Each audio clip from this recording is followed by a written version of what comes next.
Hey, everyone! If you enjoy my quantum audiobooks, you can support me by becoming a Patreon member. Your support helps me keep creating, and you'll get exclusive perks. You can also access my audiobooks directly through Google Drive. Check out the link in the description. Now, let's get started. Master Edward, breakfast is ready. Edward glanced at the dignified old butler before him and calmly put away the item in his hand. Grandpa Robert, you seem unusually cheerful today, Edward said with a smile. Did something good happen? Robert had served the Devon family for decades. It was said he had been at their side since Edward's father, Joseph Stone, was still a boy. To Edward, he was less a servant and more a dependable elder who had watched him grow up. Of course I'm happy, Master Edward, Robert replied, his wrinkled face breaking into a broad grin. Today is Master Stephen's champion inauguration ceremony. The pride in his voice was impossible to miss. Edward paused briefly. His older brother had indeed become the champion of the Hoenn region, just as expected. Ah, right. Stephen had messaged him about it yesterday. As a reincarnator, Edward had long known this moment would come. Stephen Stone becoming Hoenn champion was practically inevitable. What he hadn't expected was for it to happen now. 17 years ago, Edward had taken a nap while working from home, only to wake up as a newborn still inside his mother's womb. It was then he realized he had transmigrated into the Pokémon world, reborn as the second son of the prestigious Devon family. 17 years had passed in the blink of an eye. In the original animated timeline, Stephen seemed to rise to champion even earlier. Still, considering the butterfly effect caused by Edward's own existence, a slight delay wasn't surprising. So my brother really made it, Edward murmured, touching his cheek thoughtfully. At 17, comparisons were unavoidable. Stephen was only 18 and already stood at the pinnacle of the trainer world. And him? What was he going to do? Edward had asked himself that question countless times without finding an answer. Until now. Now he had an idea. A gift for this world. Something entirely different. Following the visibly cheerful Robert downstairs, Edward entered the living room and saw his father, Joseph Stone, president of the Devon Corporation. Edward. Joseph waved enthusiastically. Come over here. Today's your brother's champion inauguration. The stern, authoritative presence he wore at work was nowhere to be seen. In its place was the proud smile of a father. I know, Dad, Edward replied, sounding mildly helpless, though he still walked over. His fingers tightened slightly around the folder he was holding. Robert watched the scene with a gentle smile. The elder son had already reached the summit as a trainer. And now it seemed the younger son was finally ready to take his own first step. Joseph turned his attention to the television, and Edward followed suit. On the screen, Stephen stood tall atop the ceremonial platform, formally swearing in as the champion of the Hoenn Pokémon League. Golden confetti rained down as his Pokémon stood proudly beside him. Cheers erupted from the crowd. Camera flashes flickered endlessly, capturing the moment from every angle. By tomorrow, newspapers across Hoenn, perhaps even the entire league, would surely feature the ceremony on their front pages. As the broadcast shifted to a montage of Stephen's past battles, triumphant music filled the room. The footage was so stirring it practically ignited the urge to challenge a gym. Joseph glanced sideways. Edward, are you holding something? Ahem. Edward straightened. Dad, I've decided what I want to do. He handed over the folder. Joseph accepted it without hesitation. Whatever his younger son wanted to pursue, he intended to support him. Edward rarely took initiative like this, and even if the idea was reckless, Joseph was willing to hear him out. The title on the first page immediately caught his eye. Horror film, Dead Silence, Project Proposal and Future Development Plan. It was, surprisingly commercial. At the same time, it was clearly rough around the edges. The formatting lacked polish, and the professionalism expected of a corporate proposal was missing. Joseph instinctively straightened his posture. As the head of Hoenn's largest corporation, he reviewed countless proposals every day. This one wouldn't even make it past his secretary. But this wasn't a boardroom discussion. It was a conversation between father and son. You want to make a movie? Joseph asked as he skimmed the pages. Yes, Edward replied, nervously stirring his spoon. Horror films are almost non-existent in the league. He had noticed it long ago. While movies did exist in the Pokémon world, they followed predictable themes. Trainers rising to greatness. Champions. Elite Four. Gym leaders. There were romance films. Adventure films. But horror? The few attempts were shallow at best. Ghost-type Pokémon jumping out for cheap scares. No atmosphere. No psychological tension. To Edward, it was painfully uninspired. That was why he wanted to bring real horror to this world. Of course, filmmaking wasn't cheap. Production, promotion, theater negotiations, it all cost money. Joseph turned the page and reached the synopsis of Dead Silence. As he read, his expression gradually changed. Line by line, his posture grew rigid. His eyes widened. Was this really written by Edward? Despite the bright morning sunlight, a chill crept down his spine. He could almost feel Mary Shaw's gaze, hear the faint creak of the ventriloquist dummy, as if unseen hands were resting on his shoulders, waiting for him to scream. It was terrifying, and impossible to stop reading. When Joseph finally reached the end and moved on to the market analysis section, he let out a long breath. Only then did he realize his back was soaked in cold sweat. Edward, Joseph said slowly, eyes shining, did you write this script yourself? Yes. Edward cleared his throat, unable to hide the pride in his voice. Edward was a horror movie enthusiast. From watching classics like The Ring and Ringu with his family as a child, to later devouring The Exorcist, The Shining, Dead Silence, and The Conjuring, he was deeply captivated by the genre. Every time he watched a horror movie, his heart surged with excitement. The feeling of being immersed in endless fear and then emerging with a sense of exhilaration was unmatched by any other type of film. But in the world of Pokémon, there were no standout horror films. This led Edward to an idea. If they didn't exist, why shouldn't he be the one to pioneer them? He would be the one to bring fear to this world. Brilliant. Joseph was genuinely impressed. This story is bound to become a hit. It's a bold stroke in the otherwise dull film industry. As the leader of Devon Corporation, the top enterprise in the Hoenn region, Joseph had an exceptional eye for potential. He believed this horror film, titled Dead Silence, was destined to become a masterpiece. So, Edward rubbed his hands together. Did this mean his proposal was approved? I'll give you a card.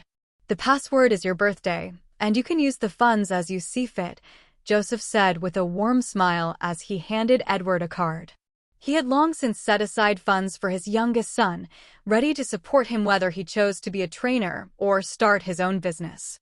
And now it seemed his youngest son's first venture was nothing short of extraordinary. Thank you, Dad. Edward beamed as he accepted the card. Back in his previous life, getting approval for a project required internal discussions, meetings, and often facing pushback from higher-ups. He hadn't expected it to be so simple this time. Need me to help set up the company? Joseph was in high spirits. With both his sons finding their paths in life, he could finally relax. After some thought, Edward agreed. Though he had watched countless horror movies in his previous life, he knew little about directing or running a business. Leaving professional tasks to professionals was a core tenet of Edward's philosophy. Joseph nodded in approval. His youngest son was sensible. But as he recalled Edward's pitch, he couldn't help but think of Kalo's champion Diantha, a renowned actress and champion in her region. Could his son follow a similar path? What name will you give the company? Joseph asked with a smile. He planned to assist only in its establishment and necessary oversight, leaving the rest to Edward's creativity. For a corporation as wealthy as Devon, this was no issue at all. Let's call it Ghost Films Company, Edward said, revealing his vision. He intended to focus solely on horror films, perhaps branching into suspense in the future. But horror would remain the core, and a simple name like Ghost would increase brand recognition. Sounds good. Joseph had no objections. The family's butler quickly stepped forward, taking Edward's pitch and heading off to handle the establishment of the company. A qualified butler never needed explicit instructions. Edward, was the inspiration for this film your Mimikyu? Joseph asked, thinking about the eerie Pikachu doll in Edward's story. The haunted Pikachu doll, passed to a child, the unsettling tale of its maker, Mary Shaw, all of it reminded Joseph of the special Pokémon Edward had requested at age 10, a Mimikyu. A ghost type from the Alola region, Mimikyu always wore a tattered Pikachu disguise, exuding a timid aura. To gift his son this Pokémon, Joseph had paid handsomely to obtain the offspring of a totem Mimikyu. Yes, Edward admitted without hesitation. His only Pokémon was indeed a Mimikyu, which he had trained well. However, he rarely battled with it. After his first life full of excitement and intensity, he wanted a new way of life besides just being Pokémon trainer. Becoming a director and introducing horror films to this world was the path he had chosen. I'm looking forward to your film, Edward. Joseph laughed heartily, eager to see the kind of movie his son would create. With his father's approval, Edward felt even more motivated. With sufficient funding, his next step was to transform the horror story in his mind into a movie, shocking the Pokémon world. Initial quest: the sustenance of fear. Through your horror films, accumulate fear points. Rewards will be granted based on the fear points collected. Minimum reward: 10,000 fear points. Fear Sustenance Creator. Fear Sustenance Creator converts fear points into a special feed consumable only by Ghost-type Pokémon, boosting their awakening value. Question mark. Edward tapped a question mark in confusion. What was this? A cheat system? Glancing at his father, who was enjoying breakfast and oblivious to him, Edward looked again at the floating text box in front of him. This was definitely his cheat system. Its activation today was unexpected, but intriguing. What was this awakening value? He recalled a Pokémon game from his past life, Let's Go Pikachu, where catching the same species repeatedly granted candies that could enhance Pokémon stats significantly. The concept seemed similar to awakening value, a feature so overpowered it wasn't carried over to later games. If this awakening value worked as he imagined, it would indeed be overpowered, boosting all stats without being constrained by nature or base stats, potentially adding 200 to each stat when maxed out. Is this pushing me toward becoming a Ghost-type Elite Four member? Edward thought with a wry smile. This cheat system seemed perfectly aligned with his goal of becoming a director and writer. With breakfast finished, Edward decided to visit his company and begin planning the production of his first movie, Dead Silence. The new champion is so handsome walking down the street. Edward kept hearing people around him discussing the newly crowned champion. Just as he expected, the hottest topic in the entire Hoenn region was the birth of a new champion. Even the city buses had promotional posters of the new champion, Steven, with his trusty Metagross proudly displayed. That majestic pose must have been selected from countless attempts. My brother is now the champion, so does that mean the disaster in the Hoenn region is about to begin? Edward stretched lazily, recalling the events of the game, where two legendary Pokémon nearly plunged Hoenn into chaos. Groudon and Kyogre. Thinking it through, the schemes of Team Aqua and Team Magma seemed to start shortly after his brother became Hoenn's champion. Based on his experience, they would probably first head to MT Pyre to seize the red and blue orbs, using their power to awaken the slumbering legendary Pokémon. So, as long as the red and blue orbs at MT Pyre are guarded, there shouldn't be much of a problem. Edward felt relieved. In the game, players could capture legendary Pokémon, but in reality, capturing one wasn't that simple. Even the appearance of a mythical Pokémon would cause an uproar in the Pokémon League and widespread public attention. Anyone who could catch a legendary Pokémon would truly be the chosen one. Following a message from the old family steward, Edward arrived at his company, a place still in the process of changing its signboard. A few nervous-looking employees were already waiting for him at the entrance. When they saw him, they immediately approached, offering polite greetings. Edward quickly learned their identities, but didn't delve into personnel matters. Such issues were left to professionals sent by his father. Edward's focus was to direct movies and assemble a film crew. Without delay, He gathered the relevant personnel and headed to the conference room. This time, we're going to shoot a movie. Edward wrote the title of his first movie on the board, Dead Silence. The employees exchanged glances before breaking into enthusiastic applause. Regardless of what the new boss said, applauding was always the safe choice. This was a survival skill every working adult needed to master. In the Pokémon world, aside from trainers, there were countless workers. Their combined efforts created this grand world. "Pass the script around," Edward said, handing the script to the group. He then sat in the boss's chair, poured himself a cup of tea, and took a sip. Although he had watched many horror movies in his previous life and had seen Dead Silence countless times, Edward knew that directly replicating it might result in cultural discrepancies. For instance, in his adapted script, the original creepy doll that frightened the unfortunate protagonist was replaced by his Mimikyu. "Boss, won't using Mimikyu as the creepy doll feel a bit distracting?" asked one of the men, raising his hand. His name tag read Gold Rogers, and Edward remembered him being one of the scriptwriters. Edward, amused at seeing the almost Pirate King's name, answered, "No, this Mimikyu isn't a Pokémon. It's just a doll," Edward clarified. He had already considered this issue.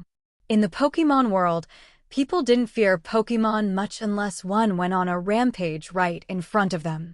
Otherwise, encountering a Mimikyu in a horror movie would likely evoke the same reaction as seeing an orange tabby cat. Most people would just find it cute. "Got it." Gold nodded and continued reading the script. As a scriptwriter, he could recognize the brilliance of the story. It avoided mundane daily dialogues that could bore the audience and dived straight into the chilling elements. Gold also noticed that his new boss seemed to be creating a horror film. But why was it called Dead Silence? Wasn't silence supposed to mean no sound at all? Yet, the gripping plot compelled Gold to read on. When he read the part where the supposedly lifeless Mimikyu doll suddenly turned its unblinking eyes to glance at a woman holding it, Gold instinctively held his breath. At that moment, he could almost feel Mimikyu's gaze on him. As he read about the string of terrifying events caused by Mimikyu, culminating in the woman vomiting blood, only for the scene to cut abruptly to the male protagonist returning home to his wife's call and discovering, under the white sheet, not Mimikyu, but his wife with her tongue cut out, Gold felt chills run down his spine. Subconsciously lifting his head to say something to break the tension, he noticed the Mimikyu on Edward's shoulder tilting its head. Its Pikachu disguised as black eyes seemed to be staring right at him. A cold sweat broke out across Gold's back. "Finished reading?" Edward asked, snapping Gold out of his daze. Only then did he realize that the Mimikyu was just his boss's Pokémon. "Not yet. I just got to the part where the male protagonist finds his wife with her tongue cut out," Gold replied with an awkward smile. As a scriptwriter, being scared by a script was embarrassing enough. If word got out in the industry, it would be mortifying. Edward raised an eyebrow. He had been observing his team closely. These employees, though veterans of the old film company, seemed completely engrossed in the script. That was a promising sign. This world's horror films were painfully dull, relying solely on cheap jump scares. Creativity was sorely lacking. "Hey, Q, how about being the star of the show?" Edward smiled, playfully poking his Mimikyu. The Pokémon nuzzled his finger affectionately and let out a raspy sound. Edward felt a pang of sympathy as he looked at his Mimikyu. Q was his first Pokémon, gifted to him by his father, Joseph, on his 10th birthday. Without hesitation, Joseph had given him a Mimikyu that was a descendant of a totem Pokémon. This caliber of Pokémon could be considered at least 3-4, naturally making it stronger than its peers. However, for reasons unknown, Q's voice was much raspier and harsher than that of a normal Mimikyu. If a regular Mimikyu's voice could be compared to a first-rate singer, then Q's sounded like an off-key performer at a karaoke session. This peculiarity made Q less sociable, preferring to cling to Edward most of the time. It was this very trait that led Edward to cast Q as the lead in a horror film. Knowing that Ghost-type Pokémon derived satisfaction from frightening others, Edward hoped the role might help Q overcome its insecurity. Q perched nimbly on Edward's head, warily observing the unfamiliar people below. There was an enticing aroma emanating from them, making Q stir with curiosity. A fascinating story. A balding man suddenly slammed the table, startling the others in the meeting room. Immersed in the script's climax, they were caught off guard and nearly jumped out of their skins. Amused, Edward noticed one girl instinctively covering her mouth after her scream, faster than anyone else. Edward smirked. It seemed the character of Mary Shaw was striking a nerve already. In the script, Mary Shaw's presence wasn't significant in the beginning, with most of the story focusing on the male protagonist and the cursed puppet. The real horror unfolded later, with Mary Shaw's entrance escalating the tension. "Relax, Mary Shaw won't leap out of the script," Edward shrugged, reassuring his spooked team. Their reactions bolstered his confidence. If seasoned professionals could be unnerved by just the written script, the final cut might leave audiences too terrified to even scream in theaters. How much terror value could this movie generate? The thought was exhilarating. "Boss, there seems to be a second ending in the script?" Gold asked. While reading, he'd noticed faint signs of edits near the conclusion, hinting at another possible ending. "There is," Edward admitted, lifting Q off his head to rub its little noggin. There is no need to say much about how famous the horror movie Dead Silence was in the previous life. Basically, those who like horror movies will not miss this classic movie by James Wan, but there are actually two versions of Dead Silence. Just like some classic movies have multiple versions, for example, I Am Legend has different endings and Justice League has two almost completely different versions due to different editing directors. The same is true of Dead Silence. Right now, you've seen the first ending. The protagonist returns home, only to discover that his father is a puppet and his stepmother is Mary Shaw's perfect puppet. Realizing this, he screams in horror before meeting his end, Edward explained, petting Q as it eagerly eyed the humans before it.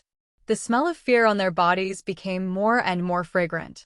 The room remained silent, partly out of respect for their boss, but also out of curiosity about the alternative ending.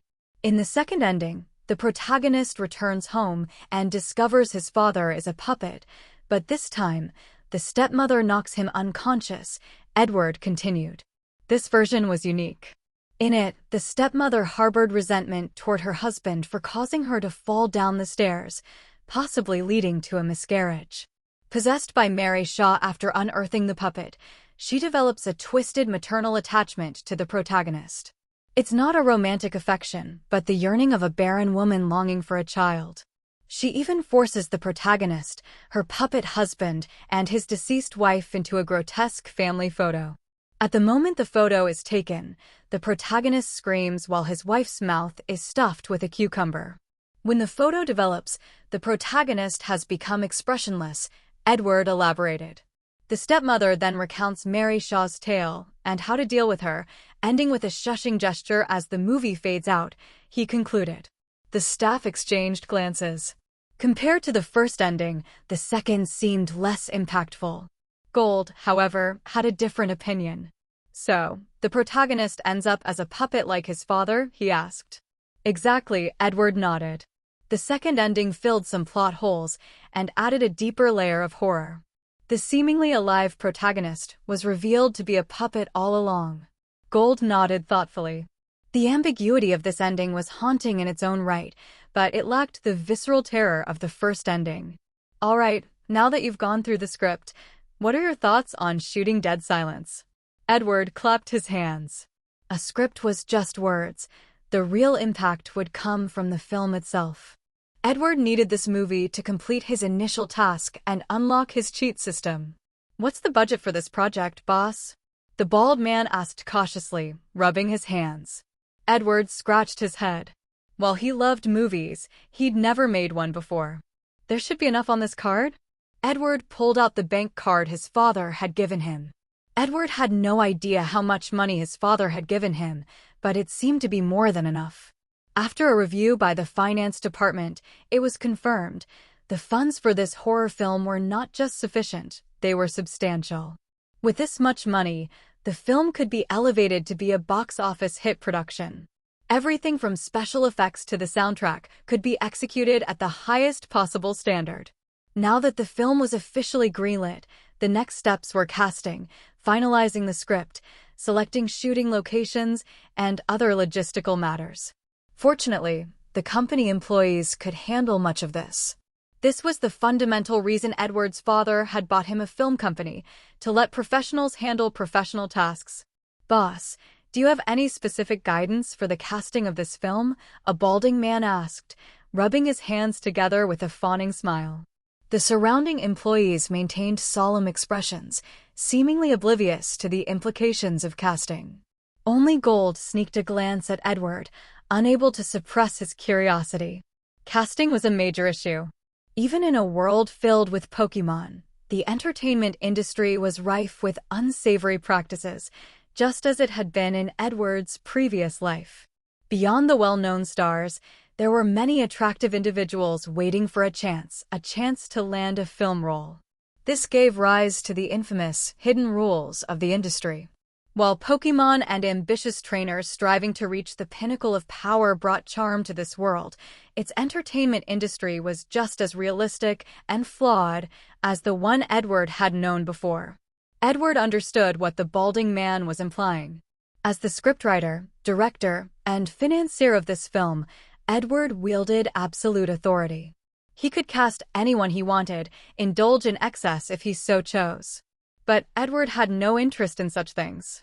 The Stone family prided itself on avoiding such frivolities. For Edward's father and his older brother, Stephen, the allure of women paled in comparison to the fascination of stones. For Edward, women were merely distractions that would slow down his progress in raising Pokémon. No need. For this casting, apart from the doll being played by my Mimikyu, I only have one requirement for the other roles, Edward said as he stroked Mimikyu's head and scanned the employees around him. Seasoned actors. No amateurs who can't memorize lines or deliver convincing performances. Awkward acting is strictly prohibited in this film. I will be the lead director for this project. Edward tapped the desk with his finger, setting the tone for dead silence. The balding man felt a twinge of regret but was also surprised. He had assumed Edward would choose to cast celebrities. However, the new boss's ambition was unexpectedly grand. Well then, let's start the preparatory work, secure filming locations, and send audition invitations to suitable actors. Gold, your scriptwriting team should stay behind to finalize the screenplay, Edward instructed, his eagerness palpable. He was eager to bring dead silence to the cinemas of this world, to show its people what true fear meant. Although Edward had already drafted most of the script, perfecting it was no easy task. By the time the office was about to close, the team had only completed half of the discussions. All right, it's almost closing time. Let's continue tomorrow, Edward clapped his hands. He had no habit of working overtime. With so many tasks still in progress, rushing to finish the script now was pointless. Gold and the others exchanged surprised glances. However, the prospect of finishing on time was a cause for celebration, and soon the office was buzzing with joy as employees left for the day. Edward stretched lazily. He had been born with a silver spoon in his mouth. His elder brother, Stephen, treated him well and had no interest in inheriting the Devon Corporation. As for Edward, well, he didn't care much for taking over Devon Corporation either. Just look at his father. Despite being relatively young, his hair was already white. Running a major conglomerate brought not only prestige but also immense pressure. Edward felt he was still too young and carefree to bear the weight of Devon Corporation's responsibilities. "Boss," a familiar voice called out. Mimikyu leapt onto Edward's head, its small eyes fixed on the figure running toward them, Gold. Edward recognized the voice immediately. After all, he had just been discussing the script with its owner. "Gold? What's up?" Edward asked, puzzled. It was after hours now. Surely no one would want to work overtime for free? That would be absurd. "Boss, about that jump scare scene you mentioned earlier." Actually, Gold paused to catch his breath before eagerly continuing. His excitement was undeniable. Gold couldn't contain his urge to brainstorm with this revolutionary director about the groundbreaking horror script all night. "Gold, off the clock means off the clock. Discussing work after hours? That's illegal, you know. Edward patted Gold's shoulder with feigned annoyance. He had no intention of working overtime. Gold stared blankly at his boss as Edward walked away, Mimikyu curiously watching him from atop Edward's head. For a moment, Gold felt as though he held some groundbreaking secret he couldn't share, leaving him both exasperated and amused. "I've never met a boss who hates overtime," Gold muttered, his disorganized thoughts fading into the night. "Mimikyu, when you're acting, you'll have to stay perfectly still, like a doll." "Got it," Edward said as he stroked Mimikyu's little head while strolling through the streets of Rustboro City. The streets were bustling, though the hype around Steven becoming the new champion had already subsided. In just one morning, the fervor surrounding Steven's achievement had given way to mundane chatter about daily life. However, aspiring trainers still flocked to Rustboro City's Rock-type gym, eager to climb the ranks. When trainers' eyes meet, it's a signal to battle. "Let's have an intense Pokémon match." Watching two energetic kids trying to start a street battle made Edward chuckle wryly. Sure enough, Officer Jenny, riding her Arcanine, arrived, her expression stern yet polite. Edward stretched again. With the office closed for the day, what should he do now? And then it hit him. "Let's go check it out," he decided. Rustboro City Pokémon Care Center. Edward stood at the familiar entrance gate, gazing at the quaint building before him with a hint of a smile on his face. "Caw!" A sharp cry echoed as a Murkrow perched atop the gate screeched harshly before diving swiftly toward Edward, its sharp claws carrying a faint chill. 3. Edward naturally extended his arm, and the Murkrow landed steadily on his forearm. It eagerly leaned closer until Edward stroked its head, prompting the Murkrow to close its eyes in satisfaction. "As soon as I heard Blacka's cry, I knew it was you." A middle-aged woman cheerfully opened the gate, carrying a large bucket filled with various berries that emitted a delightful fragrance. 1. Headmistress Lillian. Edward warmly greeted the woman. To Edward, the Rustboro City Pokémon Care Center was more like an orphanage. The Pokémon here had all been abandoned by their trainers. However, Headmistress Lillian insisted on calling it a Pokémon Care Center, never using the term stray. She believed she was merely caring for these abandoned Pokémon temporarily, making it easier for the clever creatures to feel at ease. "Edward, congratulations to your brother on becoming the champion," Headmistress Lillian said, pulling a berry from her pocket and handing it to Edward. He accepted it. It was a mago berry. The berry tasted similar to a mango but sweeter, and Edward enjoyed it quite a bit. Headmistress Lillian handed another berry to Q, Edward's companion, who accepted it with a bow before sitting by Edward's feet and nibbling on it. "Thank you, Headmistress," Edward said with a grin. The berries Lillian cultivated were not only delicious, but also far more effective than store-bought ones. Many juice bars and upscale restaurants in Rustboro source their berries from her, which helped sustain the center. "How's Green's recovery going?" Edward asked, taking the bucket from Lillian and walking with her into the center. As they walked, he pulled a piece of jerky from his pocket and tossed it to the stufful in uniform behind the gate. After receiving the dried meat, the stufful waved its fierce claws naively and then closed the gate. It was the gate guardian of the care center and also a member of the care center. Edward affectionately called it Big Bear. Meanwhile, Blackie, the Murkrow, flew off Edward's arm, resuming its duty as the care center's vigilant overseer. "Green is doing better." Nurse Joy came by and gave it an injection.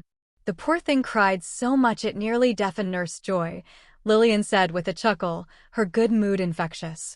Edward laughed too, his gaze falling on a green bundle hiding in the bushes. He tossed a berry, which bounced off the green lump and rolled onto the ground. The green lump, a shroomish, turned its head in confusion. "Greenie, stop picking fights with Ruckus all day," Edward teased. The round shroomish angrily bounced in place, releasing clouds of spores as it moved. "This little one." Lillian shook her head, smiling as she knelt and pointed her finger at Q. After eating the berry, Q moved the Pikachu doll's head over and touched it with Lillian. After greeting Q, Lillian picked up and rang a small bell, and the once quiet care center suddenly became lively as Pokémon from all directions came rushing over. Seeing Edward, they hesitated for a moment before dashing forward with even more excitement. Every Pokémon in the center knew that Edward's visits always brought delicious canned treats, making his arrival the highlight of their day. However, there were two exceptions. Green stayed in place, untouched by other Pokémon. Its unusual condition or talent set it apart. Its spores, abundant and potent, carried effects like paralysis, poison, and sleep, spreading uncontrollably with the slightest movement. Many Pokémon couldn't resist the spores and would collapse. Even Nurse Joy had admitted there was nothing she could do, and research from a Pokémon professor had yet to yield answers. The second exception? Edward shook his head as he looked at the excited group of Pokémon. That little tyrant is the reason they're too scared to eat. As if summoned by his words, faint tremors shook the ground. A Shelgon emerged, its body encased in a sturdy shell. Its small eyes radiated an intimidating presence. Ruckus has become less and less active lately, Lillian remarked, smiling. Edward raised an eyebrow, understanding her implication. Shelgon tended to conserve energy before evolving into its final form, Salamence, a majestic dragon soaring through the skies. But to see a Bagon abandoned was something Edward hadn't expected. A dragon-type Pokémon, destined to become a Salamence, was undoubtedly powerful. Even so, Ruckus had been discarded. The reason? Edward didn't know. Lillian had never mentioned it. Nevertheless, Ruckus had become the tyrant of the care center, reigning at the top of its hierarchy.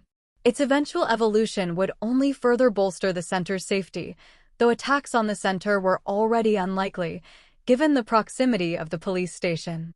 Exclamation point. Ruckus's small eyes lit up at the sight of Edward. It wobbled over, affectionately nudging Edward's leg. Edward, I really think Ruckus belongs with you, Lillian said, watching the scene unfold with a soft sigh. This little one has its own ideas. Edward glanced at the Shelgon beside him, a faint smile appearing on his face. This was a Shelgon that could evolve into a Salamence, and it was quite powerful, capable of claiming dominance at the daycare purely through its strength. It was easy to imagine the natural talent Shelgon had for battle. Edward had always been fond of Salamence. They were adorable, strong, and undeniably cool. But, unfortunately, this Shelgon had its own mind. Headmistress Lillian brought over 10 berries for Shelgon, who then walked over and began its daily meal. Typically, Shelgon don't eat, but Shelgon was an exception. Its shell wasn't fully intact, exposing a scarred mouth, so it would occasionally eat berries. As Shelgon began to eat, the surrounding Pokémon grew eager as well. Edward patiently helped Headmistress Lillian distribute food to the Pokémon. These little ones didn't have huge appetites, but they ate with such urgency, as if driven by a pressing need.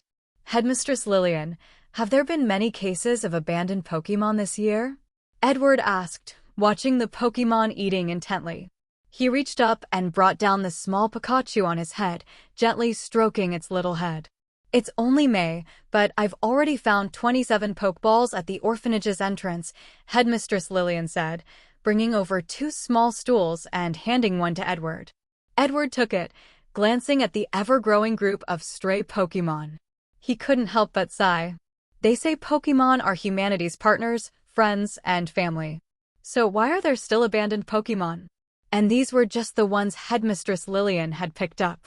What fate awaited those Pokémon brought here by other means?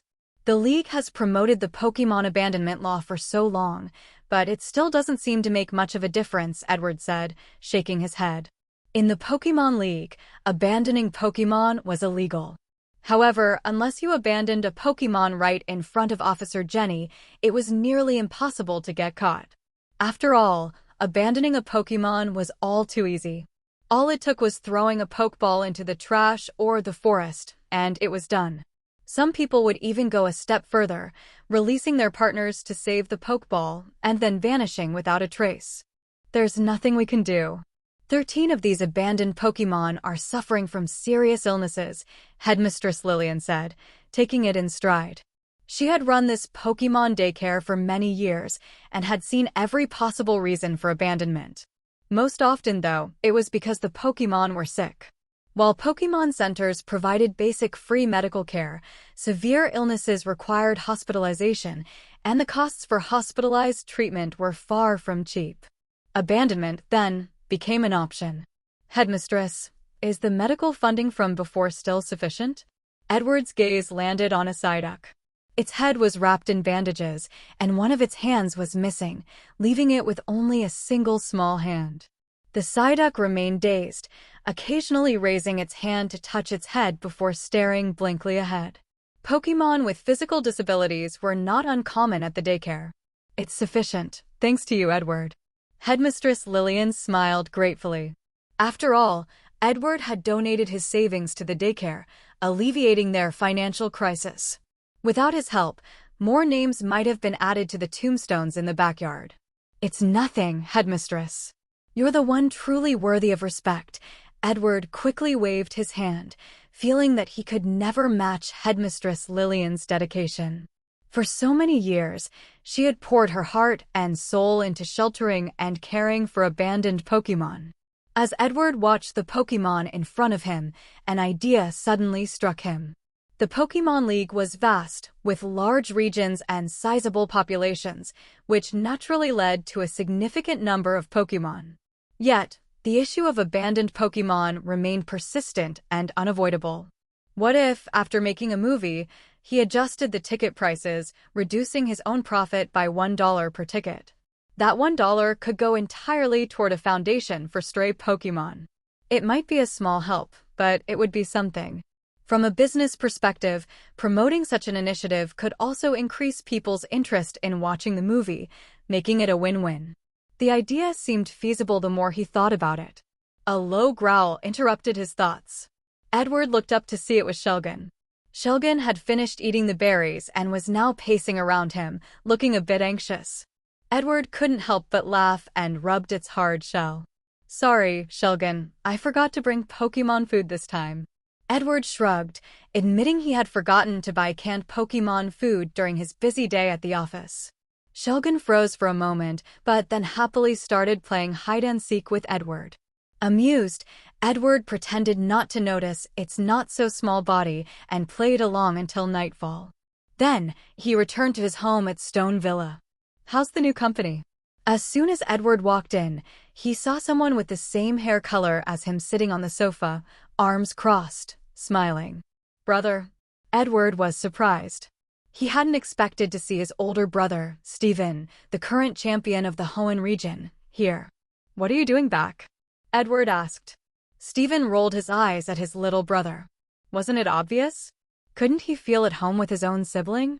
Stephen got up, walked over, and gave Edward a playful flick on the forehead. I heard from Dad that you're starting your own business, so I came to check on you, my troublesome little brother. Stephen grinned, clearly caring deeply for Edward. Though Stephen was invested in his brother's endeavors, he often found himself baffled. Edward wasn't interested in being a trainer, which, in the Stone family, wasn't too shocking. None of them were particularly keen on training Pokémon. But Edward wasn't even interested in stones. In the Stone family, this was nothing short of heresy. Congratulations on becoming the champion, big brother.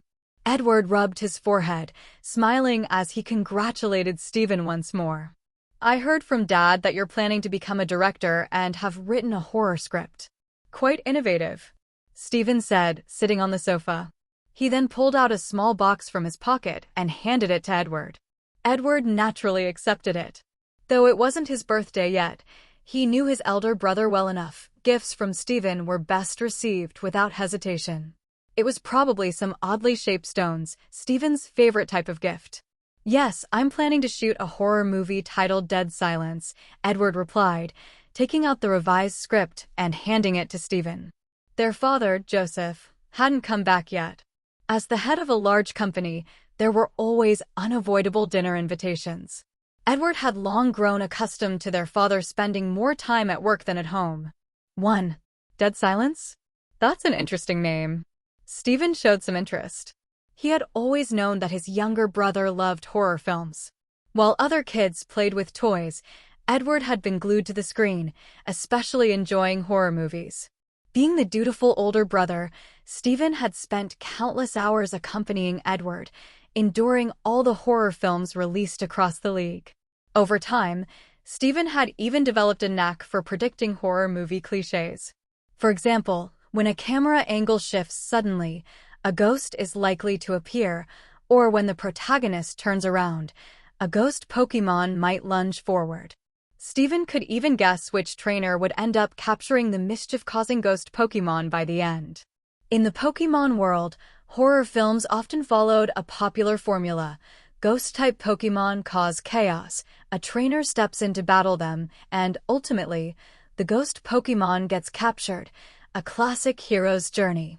But as Stephen flipped through the script, initially with a casual attitude, he slowly sat upright. This script was intriguing. Then he came across a chilling scene. The protagonist, while searching for clues about Mary Shaw, accidentally glimpses his wife's silhouette at the foot of the stairs. He instinctively calls out to her, but she doesn't turn around. Remembering that his wife had tragically passed away, the protagonist's body trembles. In the dim moonlight, the figure slowly turns her head, not her body, just her head, rotating 180 degrees to stare directly at him. Her jaw, torn off, hangs grotesquely as blood trickles from her mouth, pooling on the floor. Whoa! Stephen swallowed hard. Just reading that passage gave him an eerie sense that the woman with the torn jaw was standing right before him. Edward glanced at the script. Stephen had reached the newly added scare sequence he had added in the company. In fact, the source of the scene was the movie The Grudge, where the girl whose jaw was torn off stood on the stairs, which was considered a classic scare scene. The slow turn, combined with the inescapable dread of facing a known deceased figure, made the scene incredibly unsettling. While it wasn't groundbreaking in Edward's previous world, in this one, the sequence was revolutionary. "So, how was it, Big Brother?" Edward asked after 20 minutes, as Stephen finally finished the script. Stephen was a quick reader, and this version of the script had more added scares. "The ending feels a bit unsatisfying," Stephen exhaled deeply, placing the script down. He was already looking forward to the movie's release. If the script alone was this scary, the final film, complete with visuals and sound, might leave audiences drenched in sweat. "Well, it's a horror film," Edward said with a shrug, understanding his brother's sentiment. After all, Pokémon World horror films typically ended with the mischievous ghost Pokémon being captured or sealed. Even if it wasn't resolved in the current movie, it was a guarantee for the sequel. In fact, the most famous series, Nightmare Street 13, featured a sinister Bennett as its main antagonist. With each sequel, the Bennett found new ways to escape and wreak havoc, keeping the horror alive similar to classic villains like Jason or Freddy from Edward's past world. "I might need to reach out to some officials before your movie gets released," Stephen remarked, returning the script to Edward. The scare factor was off the charts. "As long as we follow the league's rating system, it should be fine. I'm also planning to donate $1 Poke per ticket to the Stray Pokémon Foundation," Edward replied, unconcerned. One of the greatest advantages of this world, in Edward's opinion, was its movie rating system. His film could be released in multiple versions, a censored, child-friendly edit, and an uncut version for older audiences, ensuring everyone could enjoy the movie appropriately. Not to mention, the planned donation would not only help his film avoid pushback, but might even earn support from the league. "Donating a portion of the ticket sales? That's a good idea." Stephen nodded approvingly. Though he had just become the league champion, he was already aware of the myriad challenges the league faced. Abandoned Pokémon, for instance, was an issue often overlooked but highly valued by the league. Edward's charitable gesture would ensure smoother approval for his debut film, possibly even garnering league-backed promotions. It seemed his little brother was growing up. "So, how does it feel to be the league champion?" Edward asked, curious. In the games, Edward had often climbed the ranks to become champion, but it was just a title with no tangible impact. "Feels great. In the end, I'm still the strongest." Stephen smiled faintly. Being champion meant fame and fortune. As the strongest trainer in the region, the perks from the league alone were enough to elevate someone to new heights. Edward couldn't help but smile wryly. But he had to admit, those words were exactly what his older brother would say. Thinking about it, it made sense. If one could stand at the pinnacle of an industry at the age of 18 and tower over their peers, it would undoubtedly be a source of pride and confidence. If someone wasn't even a little arrogant in such a situation, they wouldn't be a young man anymore. Edward, have you decided on your next Pokémon? Stephen looked at his younger brother and asked seriously. In the Stone family, while there wasn't a strict requirement for every member to become an exceptional trainer, at the very least, they needed enough strength to protect themselves. After all, as wealthy individuals in the Hoenn region, they were potential targets for certain shady organizations operating in the shadows. Having a strong team of Pokémon was also a way to ensure personal safety, preventing others from taking advantage of an opportunity to kidnap them. Stephen wasn't too concerned about his own safety.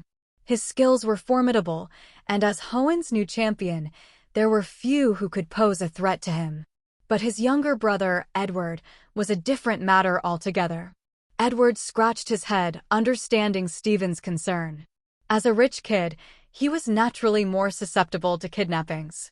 His identity wasn't much of a secret to those in the know in Hoenn, especially with the Devon Corporation being a major industry leader in the region. If Team Magma, Team Aqua, or even Team Rocket from the Kanto region set their sights on him, it would be difficult to escape by relying solely on Mimikyu. Such a situation would also trouble his father and Stephen. "I'll seriously consider it, big brother," Edward replied solemnly. He didn't want to cause trouble for Stephen or their father and knew he needed to develop some degree of self-reliance. As for the choice of Pokémon, Edward had considered options like Lucario or Charizard. However, given the unique system he had recently acquired, he felt that Ghost-type Pokémon might be his destiny. After all, the system's base-level reward included a rare candy like food exclusively for Ghost Pokémon. With that, he could enhance their potential and awaken latent abilities, transforming them into extraordinary Pokémon that surpassed their natural limits. The idea of a Pokémon with 200 added base stat points was both thrilling and intimidating. Even an ordinary move would feel like a devastating attack. 3. Once you've decided, let me or Dad know. Whatever Pokémon you want, except for mythicals or legendaries, we can find it for you, Stephen said, ruffling Edward's hair with a smile. He wasn't exaggerating. Whether financially or socially, as long as Edward's request wasn't overly specific or rare, Stephen and their father could likely secure it for him. All right, Edward nodded. He still hadn't made up his mind about the type of Pokémon he wanted. Ghost types held a special and elusive status within the league, making them particularly difficult to encounter. The next morning, Edward noticed that Stephen was already gone by the time he got up for breakfast. The family butler, while serving Edward his meal, casually mentioned that Stephen had left late last night. It seemed the league required his attention as the new champion, possibly due to something involving Team Aqua. Everyone's busy. I suppose that's a good thing, Edward muttered to himself, glancing at the empty dining table. Picking up Mimikyu, he placed it on a chair beside him so it could join him for breakfast. The butler wasn't surprised.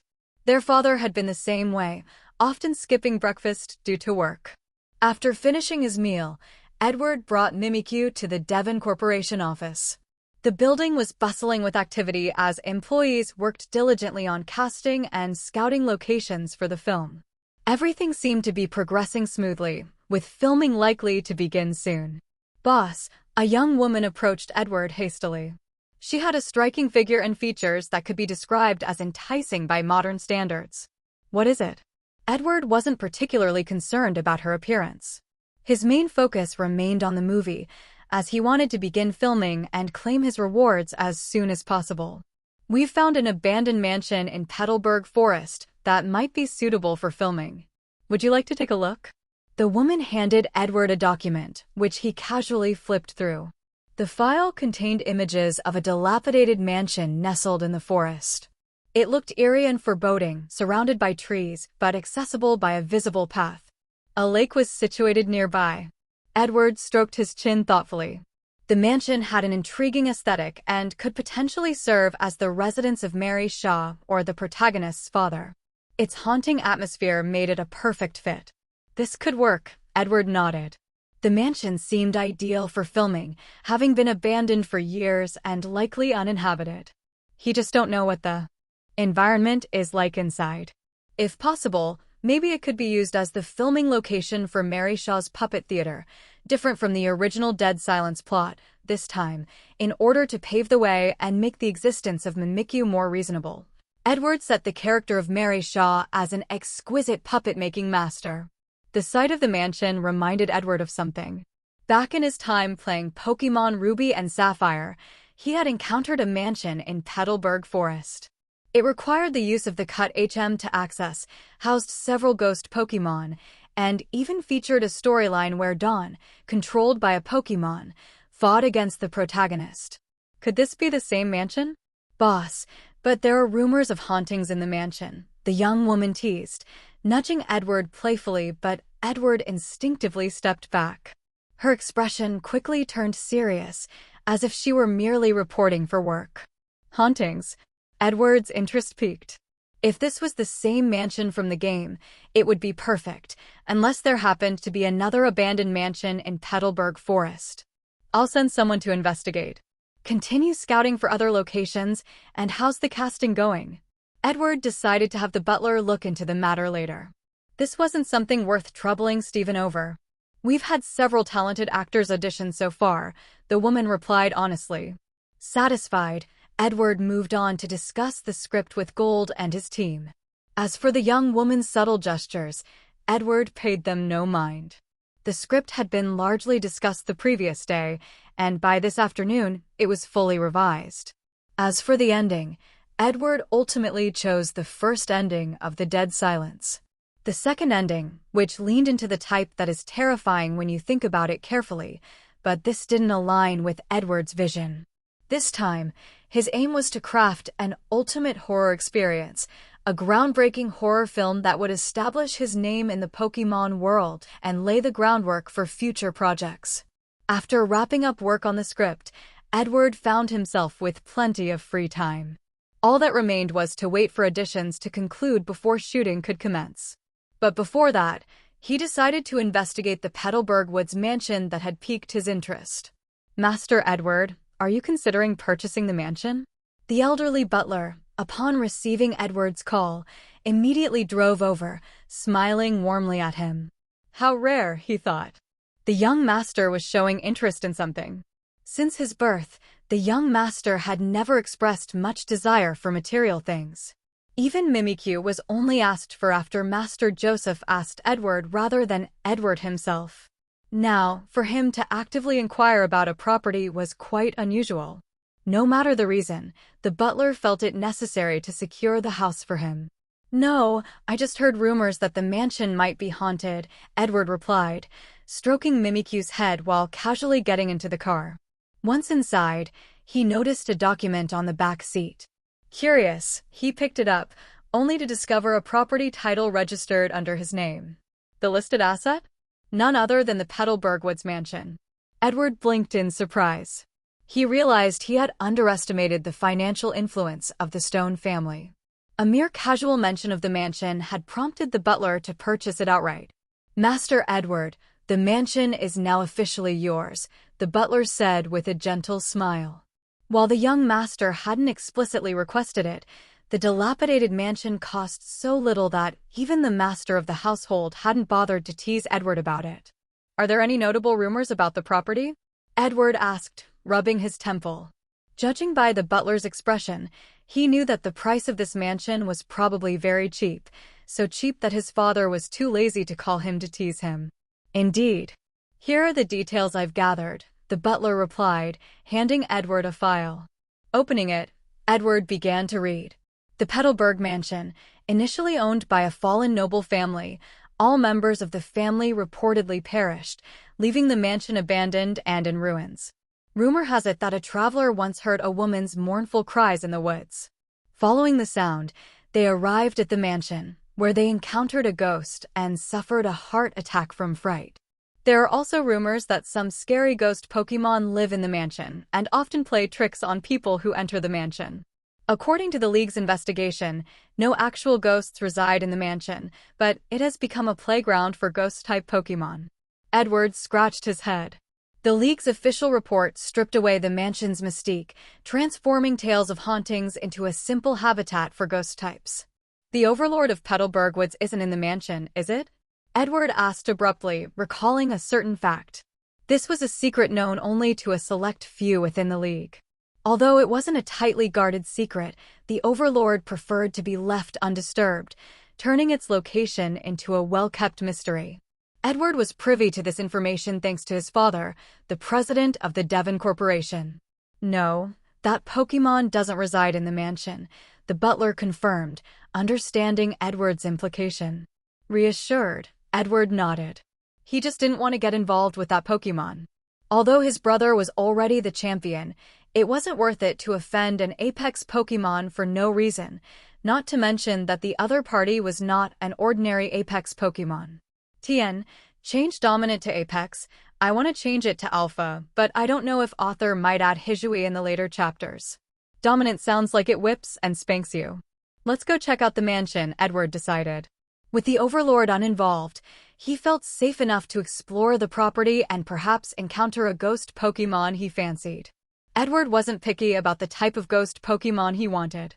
With the discovery of awakening values, he now prioritized coolness and intuition over sheer strength. Besides, he had no aspirations of becoming a champion. He simply wanted enough strength to protect himself. Very well, Master Edward. The butler's smile widened as he got into the car. Soon, the sleek black vehicle departed from Rustboro City, heading for the entrance of Petalburg Woods. Vehicles were not allowed inside the forest, so they had to proceed on foot from there. Edward didn't mind and followed the butler, breathing in the fresh air of the sprawling forest. Unlike the in-game depiction of a 2-minute trek, the real Petalburg Woods was vast and teeming with life. It was home to numerous Pokémon and a hub for many trainers. Novice trainers often came here to hone their skills, and the forest was a haven for bug catchers. Q, want to battle some wild Pokémon? Edward teased, patting Mimikyu on the head. The small Pokémon immediately shook its head, nestling deeper into Edward's arms. Edward chuckled.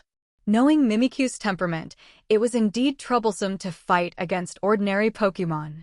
After attempting battles in the past, Edward gave up the idea of letting Q fight against ordinary Pokémon and realized it was better to only pit Mimikyu against strong opponents like Steven's Metagross or Roxanne, because only these strong ones can suppress Q. Master Edward, it's best to avoid letting Q battle in the wild, the butler reminded him. Severely injuring wild Pokémon was strictly forbidden by the League. Battles needed to stop once they reached a certain point. I understand, Edward replied, stroking Mimikyu, who peeked out curiously yet timidly at the surrounding woods. Suddenly, the forest grew eerily silent. The chirping of birds and the hum of insects abruptly vanished. Edward's eyes narrowed. Well, Stone family brat. So, you bought that mansion, huh? A massive figure emerged from the woods, its shadow engulfing the surroundings. Edward took a deep breath. Standing before him was a towering, 2-story-high Pokémon, its purple-black body radiating an ominous aura.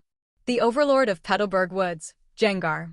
Apex Pokémon, a category of Pokémon that the League had only recently classified. Compared to their ordinary counterparts, Apex Pokémon were stronger, larger, and significantly more formidable. Their wild status elevated them above the usual hierarchy, but not every Apex Pokémon received special recognition from the League. Tien, man, Alpha sound better. Too bad. As far as Edward knew, only this particular Gengar in the entire Hoenn region had earned such treatment. I'm planning to shoot a horror film, so I came here to scout for locations, Edward explained. This wasn't his first encounter with the Gengar before him, but even so, its enormous presence exerted an almost imperceptible pressure on him.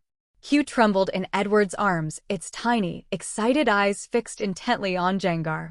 Edward had to hold Q firmly to prevent it from launching an attack.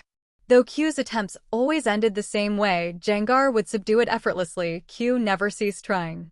Robert, the old butler standing nearby, calmly polished his glasses. He showed no concern for Edward's safety. A horror film?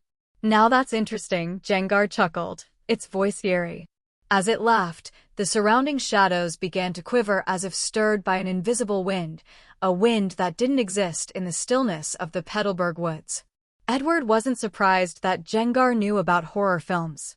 Typically, Pokémon weren't adept at communicating with humans. The ones that can communicate with humans are often psychic-type Pokémon. These Pokémon can communicate with humans through telepathy, but the Jengar in front of him can speak the official language of the League proficiently and also possesses extremely high intelligence. This was no ordinary Apex Pokémon. Would you be interested in starring in it, Mr. Jengar? Edward asked tentatively. Though deep down, he doubted Jengar would agree. Not interested. If I'm in a movie, people will come looking for me. Too much trouble, Jengar said bluntly, its glowing eyes standing out in the dim forest. Despite being an Apex Pokémon with an intimidating size, there were always overconfident trainers convinced they were destined protagonists who could conquer Jengar to prove their status as the protagonist. Jengar had taught such trainers harsh lessons. Enough small talk. Let's get to the important stuff next time, Jengar said excitedly, extending a hand from its body. Each finger was as thick as Edward's head. Edward knew what was coming. Taking a deep breath, his expression grew serious. 3, 2, 1. Old butler Robert called out loudly. Scissors, Jengar declared, holding up 2 massive fingers. Rock, Edward countered, his fist clenched. Jengar immediately slumped to the ground, defeated. Edward calmly pulled a small notebook from his pocket and made a mark in it. What's the score now? Jengar asked, its ear-like protrusions drooping. Jengar now looked like it had none of the domineering power of an Apex Pokémon, instead appearing slightly pitiful. 132 to 89, Edward replied after glancing at the notebook. Jengar's mouth almost dropped to its legs. 132? In other words, an Apex Pokémon, actually lost to a little brat like Edward 43 times? What the hell is this silly game? Why is it so difficult? Jengar couldn't comprehend it. You brat, I'll beat you next time, Jengar said indignantly before vanishing into the shadows. Edward wasn't surprised. Every time he came to the Petalburg woods, Jengar would drag him into a game of rock, paper, scissors. The routine was always the same. Jengar lost, fled, and vowed revenge. If it won, it would gloat endlessly, leaving Edward both amused and exasperated. Despite its status as an overlord and Apex Pokémon, Edward rarely felt much of its so-called dominance. Let's go, Master Edward, Robert said calmly, leading Edward toward the mansion. Edward gazed at the building before him. Time had taken its toll. The mansion looked more decrepit than ever. Its walls, now covered in creeping ivy, gave it an even eerier atmosphere under the afternoon sunlight. Edward could even glimpse ghostly figures flitting past the windows on the second floor, adding to the mansion's sinister aura. This place has potential, Edward remarked, rubbing his chin. He had studied the mansion's blueprints. The first floor was mostly empty, devoid of furniture, making it ideal for setting up a stage with various human-like puppets and Pokémon-shaped dolls. In Edward's revised script, Mary Shaw not only murdered people, but also their Pokémon, turning them into dolls. For this reason, the protagonist's father had to be shown with some puppet details at the end to make the audience realize that the protagonist's father is actually a puppet. Master Edward, there are quite a few ghost Pokémon inside. How do you plan to handle them? Robert asked with a smile, his waist adorned with 6 Pokeballs. Robert was also a trainer of considerable skill, which was why he confidently accompanied Edward on such excursions. Robert, I'd like to take a look inside first, Edward replied. He had no intention of letting Robert act immediately. Stephen was right, it was time for him to consider growing stronger himself. He couldn't rely on the old butler's protection forever. Robert said nothing in response, merely positioning himself slightly ahead of Edward, ready to shield him if necessary. As they pushed open the door, dust filled the air, swirling in the sunlight. Edward squinted against the haze. When the dust settled, the interior of the mansion revealed itself. Though the building had long been without water or electricity, it carried an eerie semblance of life. Edward even spotted crude tables and chairs constructed from rotten wood. If they were indeed furniture, their shoddy craftsmanship made Edward question whether it was a table or a chair. From the second floor, the staircase, and the far corners of the first floor, countless pairs of glowing eyes emerged, staring unblinkingly at Edward. Ghastly, Haunter, Driflin, and Mischievous. A group of ghost-type Pokémon stared at Edward and the old butler with wary eyes, their gazes a mix of hesitation and reluctance. Wild Pokémon, aside from certain species like Slowpoke or Psyduck, generally weren't unintelligent. These Pokémon clearly understood that they were occupying a human house. If no humans came, they could continue their happy lives here. But now that humans had arrived, they would have to leave their home. Edward scratched his head. Among these ghost types, only Ghastly and Haunter sparked his interest in capturing. However, he soon dismissed the idea, feeling that none of them particularly resonated with him. There was no need to rush when it came to capturing Pokémon. Oh, just as Edward was about to step inside, he noticed a lamp on the ceiling. It appeared ordinary, yet something felt off.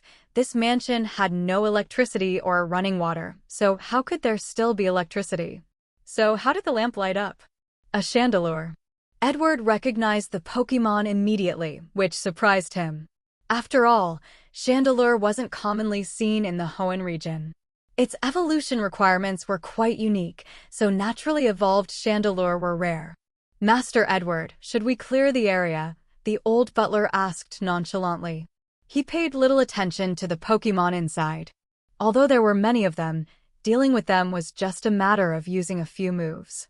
Moreover, they were now the rightful owners of this mansion, so they had every right to remove the uninvited guests.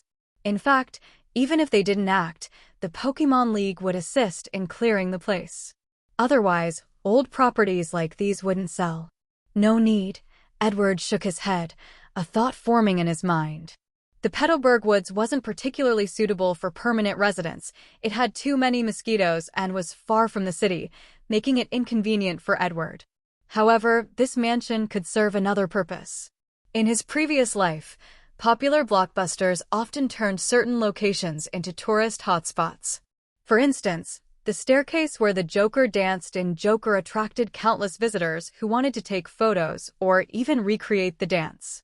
Even after the initial hype, such locations retained a degree of fame. Edward was confident in his film. This confidence, admittedly, stemmed from the poor state of horror films in the Pokémon world. Without a doubt, his movie would become a landmark piece in Pokémon's cinematic history. When Dead Silence aired, it would certainly draw horror enthusiasts. As the main setting for Mary Shaw's theater and the most expensive shooting location in the film, this mansion was bound to gain popularity. At that point, opening the mansion as a tourist spot would generate profits while resolving the issue with the ghost Pokémon. After all, animating the puppets for Mary Shaw's theater scene wouldn't be particularly difficult using mechanisms. However, Edward wanted to give the puppets more freedom. A puppet that moves mechanically versus one animated with its own consciousness to frighten people creates vastly different effects. The number of ghost Pokémon here could help achieve the effect Edward envisioned. Moreover, with these ghost types, the puppet theater could continue operating in the future. Visitors would pay for tickets, the ghost Pokémon would gain a safe haven, and they'd even get to enjoy the visitors' fear, a win-win situation. A steady stream of visitors would also promote the film. Even if someone hadn't seen Dead Silence, a visit to the puppet theater might pique their curiosity about the movie's filming location, leading to more views for Dead Silence. Master Edward, your idea is truly imaginative, the old butler remarked, surprised. As expected of the Stone family, so young yet already so business-savvy. Edward chuckled, gently stroking the eager-to-battle Q in his arms to calm it. Would you be willing to cooperate with me? Edward asked, smiling as he cast his bait. He hadn't lowered his voice when explaining his idea earlier, deliberately speaking normally. Surely, some of these Pokémon understood him. Soon, a Mismagius floated forward, eyeing Edward curiously before shifting its gaze to Q in his arms. Edward was surprised. While Misdreavus was common, wild Mismagius were rare since their evolution required special items. Was this a coincidence or something more? The Pokémon began chattering in their own language, which Edward couldn't understand. However, when Mismagius used dust to form a piece of paper and a pen in front of him, Edward understood. These little ones wanted to draft a contract. That's no problem, Edward agreed. But you'll need to cooperate with my filming work and not cause trouble. Signing a contract wasn't an issue. He had no intention of pulling tricks or using deceptive terms. Although this mansion was nice, Edward had no intention of living here. Otherwise, he'd constantly be bothered by a Jengar obsessed with playing rock, paper, scissors. That apex Pokémon had an intense fixation on the game. Mismagius nodded. As the leader here, it could manage the others. With the old butler's assistance, the contract was quickly drafted and sent over. Edward signed his name, while Mismagius carefully examined the document. Edward watched it curiously. He wondered whether Pokémon could understand human contracts. After all, signing a document without proper scrutiny could lead to falling into traps that were difficult to escape.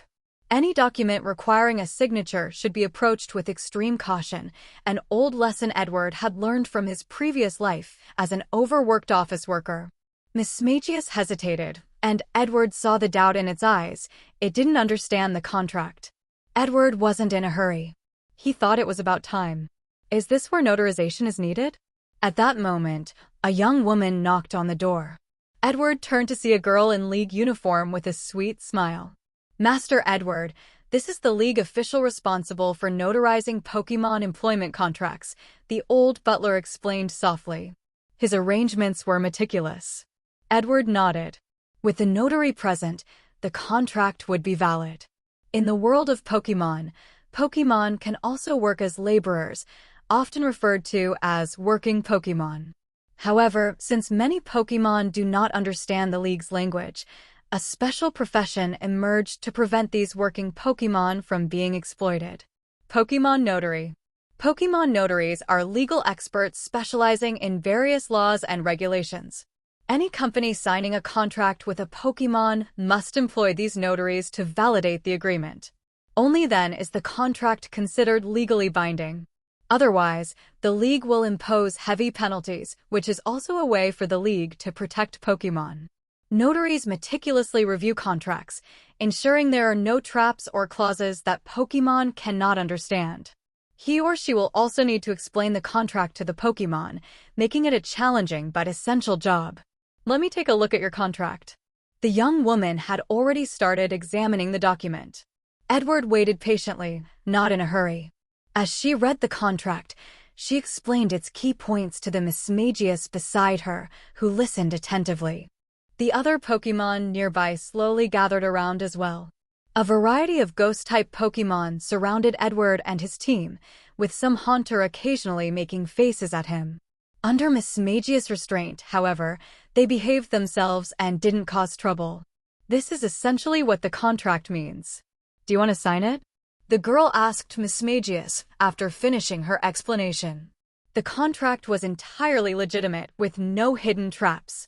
Given that Devon Corporation is the leading enterprise in the Hoenn region, it certainly doesn't need to resort to unethical shadow contracts to tarnish its reputation. Mismagius nodded and used a pen to draw a strange symbol on the paper. All done. The contract between Ghost Films Production and Mismagius is now officially signed. The notary smiled and took a photo as evidence. Edward nodded. Now that the contract with the Pokémon in the mansion had been signed, he needed to arrange for furniture and a large number of dolls and puppets to create the puppet theater scene required for the movie Dead Silence. The old butler paid the notary's fee, which was covered by the company. For Devon Corporation, such minor expenses were negligible. Master Edward, everything has been taken care of. The old butler dismissed the notary and returned to Edward's side to report quietly. Good. Edward nodded. He had also called the film company earlier to start arranging personnel to decorate the mansion. The exterior would remain untouched, but some details needed to be added so the audience could recognize the mansion as Mary Shaw's puppet theater. Although the mansion already possessed some eerie elements, it was still far from achieving Edward's desired effect. Special decorations were necessary, a task for the film company's props department. Fortunately, as someone who delegated most responsibilities, Edward only needed to oversee the big picture and the filming. The rest would be handled by the company's employees. Soon, a group of Macamp carrying various items emerged from the forest. Leading them was a man Edward recognized as the manager of a moving company from Rustboro City. However, the sight was eye-searing. All the Macamp were wearing maid outfits. The stockings, which were meant to be alluring, were stretched taut over their muscular physiques, making Edward avert his gaze. "Why is this guy here?" Edward muttered under his breath, but walked over nonetheless. Since vehicles were prohibited in Petalburg Woods, everything had to be transported manually. Transforming the mansion into a theater required a lot of materials, and all of these things cost money. Fortunately, his father had allocated him plenty of money to cover these expenses. "Mr. Edward, Maid Moving Company is at your service." The man greeted him respectfully, leaving Edward at a loss for words. Maid Moving Company, when you hear it, you might think it is a company engaged in some illicit industry, but in fact, when you really call them, you will find that they're indeed professionals from a moving company. Their employees were exclusively Macamp and Mahok. "Well, I know you're the Maid Moving Company, but there's really no need to take the theme this far," Edward said, his heart skipping a beat as he glanced at the muscular Macamp in maid outfits. Thanks to this company's antics, maid outfit sales in Rustboro City had plummeted. People in Rustboro City don't even like maid outfits anymore because of this company's masterpiece. When a person wears a maid outfit, people will tease them and ask why their muscles are not big and whether they are not exercising enough. "Mr. Edward, our company prides itself on professionalism." The man gave a proud thumbs up. Edward took a deep breath and pinched the bridge of his nose, giving up on further conversation. The company's dedication was undeniable. Every move involved Macamp and Mahok in maid outfits. Too dedicated. "Boss, what's the plan for this mansion?" A bald man from the company approached Edward, looking at the mansion behind him. "Decorate it as the theater. The Ghost-type Pokémon inside have already signed contracts with me," Edward replied, waving his hand. He couldn't bear to stay any longer. In such a short time, he had seen countless maid outfits stretched to their limits by muscular Macamp. He worried he might dream of maid Macamp tonight. "Understood." The bald man nodded.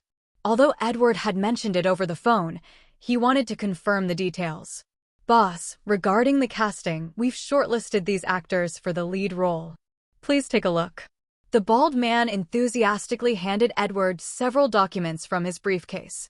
Edward glanced at the files. The first set featured potential male leads, all notably handsome, along with a list of movies and shows they had starred in. Since these actors were recommended by his staff, their acting skills were likely solid. The challenge now is to choose an actor whose temperament that matched more to be the male lead. Temperament is a rather mysterious thing, and it can also be understood as the first impression an actor gives to others. For example, if the actor Jason Statham, who primarily acts in action films, were cast in a horror film, the audience's first thought would be to watch him vanquish ghosts, not to see him tormented by them. This highlights why actors emphasize versatility in their roles. When an actor is known for consistently portraying positive characters, audiences often struggle to accept them in a villainous role, suspecting ulterior motives or undercover agendas. To avoid being pigeonholed in certain roles, some actors actively seek diverse characters in films, expanding their repertoire and avoiding being typecast, which could limit future opportunities. On the flip side, some actors prefer staying within their comfort zone, which speaks to their individual career aspirations. While reviewing the list of candidates for the male lead, Edward noticed two actors who were known for frequently starring in horror films in the Pokémon world. He had seen their movies before. They followed a traditional formula of trainers ultimately capturing mischievous ghost Pokémon, Not quite what Edward was looking for. This one, Edward eventually selected a young actor whose age aligned with the recently married male protagonist in Dead Silence. The actor's appearance was also appropriate for the role. Edward then moved on to casting for the stepmother and Mary Shaw roles. "Boss, there's something special about one of the actresses auditioning for the stepmother role," said a bald man named Deck, a name Edward found peculiar as he approached. "What's special about her?" Edward asked curiously. Was it nepotism? But he was the movie's primary investor, director, and screenwriter. Who could possibly use connections to influence him? Edward soon realized what Deck meant. Among the audition list for the stepmother role was a name and face he recognized: Diantha. Diantha, the champion of the Kalos region. Edward pursed his lips in surprise. What on earth? Why was Diantha auditioning? She was an A-list celebrity in the Pokémon world, combining stunning looks and a champion-level trainer. Her fame was unparalleled. Her resume was a long list of names of movies and TV series that Edward had watched, and even a list of songs that was too long to write down. The level of honor had already reached its maximum. Why would someone like her audition for a horror movie? Edward muttered, glancing at the document in his hand. He noticed something peculiar. Although Diantha is a well-known actress, the roles in the movies and TV shows she starred in are relatively fixed, and she has never starred in any horror movies. Was this her attempt to diversify her roles? How was her performance? Edward asked Deck. Incredible. We asked her to audition with the scene where she's revealed to be Mary Shaw's puppet, and her shift in expressions was stunning. Deck's face lit up with excitement, even blushing slightly. This was Diantha, a famous actress and champion. Being able to work with her is something you can brag about for the rest of your life. Edward raised his eyebrows after hearing this. He had seen a movie starring Diantha, which was a very popular Pokémon adventure movie in this world. Her acting skills were indeed very good, and some of the dangerous stunts were shot directly by her. "Do we have footage of her audition?" Edward asked, deciding to take another look. After all, the role of stepmother was quite important. Of course. Deck eagerly showed Edward a recording on his phone. Diantha, dressed in her signature outfit without makeup, transformed once the audition began. Her peculiar smile and piercing gaze were mesmerizing. Even Edward found himself captivated.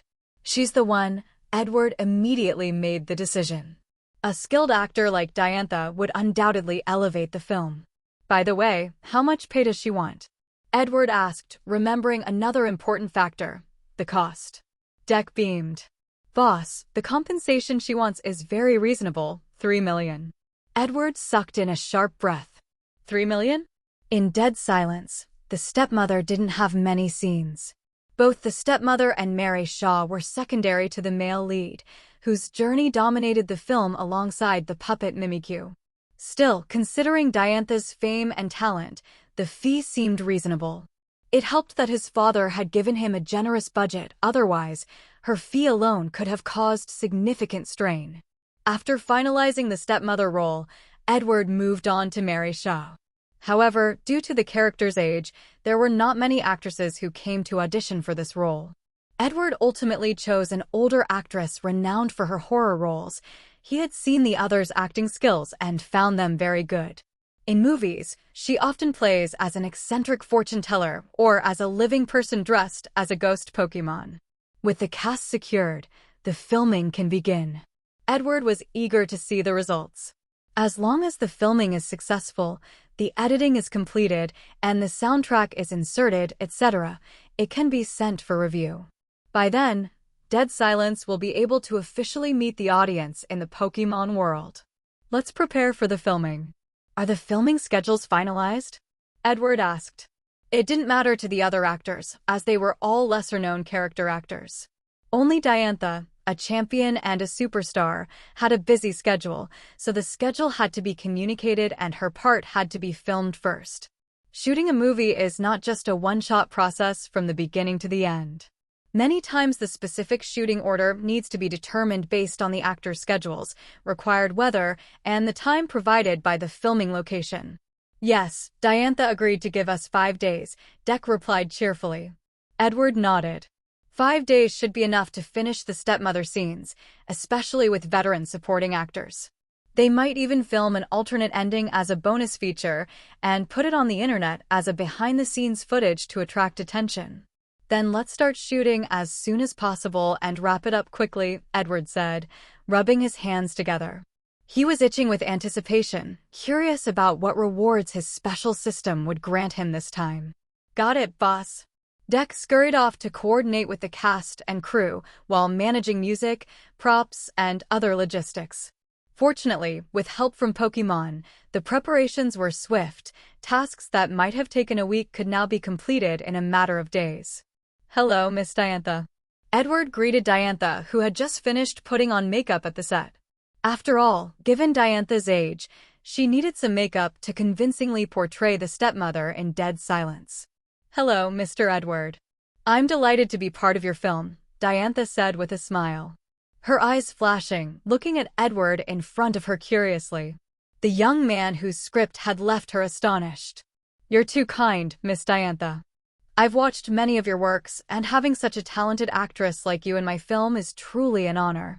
Edward spoke with calm elegance, a quality ingrained in him as the youngest member of the Devon family, where he had been trained in etiquette from a young age. When Edward chose to, he could charm anyone with his poise and grace. However, Edward wasn't lying, either. He genuinely admired Diantha's work.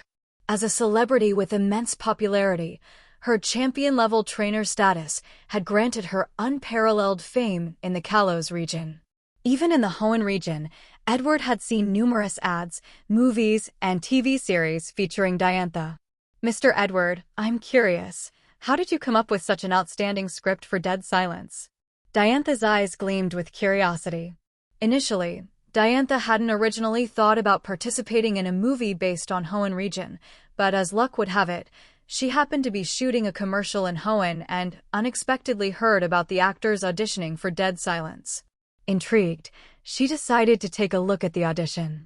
As a result, after reading the script, she immediately agreed to join the cast. Edward scratched his head. The crew was still setting up the scene, so he decided to use the time to chat with Diantha. Edward planned to shoot first the scene of the male protagonist, meeting his stepmother, and then the subsequent scenes with his stepmother. Since the scene was not ready yet, it's not a bad idea to talk to Diantha first. Actually, the inspiration came from some horror films I've seen, but I always felt they weren't quite scary enough. Edward spun his tale effortlessly. After all, this world doesn't have those classic horror films of his previous life. Even if he claimed the idea came to him in a dream, no one would suspect otherwise. After listening to this, Diantha nodded thoughtfully, her gaze turning slightly contemplative. She looked at Edward. As a renowned actress from the Kalos region, Diantha had a keen sense for scripts. She predicted this horror film could become a box office hit, propelling Edward into the spotlight as a rising director in the Pokémon League. With that in mind, Diantha decided to strengthen her rapport with Edward. As an ambitious actress, she sought to star in more exceptional films. After exchanging pleasantries and contact information with Edward, the set was almost ready for Diantha's first scene, and Edward began to prepare for the shoot. Edward settled into the director's chair, his eyes fixed on the world through the camera lens. Unlike the world seen by the naked eye, the lens captured a uniquely stylized realm. The gloomy weather perfectly suited Edward's vision. After all, the whole film Dead Silence is basically shot in gloomy tones. The dim tones would heighten the oppressive atmosphere, aligning with the movie's chilling theme. Director, the weather team is ready, Deck whispered beside Edward. He nodded, understanding the message. One of the perks of filming in the Pokémon world was the ability to control the weather. Rain, snow, sunshine, even sandstorms were all options at their disposal. The current weather is perfect, Edward gestured. The camera began rolling, focusing on the protagonist, Jamie. The shot then pulled back to reveal a hauntingly eerie mansion. Edward watched intently. The male lead's acting was impressive. Edward had walked him through the script earlier, emphasizing the protagonist's complex emotions, grieving his wife, while returning to his hometown to uncover the legend of Mary Shaw. The camera zoomed in as Jamie knocked on the door. From inside came soft, measured footsteps. Edward raised an eyebrow. Diantha's choice for the footsteps was interesting, but he made no comment. The scene was progressing smoothly and didn't need a retake. "Jamie, my deepest condolences for your wife's passing," Diantha said, opening the door with a surprised expression, but with a sincere smile that radiated warmth and joy. "Cut," Edward called out, a hint of exasperation in his voice. Diantha's performance was flawless, her expressions and demeanor perfectly capturing Ella's early attitude toward Jamie. The issue lay with Jamie himself. Perhaps nervous about working with a star of Diantha's caliber, the actor playing Jamie was flushed and visibly flustered. "Jamie, right now you don't look like a man uncertain about a stranger claiming to be a stepmother. You look like a shy boy with a crush," Edward quipped, suppressing a sigh looking at the actor whose face was flushed. In the current take, it seemed like the male protagonist Jamie had romantic feelings for his stepmother Ella, definitely not the tone Edward wanted for the film. Sorry, director. I'll adjust right away." The actor bowed his head in apology, took a deep breath, and slapped his cheeks to regain composure. Seeing this, Edward let it slide, reminding him to stay focused on the film. They resumed shooting the scene. Diantha quickly got back into character. The second take was even more compelling, with her expressions and subtle glances truly captivating. Edward clicked his tongue in admiration. With acting skills like hers, Diantha could easily have been an award-winning actress in his previous life. In the Pokémon world, several prestigious film festivals existed, with the League Film Festival being the most esteemed and held annually by the League. "I suppose you could call me your stepmother," Diantha explained earnestly. This time, Jamie's performance improved significantly. His expression perfectly conveyed confusion and skepticism, no longer the awkward shyness from before. "Cut," Edward called again, though this time the issue was with the lighting. Jamie's face appeared overly bright, as if he'd been hit with a spotlight. After resolving the lighting issues, filming for the movie continued, and they soon reached a key foreshadowing scene in dead silence. Jamie and his stepmother went to meet Jamie's father. While this seemed like an ordinary scene, it required special attention to the audio to plant a subtle clue. For the next segment, I want Jamie's father's first line of dialogue to be heard from the direction of his stepmother. Edward called for a cut and explained his intention. "I understand. Is this to hint at the fact that Jamie's father is actually a puppet?" Diantha asked excitedly. Having read the script, she grasped the significance of Edward's arrangement. "Yes, exactly. So, Jamie, during the next take, when he speaks, I need you to glance at your stepmother," Edward directed, carefully outlining the details. The stepmother was actually performing ventriloquism here. To make the plot twist truly impactful, subtle foreshadowing needed to be scattered throughout the film, making the eventual revelation both shocking and plausible. Edward planned to use small, deliberate details to hint at the truth. Jamie's father was long dead.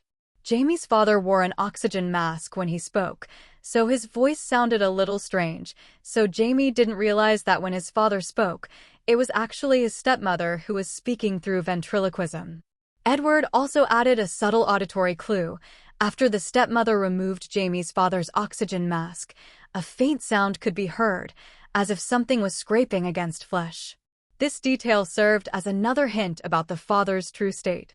Viewers likely wouldn't notice this at first, which was Edward's goal. If the audience figured out the twist about Jamie's father and stepmother too early, it would diminish the intended sense of horror. Initially, dead silence played out like a conventional horror film. However, the twist at the end revealed that Jamie had been ensnared in Mary Shaw's trap from the very beginning. His struggles were futile, carried out under the watchful eye of an unrelenting evil spirit. This sense of inevitable doom heightened the film's horror. However, this particular scene consumed much of Edward's time, and almost the entire day was spent on it. The reason? "Miss Diantha, are you not skilled at handling puppets?" Edward asked, half amused and half exasperated. He hadn't expected that Diantha would struggle with manipulating the intricately crafted puppet of Jamie's father. To ensure authenticity, Edward had opted not to use a human actor, but instead commissioned a life-sized puppet.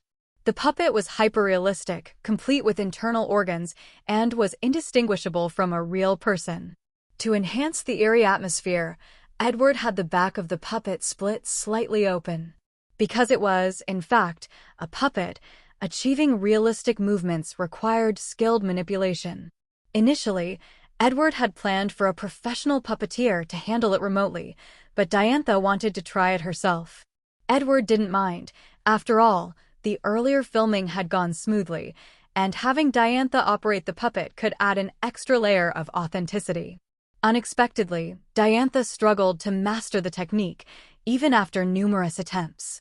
"It's my fault," Diantha admitted, her face slightly flushed. Manipulating a puppet, as it turned out, was a skill in its own right. Despite her efforts, she hadn't quite figured it out. "But this time, I'll get it right." "Please wait a moment," she said, confidently, releasing her Gardevoir. Edward paused, stunned for a moment after seeing it, realizing what Diantha intended. "Wasn't this a bit excessive?" "My Gardevoir can use its psychic abilities to control the puppet seamlessly," Diantha explained. Edward, seeing her determination, allowed her to proceed. To his surprise, Diantha's Gardevoir handled the puppet flawlessly. Even though Diantha's manipulation was still a bit clumsy, she was able to complete the whole scene effortlessly with the help of Gardevoir. With this attempt, the scene was finally completed. As evening fell, Edward decided to push ahead and film the remaining scenes for the day. Diantha's stepmother scenes mainly involved feeding Jamie's father, having conversations, taking phone calls, and eventually revealing the twist. Filming progressed slowly, with Edward repeating several takes to perfect the shots. By the time they finished the dinner scene, it was time to call it a day. Edward wasn't expecting to wrap everything up in one day. Even with the help of Pokémon, some scenes required meticulous work. For instance, the sequence where Mary Shaw emerges from the puppet's face could be achieved effortlessly with a Ghost-type Pokémon, eliminating the need for special effects. However, it would take several days to shoot all these scenes. The speed was faster today because Diantha and the others have very good acting skills and can often get the scenes right in one take. The editing and dubbing work have to keep up with the pace. "I want to finish the filming of Dead Silence as soon as possible." Edward talked to Deck beside him while watching the employees packing up their things. The nature of this employee's job, Deck, is quite special. He does everything and is somewhat like an assistant. "Okay, boss." Deck agreed decisively, while Edward was thinking about the plot to be filmed in the next few days. Compared to other movies, a horror film like Dead Silence with a small crew does not take a long time to shoot.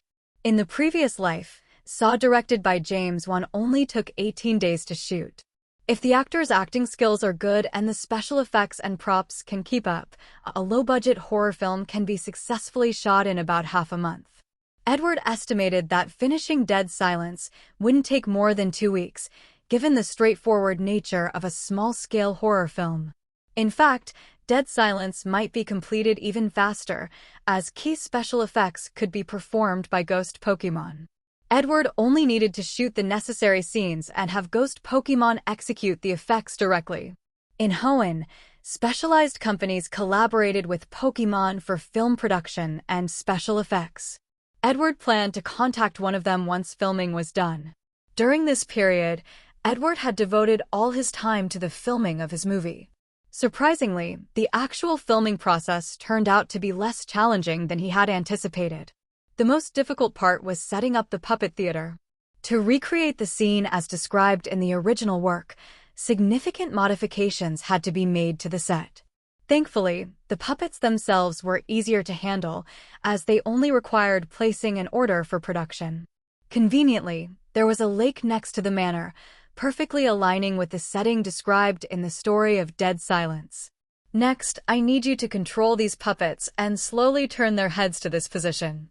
"Got it?" Edward asked the Mismagius standing before him.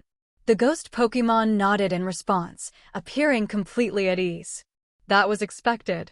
Such a task posed no challenge to Ghost-type Pokémon. "Deck, are all the mechanisms in the theater set up?" Edward called over Deck. The only remaining scene for Dead Silence was this one. Once it was completed, the footage could move to post-production for editing, music scoring, and submission to the Pokémon League for review. They're all ready, boss. I've configured them to be reusable, as per your instructions, Deck replied, running over with a flattering smile. Edward glanced at Deck, who had been unusually diligent recently, bordering on overly eager to please. Edward figured that, had he not firmly rejected any backstage deals, Deck might have gone as far as sending aspiring actresses straight to his doorstep. Deck, I remember you're about 42 years old, right? Edward asked, his gaze resting on the middle-aged man who had started balding. Startled, Deck quickly became even more respectful. Yes, boss. I'm 42, Deck said, nervously wiping sweat from his brow. If I recall correctly, your role in this company is... Edward paused, realizing he wasn't deeply familiar with the internal structure of his own film company. After all, his father had assigned professional managers to handle everything, leaving Edward free to focus solely on filmmaking. General manager, boss, Deck immediately answered, his voice eager. Edward nodded. Yes, Deck served as the general manager of the company, a mid to high-level management role. Edward also understood Deck's apprehension. His recent hands-on approach was both a show of loyalty and an attempt to avoid dismissal. For a man over 40, leaving a job was no small matter, especially with a family to support, a wife, 3 children, and looming mortgages. Such responsibilities made the stakes even higher. This is why companies often prefer hiring employees who have settled down. These employees have ties and obligations that make them less likely to quit, even under challenging conditions. This predicament is often referred to as a midlife crisis. On the contrary, young people who have just graduated from college do not have so many concerns. At worst, they can just resign and look for another job. Deck embodied this perfectly. At 42, with a wife and 3 children to support, and even a mortgage and a car loan, he needed his job to stay afloat. This explained his obsequious behavior. You've done well, Edward said with a smile, offering a rare word of encouragement. Deck's face lit up with joy, and he quickly assured Edward that everything he did was his duty. Watching the overjoyed Deck, Edward felt a fleeting sense of nostalgia. He, too, had once been in a similar, humble position. But now, everything had changed. All right, have the actors prepare. We're about to start filming the scene, Edward said, waving Deck off to cut short the flattery. As for Deck, Edward had no intention of letting him go. The man had proven himself competent and hardworking, or at least he did not look like he was slacking off. As long as he didn't try any underhanded tricks, he could keep his position. Soon, the actors were in place. The male lead, Jamie, and the detective required a bit more effort to perfect their performances. Meanwhile, the actress playing Mary Shaw had a simpler role, mostly involving makeup and delivering a few lines. The special effects for the other scenes were entirely performed by Miss Magius. Yes, Miss Magius had taken on the critical role of Mary Shaw in the climactic scenes. Her supernatural performances were so authentic that Edward decided to reward her with an additional bonus. Cut. Edward called out, a hint of exasperation in his voice as muffled laughter spread across the set. The actor playing the detective sheepishly got up, brushing himself off. During Miss Magius's performance, the detective actor had been so startled by her effects that he fell to the floor, mouth agape in shock. Miss Magius, clearly pleased with herself, stuck out her tongue in delight.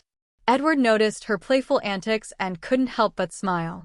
When she saw him looking, she coyly covered her face with her hands before peeking at him through her fingers. Only after realizing he wasn't upset did she relax and resume her cheerful demeanor. Jim, if that had really been Mary Shaw, you'd have lost your tongue and jaw by now, Edward teased the actor playing the detective, who quickly apologized. But Edward didn't mind. This was the last scene, and once the puppet theater sequence was wrapped up, dead silence would be complete.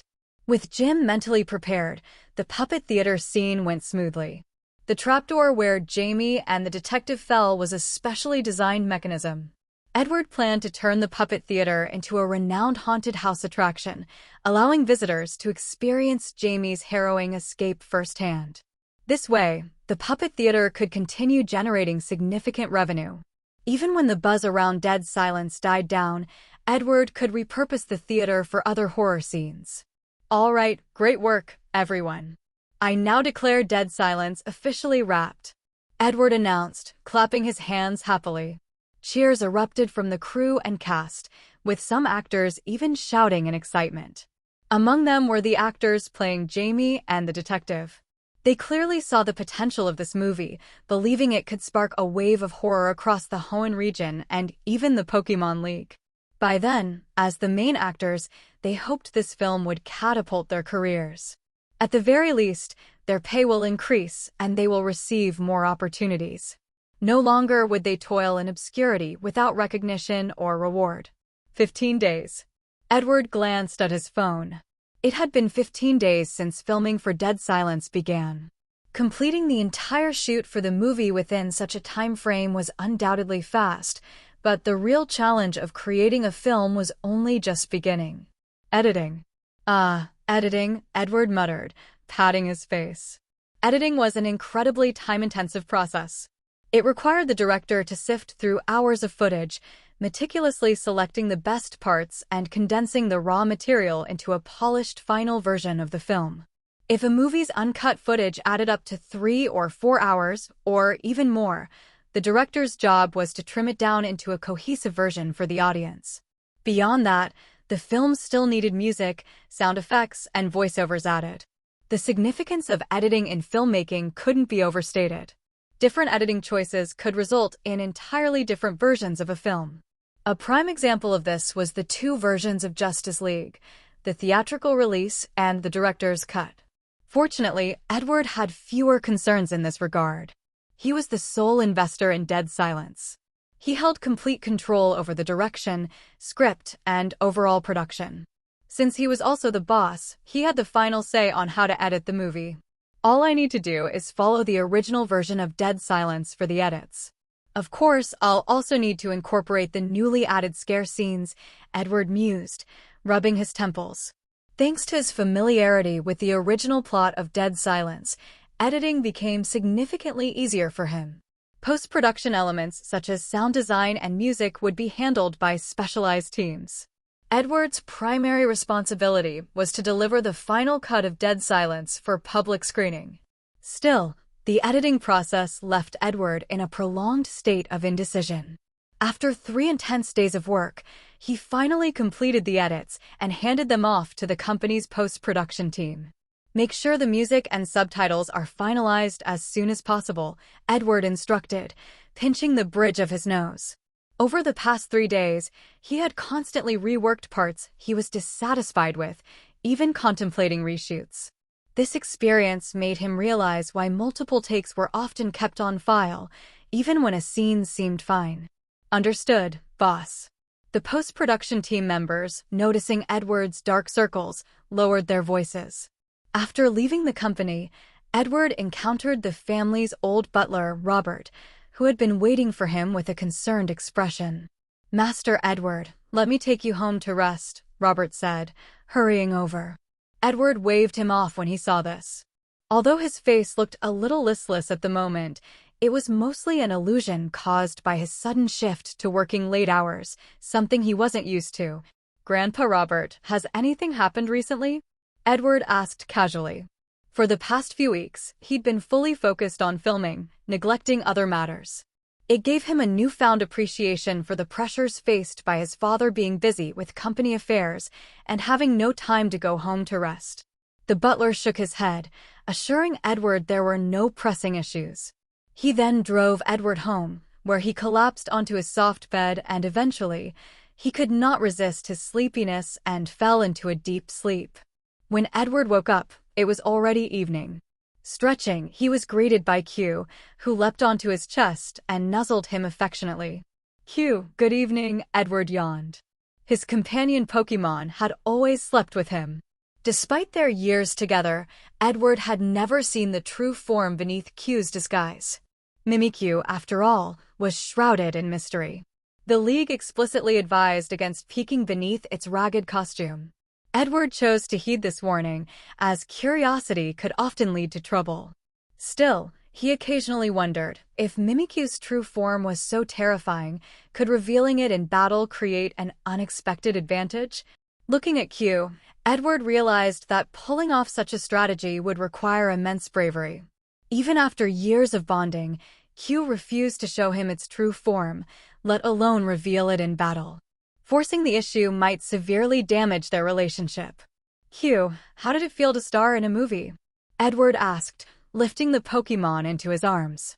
In dead silence, Q had portrayed the doll given to Jamie at the start of the movie. While some scenes used a real prop, Q handled the rest. Its performance was surprisingly effective. Of course, most of the role required minimal action. Just tilting its Pikachu-like head at Jamie was enough to create an eerie effect. Q bounced around happily, clearly pleased with itself. Edward chuckled and gave it a gentle pat, then sat up from the bed before noticing a document on the bedside table. Picking it up, he saw that it was a joint investment agreement. The names of League Films, Smeargle Film Production, and Dream Studios were listed as co-investors. Together, they had funded 30% of the film's production costs and would share part of the profits. The money had already been transferred to Edward's account. Joint investments, huh? Edward frowned slightly. His recent late nights had left him feeling groggy, though the sensation was starting to fade.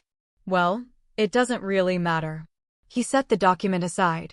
He knows what this investment means. While he was the son of Joseph Stone and backed by the giant Devon Corporation, the film industry was uncharted territory for the company. Now that he has broken into the industry on his own, if he wants to make a name for himself, it required him to build alliances and sharing the profits. The involvement of League Films ensured wide distribution across all regions, while Smeargle Film Production and Dream Studios, as industry leaders, minimized potential roadblocks in screenings and promotions. Although these companies wouldn't want to antagonize the Devon Corporation, nor cared much about Edward's directorial debut, they couldn't be ignored entirely. In the business world, following established norms was often the safer route. Acting recklessly would only lead to setbacks. Editing work was still ongoing. After 15 exhausting days, Edward finally got a rare moment of relaxation. However, in a place like Rustboro City, there weren't many exciting entertainment options. After some thought, Edward decided to visit the Pokémon Care Center run by Headmistress Lillian. He had been busy filming and hadn't had much time to see those adorable little creatures. Q, wanna spar with Ruckus? Edward asked, stepping out the door with Q in his arms. He enjoyed the warm sunshine of Rustboro City while playfully rubbing Q's head. Exclamation point. Q immediately sprang up, looking spirited and full of energy, which made Edward chuckle helplessly. Sometimes I really don't understand you, he muttered, poking Q's side. Just then, a commotion nearby drew Edward's attention. Not far ahead, there was a raucous noise. Edward glanced over and saw a Poochyena dart out from a crowd, clutching a bag in its mouth. Riding on its back was a mischievous Curlia, spitting at the people chasing them. It was quite the odd pairing, but the surrounding crowd burst into laughter, chattered excitedly, and some even happily snapped photos with their phones. "Catch those two thieving scoundrels," shouted a middle-aged man in a fast food uniform, running out in frustration. But he could only watch helplessly as the Poochyena disappeared into a nearby alley. Furious, the man yanked off his chef's hat and slammed it to the ground. Panting, the man picked up his hat from the ground panting and patted the dust off with a grumble. "Uncle Hughes, you got robbed again today?" Edward teased as he walked over. By now, the crowd that had gathered around had now dispersed, and the street resumed its usual bustling activity. "Ah, it's you, Edward." Uncle Hughes looked up, his face softening into a smile before returning to an angry scowl. "Yeah, those darn thieves. They've stolen my fried chicken delivery 4 times this month," he fumed. The stolen fried chicken, which could have earned 200 or 300 poke dollars, was gone just like that. Customers who were waiting are also urging to deliver, but frying up a fresh batch would take time. What a headache. 4 times. Edward chuckled.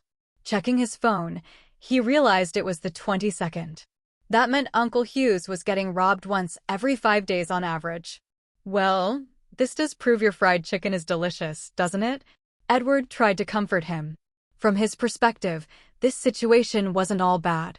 Uncle Hughes should actually feel a little proud. When you put it that way. Uncle Hughes scratched his head, a sheepish grin spreading across his face.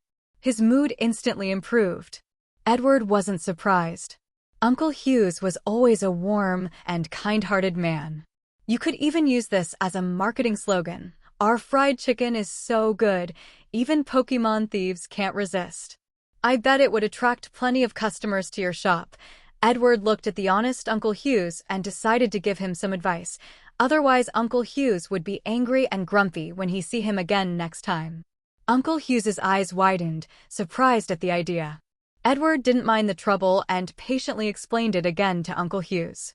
Uncle Hughes, those 2 Pokémon thieves from our city are trending online right now. You should seize the chance to promote your shop. After all, everyone who follows the Pokémon thief news knows they're picky eaters. These days, even Pokémon could become internet celebrities. For a while, this pair of wandering Pokémon became a hot topic in the league. However, this fame was like adding fuel to the fire. While it brought attention, it also came with significant risks. I'll give it a shot. Uncle Hughes, despite his simple nature, knew the value of good advice. He nodded eagerly and jogged back to his fried chicken shop, preparing for both deliveries and promotions. By the way, Uncle Hughes, please send a group meal of fried chicken to Headmistress Lillian later. Edward thought of the important things he had to do. With Uncle Hughes' fried chicken, there would be no need to buy those canned foods in the Pokémon department store. Although Headmistress Lillian has always thought that fried chicken is junk food, the fragrant and delicious Hughes fried chicken is the favorite of those little ones, and it should be no problem to eat it once a month. I got it. Uncle Hughes trotted back to his fried chicken shop. He had to deliver a takeout and a group meal to the care center. He had a busy day today. That pair of troublemakers needs to be dealt with, though, Edward murmured, glancing toward the alley where the Poochyena had vanished. The Pokémon thieves were the nickname given to the duo by online users who loved stirring up drama. To Edward, though, they were a hidden danger. In the Pokémon world, not everyone was kind. Plenty of bad people existed, including members of evil organizations. Edward could already imagine how teams like Team Magma and Team Aqua would see the pair as walking gold mines. All they had to do was capture these 2 Pokémon, and naturally someone would be willing to pay a high price to buy them. Grandpa Robert, Edward said, dialing his phone. The reason why Pokémon thieves became so popular is because these 2 little guys are elusive in Rustboro City. It is difficult for him to find them by himself, but if he mobilizes the power of Devon Corporation, it will be very easy. Let's hope they're caught by the League before Team Aqua or Team Magma gets to them, Edward muttered, putting his phone away. With the current online buzz, the police in Rustboro City would surely take the matter more seriously now. For the duo's sake, Edward hoped they'd learn to tread carefully. Caw! A sharp cry echoed as Blacka descended from the sky and landed on Edward's arm, affectionately nuzzling him. Meanwhile, the care center's gate was pushed open by Big Bear, a stufful. Big Bear glanced at Edward and waved. Big Bear, Uncle Hughes will bring fried chicken later. Make sure to let him in, Edward instructed. Edward thought he imagined it, but Big Bear's eyes seemed to brighten noticeably. Excited, it rummaged through the large box behind it and pulled out a sign to wave. Edward could clearly see the word OK written on it. Blacka hopped around excitedly on Edward's arm, but its movements soon irritated Q, who glared fiercely at Blackie. Blackie immediately backed down and, after rubbing against Edward again, flew up to perch obediently on the iron gate. Only then did Q contentedly snuggle into Edward's arms. This little one was getting sleepy again. Edward carried Q into the care center. Not long after entering, he caught sight of Ruckus.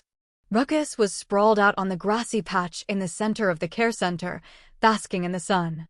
A noticeable gap surrounded Ruckus. None of the other Pokémon dared approach, leaving it with the most comfortable spot all to itself. Q. Q suddenly jumped up, scrambling excitedly onto Edward's head and quivering as if preparing to ambush Ruckus. Edward's mouth twitched. Seriously, a ghost and fairy-type Pokemon like you wants to ambush a dragon-type like Ruckus? Where did you even learn this? At that moment, Ruckus seemed to sense something unusual. It opened its eyes. Its yellow pupils were bloodshot, making him look even more intimidating. But upon noticing Edward standing nearby, the ferocity in Ruckus's gaze softened significantly. It stood up happily and trotted toward Edward, only for Q to suddenly leap down and block its path. Ruckus visibly froze, stopping in its tracks. It stared at Q and let out a low growl. Though Ruckus hadn't yet evolved into Salamence, its growl already carried a hint of the move's intimidating power. Powerful dragon-type Pokemon often required a long time to evolve to its final stage and uses a lot of resources, but once they reached their final forms, they became formidable combatants. Q turned to glance at Edward and cried out. Seeing this, Edward stepped aside, knowing Q was already raring to go. Q swayed its tail slightly, prompting Ruckus to unleash a flamethrower without hesitation. The intense flames distorted the surrounding air, and this scene made the previously quiet care center instantly lively, drawing the attention of every Pokemon in it. But upon realizing it was a battle between Ruckus and Q, they quickly withdrew from sight. From behind Ruckus, Q's shadow rose and delivered a decisive blow to Ruckus's shell, interrupting the Shellgun's flamethrower. But instead of backing down, Ruckus grew even more excited, charging at Q with black energy glowing in its teeth, a dark-type move, Bite. Q countered with Draining Kiss, a fairy-type move that halted Ruckus's charge and further agitated it. The pain drove Ruckus into a rage, and it let out an angry roar. Edward, the headmistress, Lillian, approached with a gentle voice, handing Edward a chair. Edward thanked her and sat down beside the headmistress, watching the battle in the middle becoming more increasingly intense. Q has grown much stronger, Lillian remarked with a smile as she observed the fight. Yeah, this little one is my only Pokemon, so I've given it all the resources I have, Edward replied nonchalantly. As Steven's younger brother, Edward had no shortage of training resources for Pokemon. He had everything from technical machines to special training materials.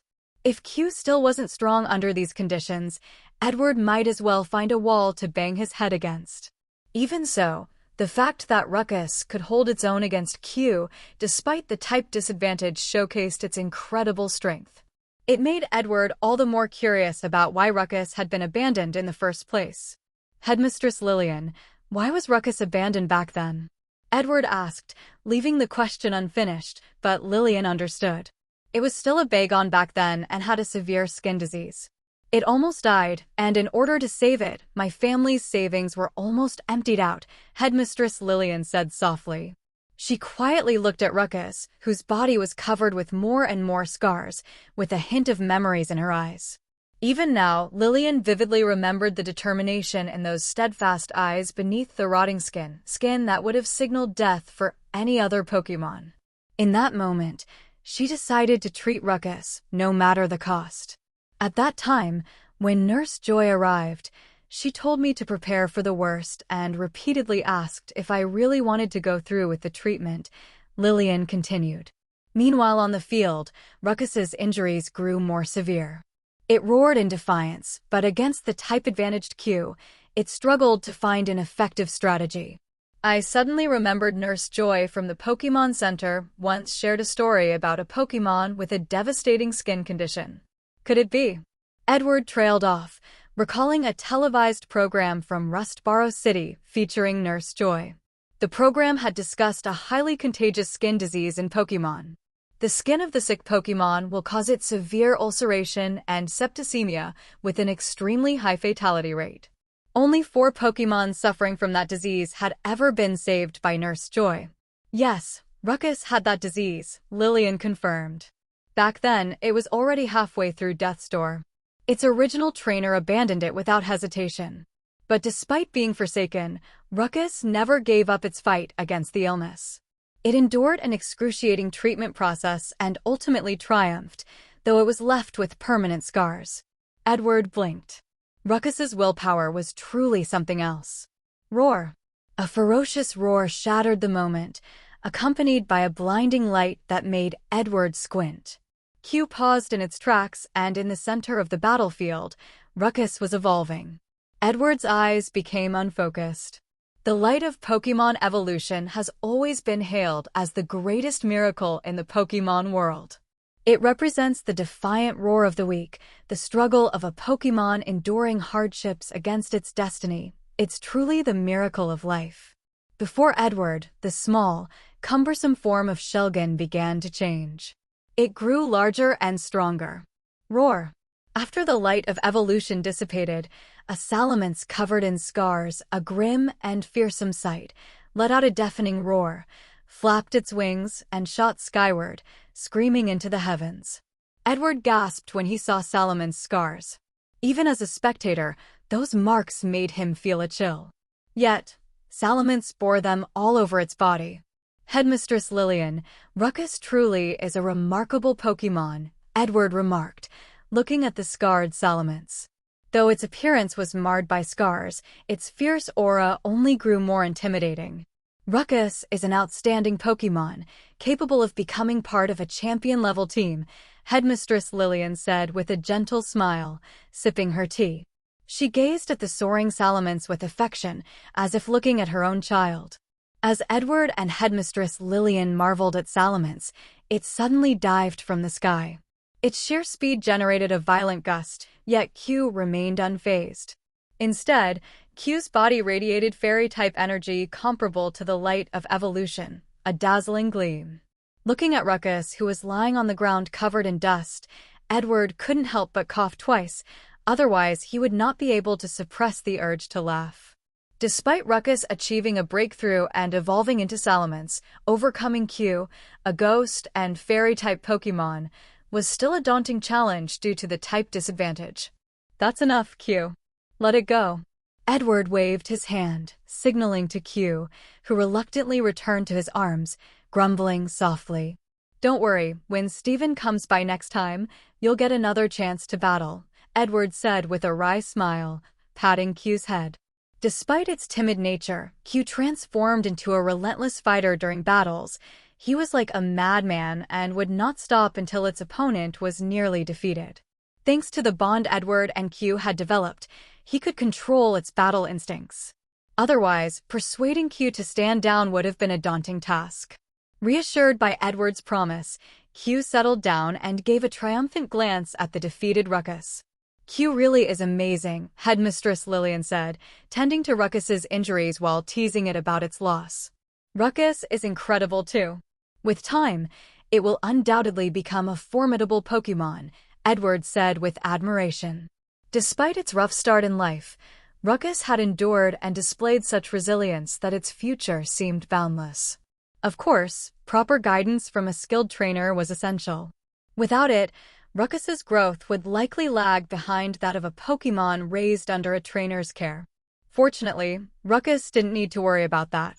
Headmistress Lillian was a former gym leader. Are you sure you won't reconsider?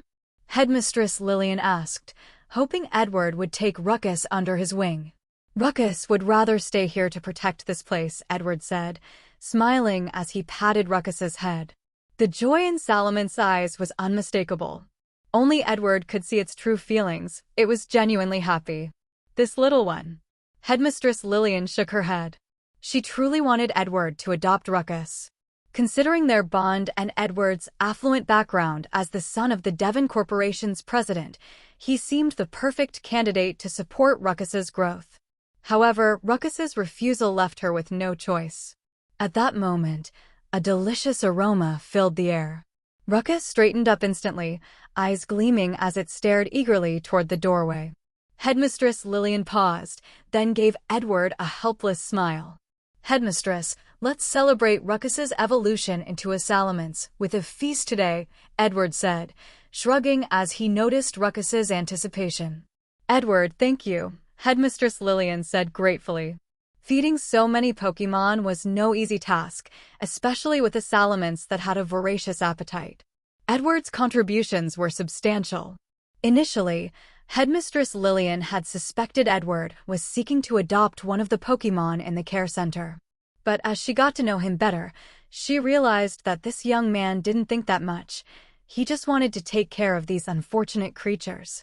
Uncle Hughes soon wheeled in a large cart, the aroma of fried chicken growing stronger. A swarm of Pokémon rushed over, except for a few herbivores who remained indifferent. Among them, a small Shroomish sneaked off to Ruckus's sunbathing spot, contentedly lying down and releasing spores. A Poochyena rushing toward the food accidentally inhaled the spores and collapsed, twitching on the ground. Its 3 legs flailed wildly, unable to reach the delicious meat. Fortunately, Headmistress Lillian was prepared. Salamence glanced back, flapped its wings to clear the spores, and helped Headmistress Lillian carry the 3-legged Poochyena out, placing a piece of meat in its mouth. Though paralyzed, the Poochyena happily chewed on its meal. Headmistress Lillian, have you seen the news lately? Those Pokémon thieves are quite the hot topic, Edward mentioned, recalling the 2 Pokémon thieves still on the run.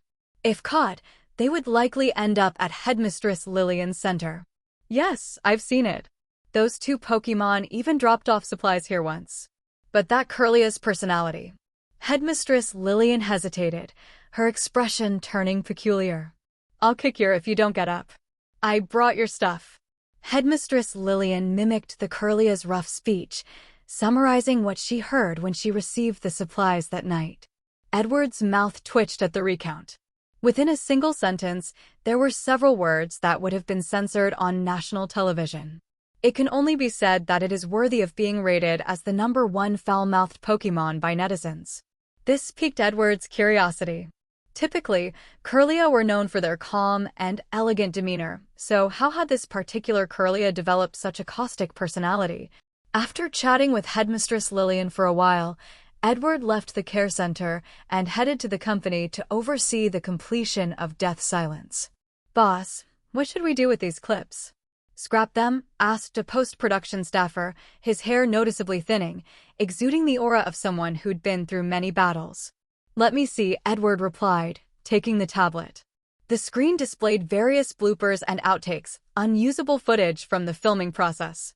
Though it seemed odd for a horror movie to have bloopers, Edward found it understandable. For instance, during the shooting of the puppet theater scene where Mary Shaw spoke through a puppet, there was a shot of her extending her long tongue, which pierced through the puppet's head and emerged from its mouth to wave around. For this, Edward had enlisted the help of the Rustboro City Pokémon Stunt Guild, who sent a Lickitung for the job. But the actor playing Jamie couldn't keep a straight face when faced with the massive tongue emerging from the puppet, leading to an uncontrollable laughing fit. Edward had no choice but to let the embarrassed Lickitung leave the set. While its tongue was indeed its specialty, seeing such a massive tongue come out of an elderly woman's mouth was truly surreal. There were other similar moments, too. After reviewing the clips, Edward had an idea. Edit these funny moments together and add them to the end of the movie, alongside the credits, as a blooper reel, Edward suggested naturally. However, seeing the confused expression of the staff member, he realized this concept didn't exist in this world yet. Indeed, movies in the Pokémon world typically ended without any additional content. Features like blooper reels, previews, and post-credit scenes, which had become cliches in his previous life, were entirely absent here. Just do it, Edward continued. Focus on the moments that are genuinely funny, the ones that make you laugh. Edward didn't pay much attention to this concept, which seemed very novel in the Pokémon world. It might seem very novel when you see it for the first time, but it would be just like that after seeing it many times. Got it, boss. The staffer gave Edward a look of admiration before rushing back to edit the video. Everyone, let's push a bit harder and aim to get the movie submitted for review as soon as possible. Once it's approved, I'll give everyone 2 months' salary as a bonus, Edward announced. The room erupted in cheers, and the professional manager his father had assigned quickly set the plan into motion. Afterward, Edward checked on the post-production progress. Subtitles were being finalized, and the score had already been added. It wouldn't be long before Death Silence was ready for the world. "Boss, do you have any ideas for the promotional campaign?" The manager came over and asked softly. Edward scratched his head.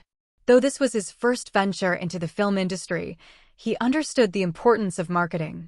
In the Pokémon world, countless movies were released each year. Without proper promotion, how would anyone know about his film? Keep it simple. Edward hesitated, then recalled some memorable marketing stunts from horror movies in his previous life.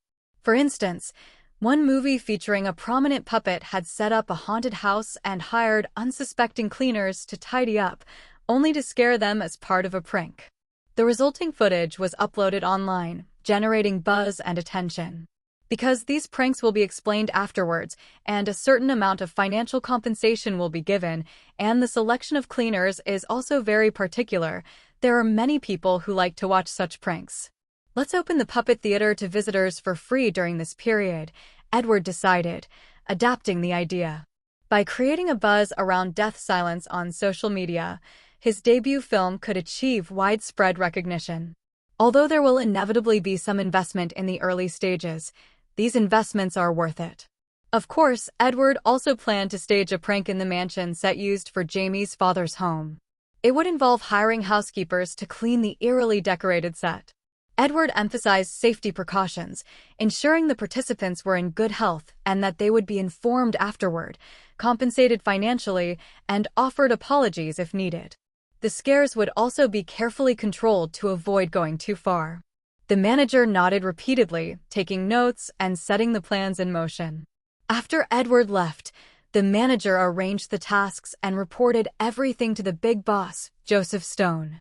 This wasn't tattling, it was simply informing the higher-ups about the upcoming promotional activities. The next day, Death Silence swept across the Hoenn region like a storm.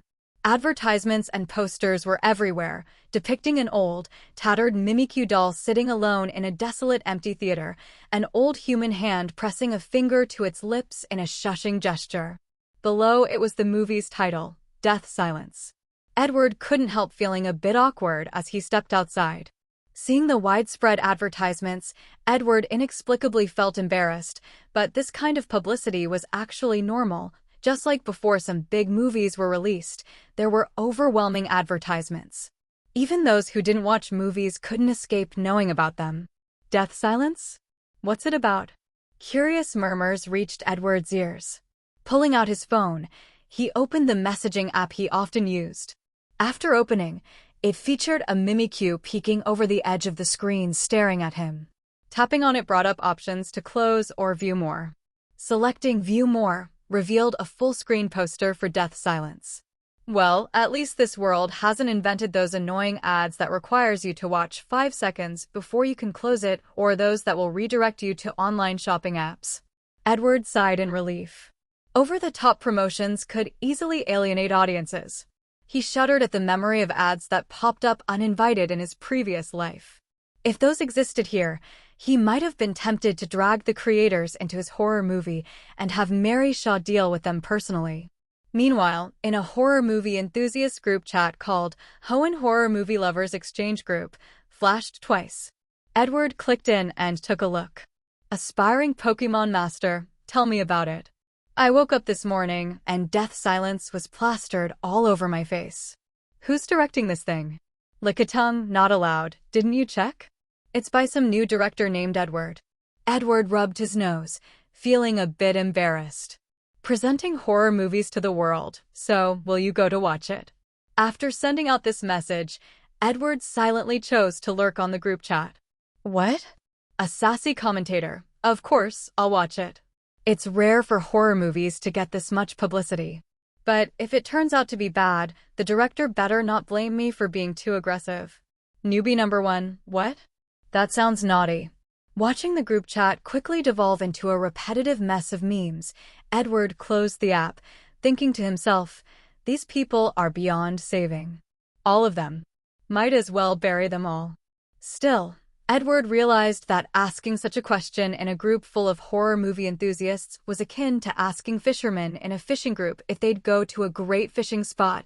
They'd obviously jump at the chance. It was a bit redundant. Well, I really am looking forward to it, Edward murmured as he patted Q nestled in his arms. He wondered what kind of reception Dead Silence would receive once it premiered in this world. As for his next horror movie, Edward already had an idea in mind, but he'd wait for the market's reaction to Dead Silence before deciding whether to proceed with it. With that thought, Edward hurried to the company to oversee the post-production work on Dead Silence. He couldn't wait to present this movie to the world. Meanwhile, as Edward was busy supervising the editing process, an amusing video suddenly appeared on the homepage of 3D Porygon Video, the largest video website of the Pokémon League. Despite being a new upload with low views and only a few comments, the video managed to make its way to the homepage, sparking widespread curiosity. Hey everyone, let me tell you, this video must have been boosted with money. A content creator named Kai Nat was live streaming at the time. Noticing this unexpected video, he chuckled mischievously. No kidding. Didn't the site promise it would never sell out? Haha, 3D Porygon said they will never change, but Porygon can evolve. Ultra Premium Evolution. Alright, chat, let's stop debating this and focus on critiquing the video. Let's see how much money Uncle Porygon might have taken to feature this, Kai said with a mock-serious cough, clearly not wanting to risk a ban by naming names outright. He clicked on the video, which opened with a scene of a luxurious mansion. A group of people was shown setting up hidden cameras and various traps. The footage sped up to quickly depict their setup while still giving viewers a clear sense of the effort involved. Whoa. They're going all out, Kai remarked, surprised by the production value. The mansion alone indicated a hefty budget, not to mention all the gadgets being installed. As viewers became engrossed, the barrage of comments slowed, with more people opting to watch silently. Here we go, the classic, watching a streamer watching a video on a video site. Another prank video, huh? Which new group is trying to make a name for themselves? I still prefer the antics from Alola, they're hilarious. Kai paused the video to check the uploader's profile, only to find that it was a brand new account, only level 2. Judging by the effort here, this team definitely spared no expense, he commented before resuming playback. A line of subtitles appeared on the video. We contacted a local cleaning company and had the boss, who was in on the joke, send 4 employees who were unaware of the situation to clean the house. Kai raised an eyebrow but remained silent, intrigued about which Pokémon would feature in this prank. The next shot introduced 2 young men and 2 women dressed in cleaning uniforms, looking a bit uneasy. They were greeted by an elderly woman who brought them into the mansion. The woman gave them a quick rundown of the cleaning requirements. Then a haunting, elderly voice began to hum a chilling tune. Beware the stare of Mary Shaw. She had no children, only dolls. The moment the eerie melody started, Kai couldn't help but rub his arms. The voice was deliberately deep and unsettling, as if the woman were murmuring ominously. The cleaning staff exchanged nervous glances. They had naturally heard the song, but after all that they said nothing, as the woman was their employer and just continued to follow behind. If you see her in your dreams, be sure you never ever scream. The old woman finished the unsettling rhyme, but continued to hum it softly, her voice fading as she led them to a room with a slightly ajar door.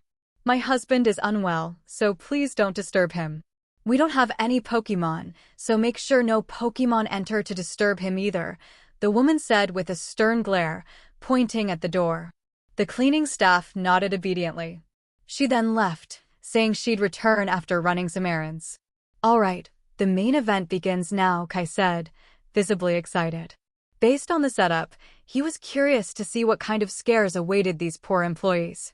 Does anyone else find that rhyme weird? The viewers in the chat seemed more focused on deciphering the unsettling song the elderly woman had hummed, speculating about its significance. Who is Mary Shaw? A doll maker. While some pondered the rhyme, others grew absorbed in the unfolding events. The pranks began in earnest. A vase fell seemingly out of nowhere, and doors creaked open and shut despite no one being there. Is there a ghost-type Pokémon here? One male employee asked his colleague, who shrugged in response. The owner said there are no Pokémon here, right? Another colleague replied, looking equally puzzled.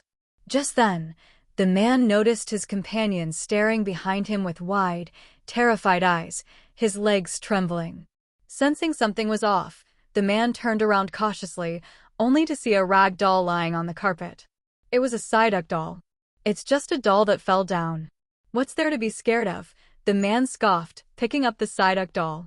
Looking around, he noticed a bookshelf filled with various dolls on it. Hey, these dolls are really CRE. The man was about to say something to his colleague when he caught sight of the dolls on the shelf out of the corner of his eye. At that moment, all of them were staring at him.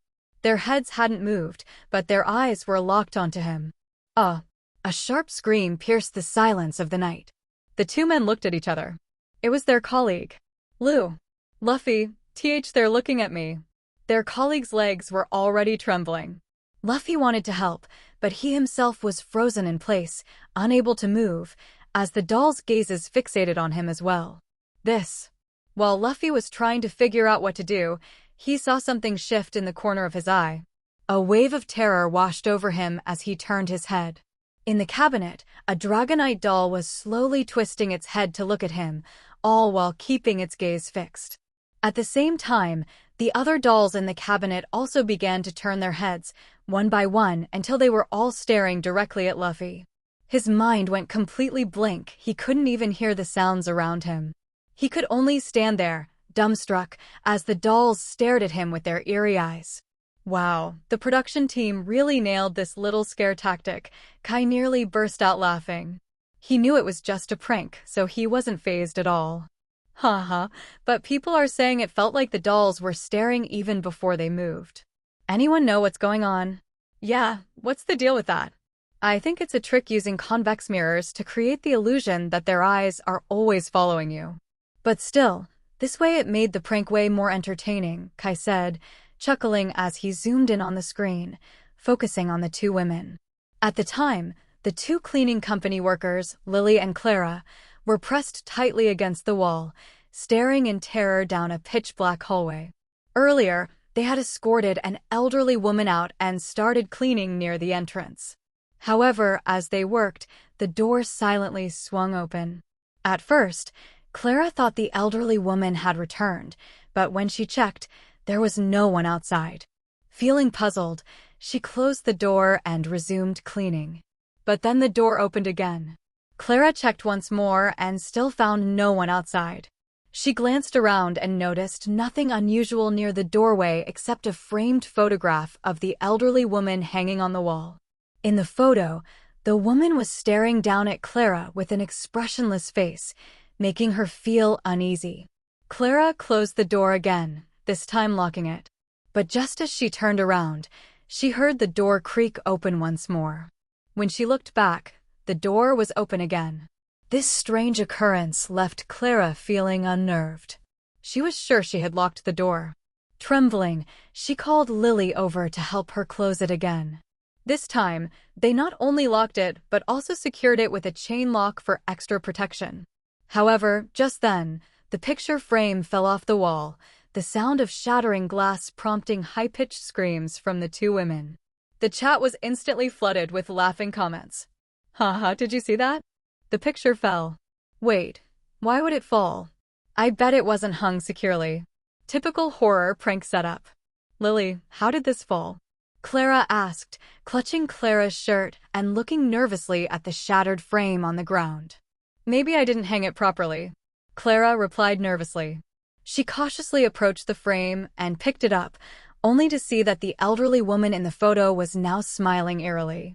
Clara flinched, dropping the frame again. Oh my god. Did you see that? The picture changed. High alert.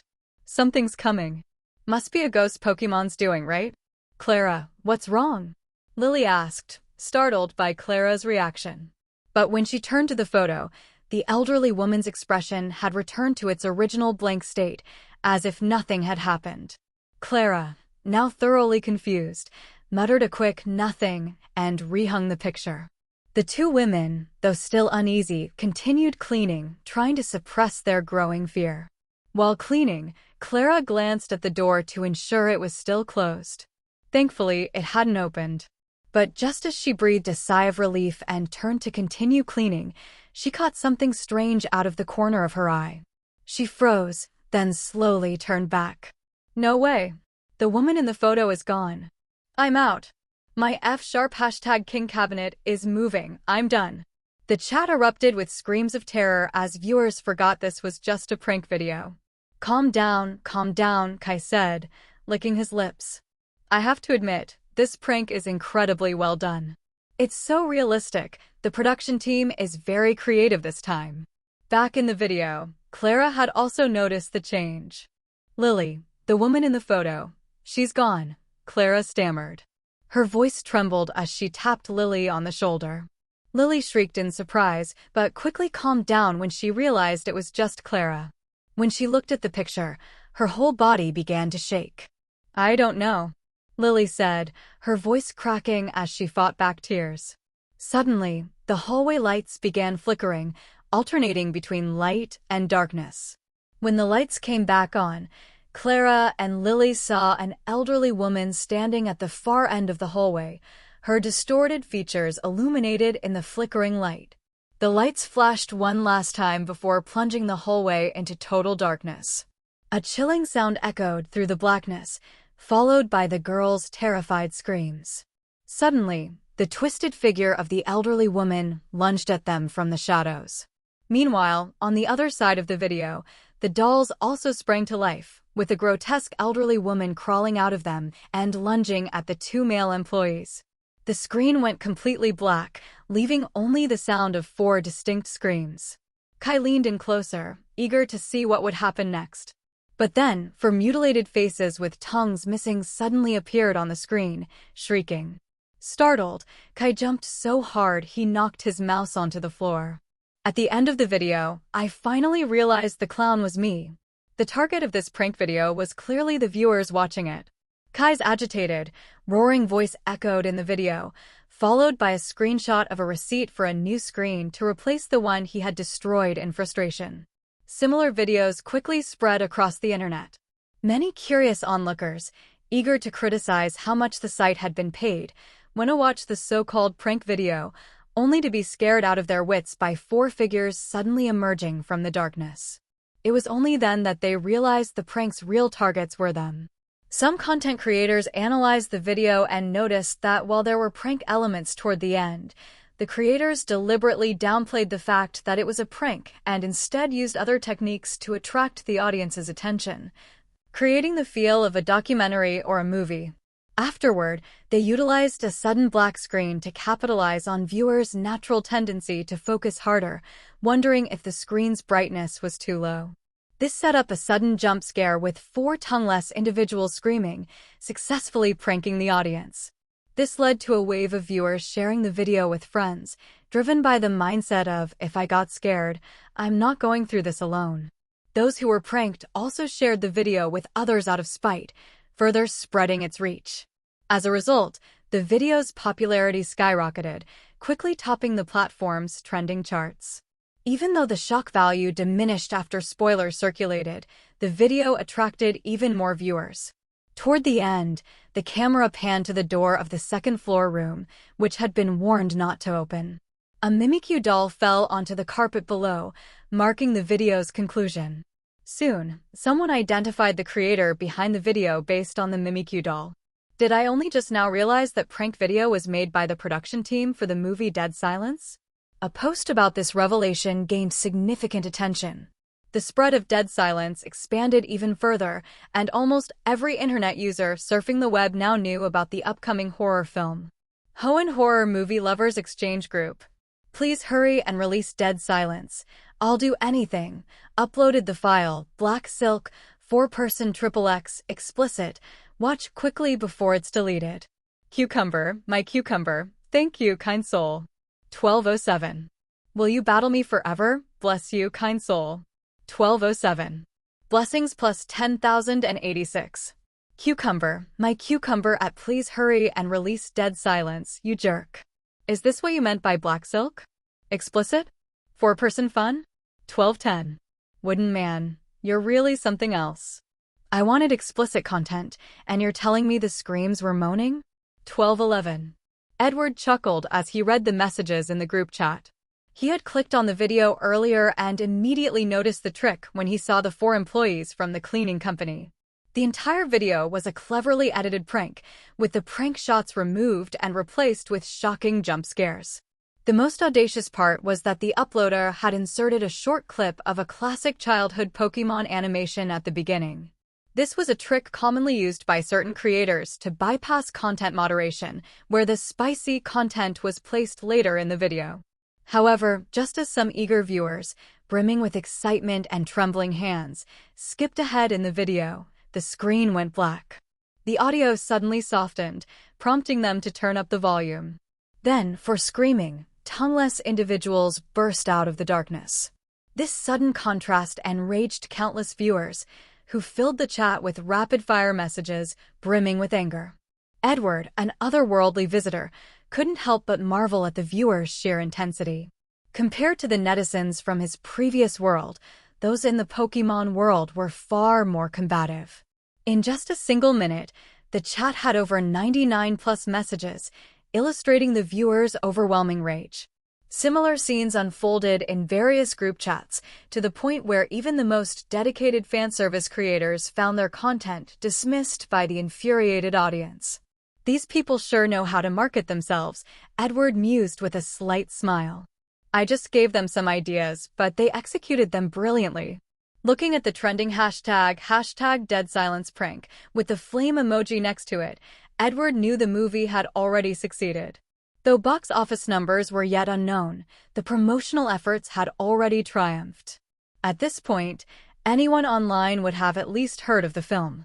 Even if only 2 out of 10 netizens ended up watching the movie, Dead Silence would rake in an incredible box office haul. As the movie gained traction, Edward noticed an increasing frequency of promotions. Some theaters even announced all-day screenings of Dead Silence, with the highest allocation of showtimes. Edward realized this was the handiwork of companies that had received a share of the movie's profits. Initially, they hadn't cared much about this small horror film, but now anyone with a shred of business acumen could see Dead Silence was poised for massive success. To maximize their dividends, they were pulling out all the stops. Simultaneously, Mimikyu plush sales skyrocketed, making it the best-selling plush product on e-commerce platforms. "How's the editing coming along?" Even Edward, usually composed, couldn't help but feel a little anxious. He rushed into the office and asked, "The edits are done, boss." The editor jogged over, dark circles under her eyes and her skin looking rough, clear signs of sleepless nights. "Great work. Bonuses for everyone." Edward grabbed the final cut and slipped it into his bag before hurrying out of the office. Young Master Edward, the old butler, greeted him at the office door. Edward quickly got into the car without a word, and the butler began driving toward the Pokémon League Cultural Review office. "Young Master, quite a few people have been trying to meet you lately," the butler said with a satisfied smile. "Not really that much before either, Grandpa Robert," Edward said, rubbing his brow. As one of Devon Corporation's heirs, Edward was accustomed to having people constantly seeking his attention. In the past, some girls had even orchestrated elaborate, coincidental meetings with him, hoping to spark something, but Edward had ignored them all. Once, his contact information accidentally leaked, resulting in a flood of calls and texts, some asking for money, some calling him husband, others calling him dad. The range of messages was utterly bizarre. "This time is different. They're all here to invest in your next film," Robert chuckled. Having worked with the Stone family for so many years, he was treated like family by everyone in the family, receiving a generous salary and excellent benefits.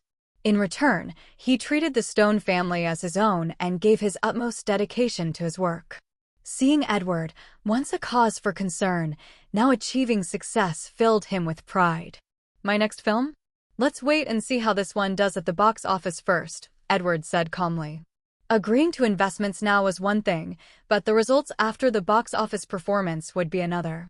Currently, these people were drawn to the hype generated by Dead Silence's promotional explosion, but their level of investment might not be substantial. Once the reviews and box office numbers came in, investment opportunities would naturally scale up. Butler Robert grinned. Edward's father had suggested advising him to wait before meeting these investors. The ones approaching now were likely just trying to capitalize on the buzz, which could drain the film's momentum. However, Edward had rejected them on his own, a decision that would undoubtedly please his father. The butler's car soon stopped in front of the League's Cultural Review office. Edward hurriedly got out, carrying the master copy of his film, and submitted Dead Silence for review.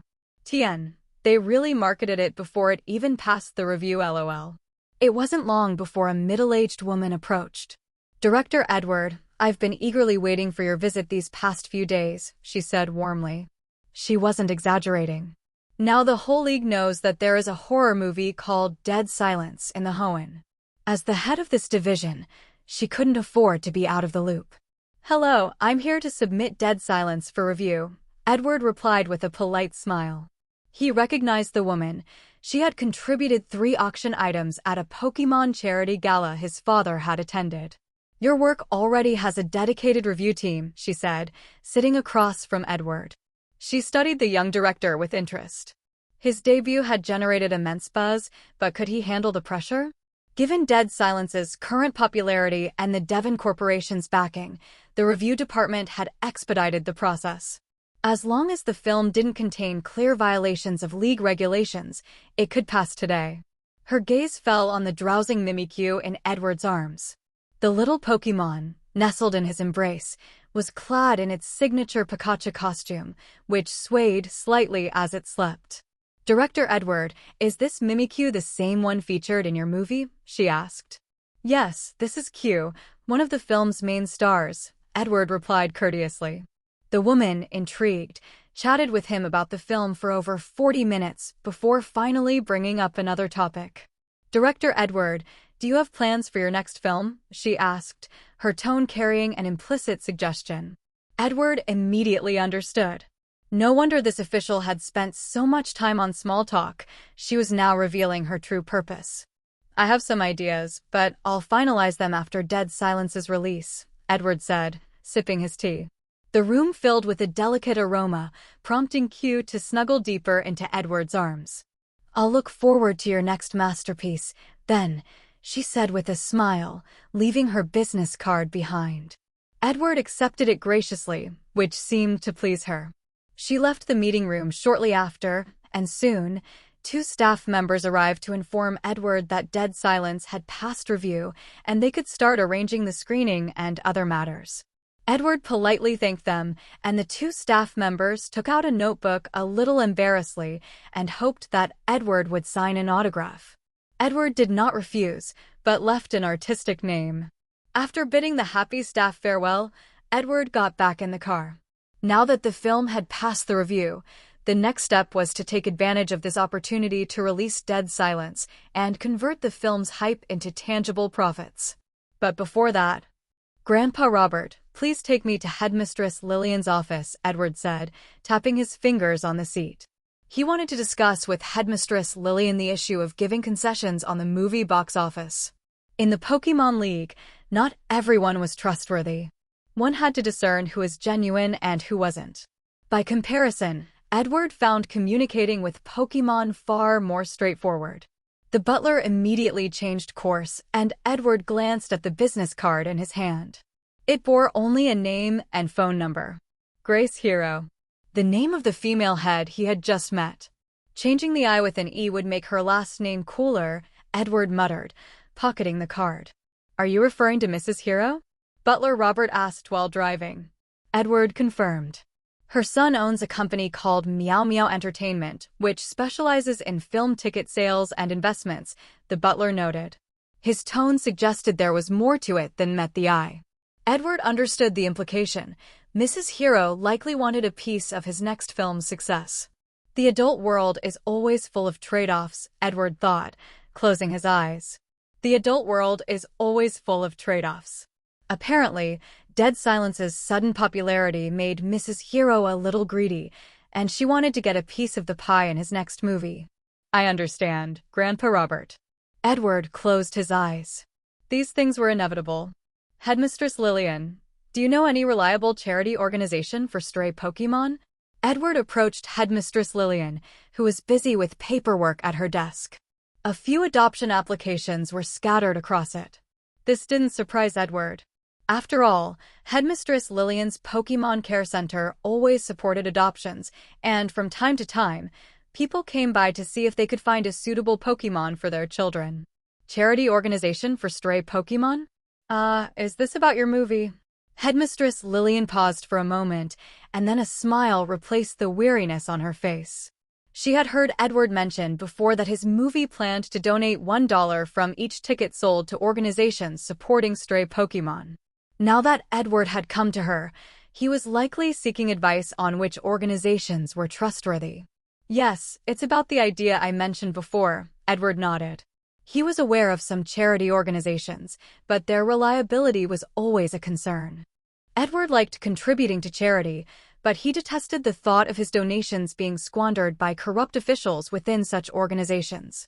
Although Edward had considered creating his own charity organization, he knew it would be challenging to ensure everyone under him had good intentions. Plus, managing it would be cumbersome. So, he wanted to consult Headmistress Lillian for her opinion. In that case, the Hoenn Abandoned Pokémon Care Organization comes to mind. I've collaborated with them before. They're registered with the League and are quite reputable, Headmistress Lillian said thoughtfully. Edward jotted down the organization's name, planning to have Butler Robert look into it later. If everything checked out, he could establish contact with them. By the way, Headmistress Lillian, you seemed a bit troubled earlier. Anything I can help with? Edward asked, his spirits lifted after solving the donation issue. He couldn't help but notice the concern on her face. Recently, there's been a surge in people wanting to adopt Pokémon. While it's a good thing, it's also...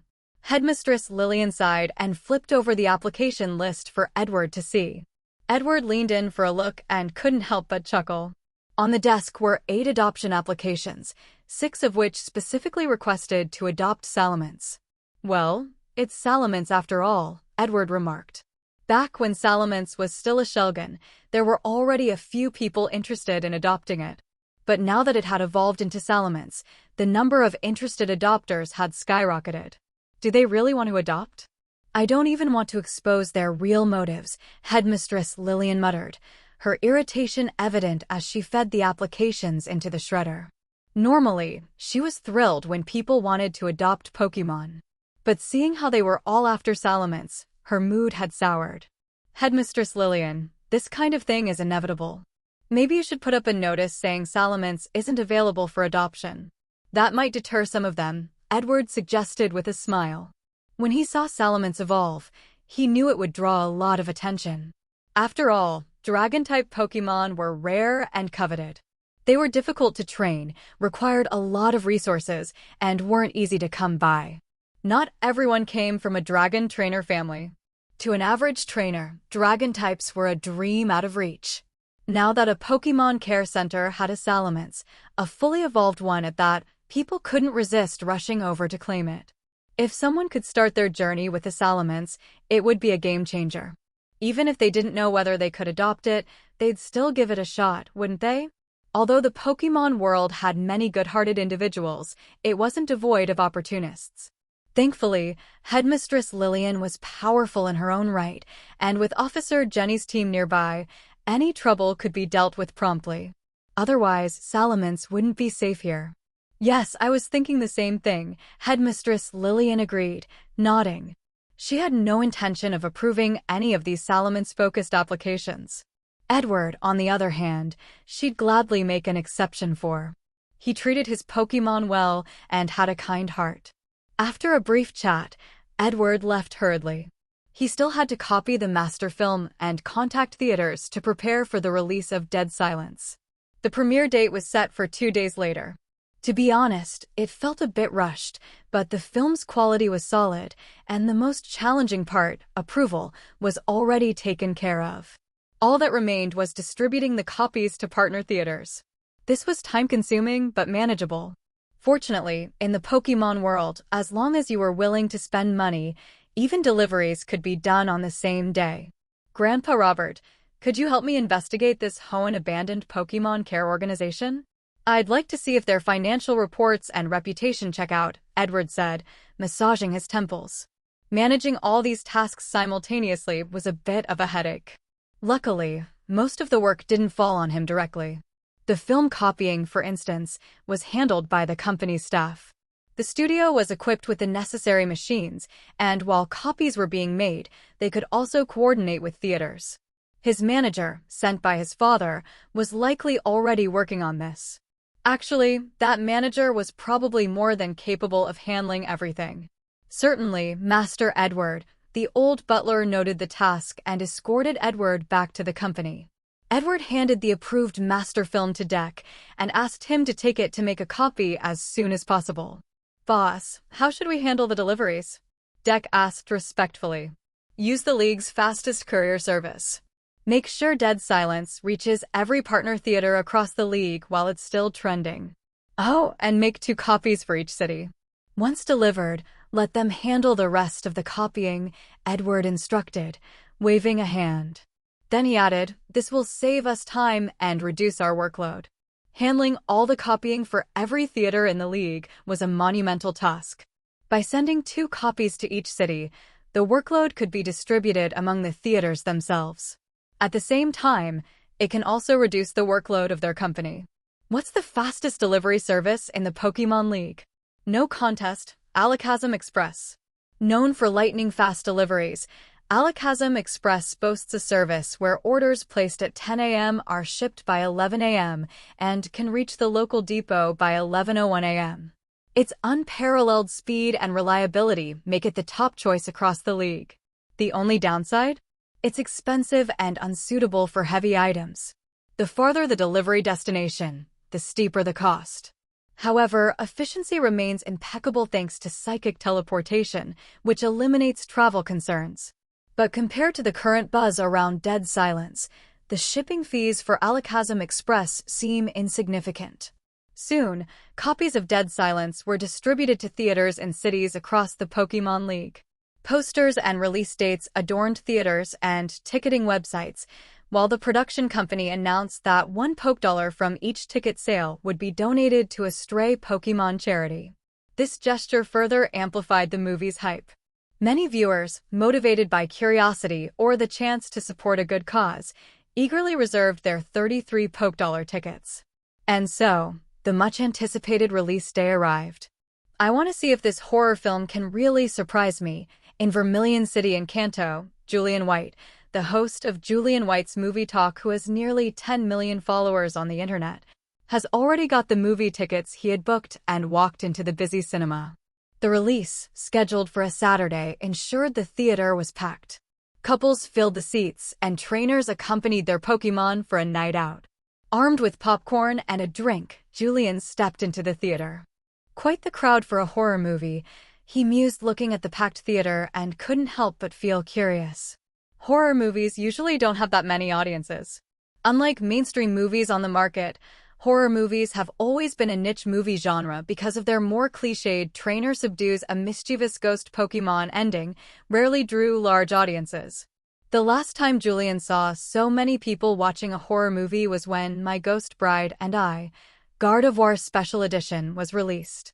While its opening day was a success, the poorly executed plot led to its swift downfall. As long as I can enjoy the movie, I'll feel that my ticket price is worthwhile. Julian sat in his seat with this thought in mind. Soon, the lights in the theater were turned off, and the movie Dead Silence officially began playing. The movie opened with the Ghost Films production logo, a man wandering through ruins, his eyes catching a ghastly ghostly figure, which transformed into the Ghost Films production's haunting insignia. Julian raised an eyebrow. "Never heard of the studio," he muttered. It seemed to be the first debut work of a brand new director and brand new company. A cryptic message followed. In the League's early days, people believed the dead could speak through the living. The eerie music accompanying the text sent chills down Julian's spine. He instinctively straightened in his seat, drawn in by the unsettling ambience. The first scene featured a woman meticulously crafting a Mimikyu puppet. As the puppet's eye was attached, Julian felt an uncanny sensation, almost as if it were staring back at him. From the chilling music to the subtle, unsettling shifts in tone, Dead Silence wasted no time establishing its foreboding atmosphere. The film quickly transitioned to the protagonist, Jamie, investigating a mysterious doll sent to him. Creepy, self-turning mannequins, sudden bursts of sound from a stereo, and abrupt silences heightened the tension. By the time the movie delivered its first jump scare, the theater erupted in gasps and shrieks. Even Julian, an experienced horror enthusiast, found himself on edge. He admired the seamless transitions and clever camera work that enhanced the storytelling. This director has talent, he thought. As Jamie delved deeper into the doll's origins, the story unraveled, holding Julian's full attention. When Jamie revisited his childhood home, the setting evoked memories of a prank video Julian had seen recently. However, the movie's set design proved distinct, quelling his concerns. But after Jamie went in, Julian realized that the set was different, which made him feel relieved. After arguing with his father, Jamie left. As he went downstairs, a figure appeared on the screen, a silhouette of someone's back, causing a small stir in the theater again, because everyone could clearly see that this was Jamie's deceased wife. Jamie realized it too. He stood in the stairwell, staring at the screen in terror. He turned around, wanting to go back, only to discover that his wife, or at least someone who looked like her from behind, was also standing right behind him. For a moment, Jamie was caught between going up or down. Then, the figure of his wife slowly turned her head. She stared at him with an indescribable expression. Her chin and tongue were gone. The sight shocked Jamie so much that he collapsed to the floor. Just then, as his stepmother approached, the ghostly image of his wife disappeared. Screams of terror echoed throughout the theater. Some men could be heard gasping for air while forcefully pinching their thighs to avoid crying out. But Julian didn't feel that any of this ruined the atmosphere. After all, he had let out a few screams himself. When the detective who had fallen was tackled by Mary Shaw and reappeared later in a horrifying state, many people were reminded of those viral jump scare videos. Still, Julian felt that something was missing. Watching Jamie burn the final Mary Shaw Mimikyu doll, sending her flying backward with a wail, Julian's heart finally began to calm down. Although it was brilliant, it still felt a bit cliché. Justice always triumphs over evil, Julian thought to himself as he began planning how he would review the movie in his next video. But then, as Jamie uncovered the truth about his father's identity, that familiar eerie music played once more. All the earlier clues suddenly fell into place, and this twist made Julian's eyes widen in shock. Julian's eyes widened. "Brilliant," he whispered, floored by the unexpected conclusion. Dead Silence wasn't just another horror film. With its innovative approach, expert pacing, and shocking twists, it transcended the genre's clichés, leaving audiences spellbound. And for Julian, one thing was clear. This movie deserved more than just a standard review. It was a cinematic experience worth sharing. The movie had ended, yet the audience remained entranced by the final twist. Julian sat in his seat, lost in thought. So, Jamie had been ensnared in Mary Shaw's trap from the very beginning? Perhaps her decision to lure him back to his hometown was just a cruel cat-and-mouse game. Julian also noted something unique about the film. There was almost no trace of Pokémon throughout. Especially not ghost types. "This is fascinating," Julian murmured, his excitement building. He couldn't wait to share his thoughts on this groundbreaking horror film with others. But as he stood up to leave, a new sequence began during the end credits, behind-the-scenes footage of Dead Silence. The scenes featured humorous moments, including a sulking Lickitung, which lightened Julian's mood. Wouldn't this ruin the eerie atmosphere for the audience? He pondered. No, this might actually make the film more accessible to a broader audience. Horror films had always occupied an awkward space in the league's entertainment industry. They typically revolved around nightmares, mental disorders, or ghost Pokémon causing trouble. Ghost types, in particular, were a staple of the genre's history. But Dead Silence broke the mold. The film was terrifying, so much so that even Julian, a seasoned horror enthusiast, felt uneasy throughout. However, such intensity might deter more timid viewers. The lighthearted behind-the-scenes footage helped release the tension, ensuring audiences could leave the theater with a positive impression. For Julian, It was a refreshing approach he'd never seen before. For the first time, he stayed to watch the credits roll in their entirety, which only fueled his desire to share his experience. That evening, Julian uploaded a new video review. Dead Silence, a movie that will make you cover your mouth. Hey everyone, I'm Julian. Today, let's talk about Dead Silence, one of the most talked about films recently. First of all, I think this horror movie doesn't belong in the same category as traditional horror films. In fact, it might have just created an entirely new genre.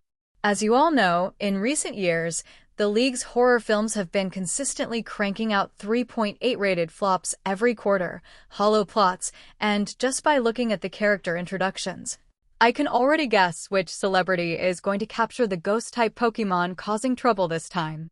If you've seen my past videos, you know the formula by now. The protagonist goes on a trip, supernatural events occur, the group runs into trouble, turns out a Ghost-type Pokémon is behind it, they overcome the problem, catch the Pokémon, happy ending for everyone.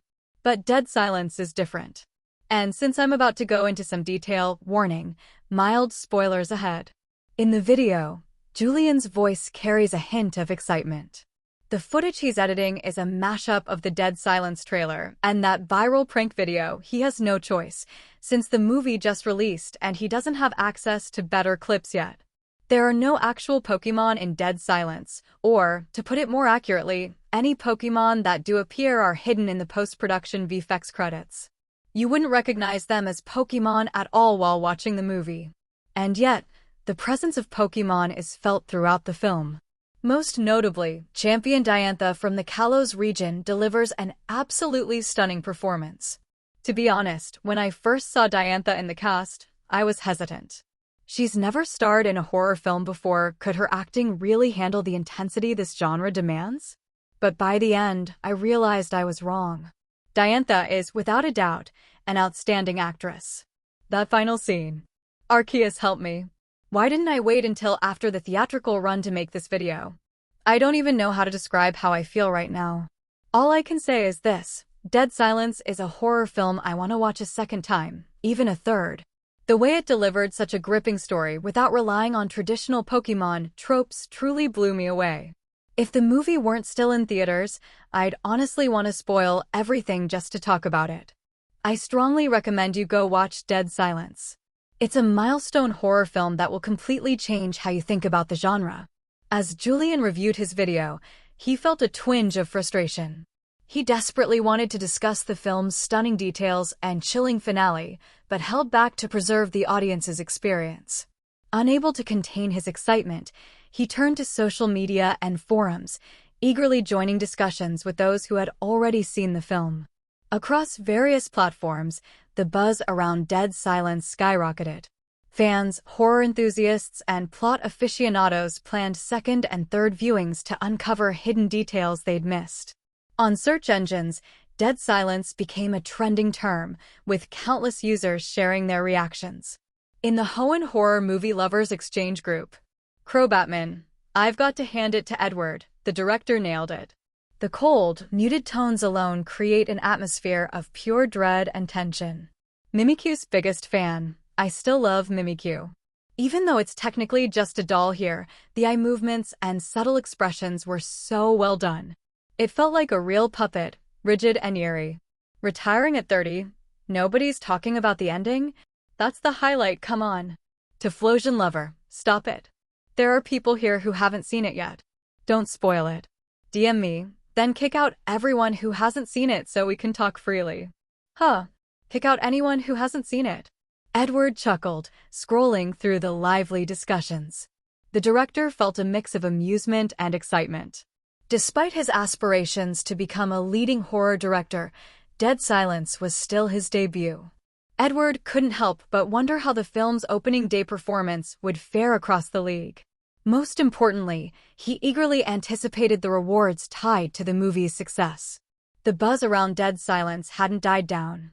As soon as the premiere ended, the internet was flooded with professional reviews from film critics. A genre-defining horror film, this movie has redefined the niche genre of horror. Kanto Entertainment. From its dark colors to the chilling sound design, what details did you miss in Dead Silence? Unova Daily. Kalos champion Diantha career transformation. Her broadened range makes her future worth watching. Kalos Daily Review. Dead Silence?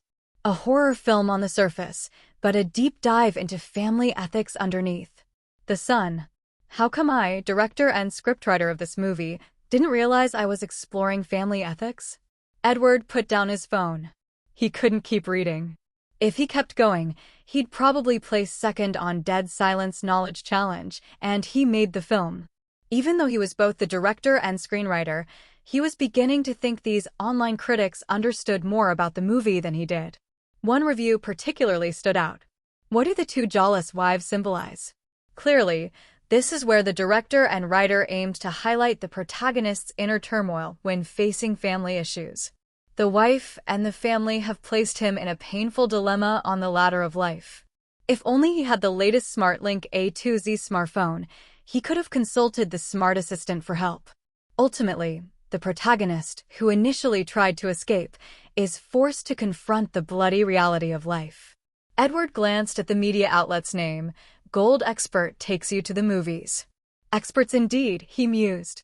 Their comprehension skills are beyond ordinary, and they even slipped in a product plug. Old pros. Just then, Edward's phone vibrated. A message came through. It was a congratulatory text from Diantha. He replied politely, but immediately, she sent another one.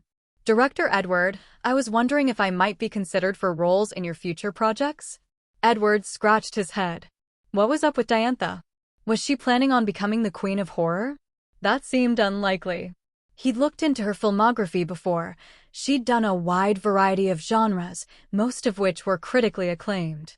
Her only black mark was an early career romance film that flopped with a score of just 3.1 out of 10.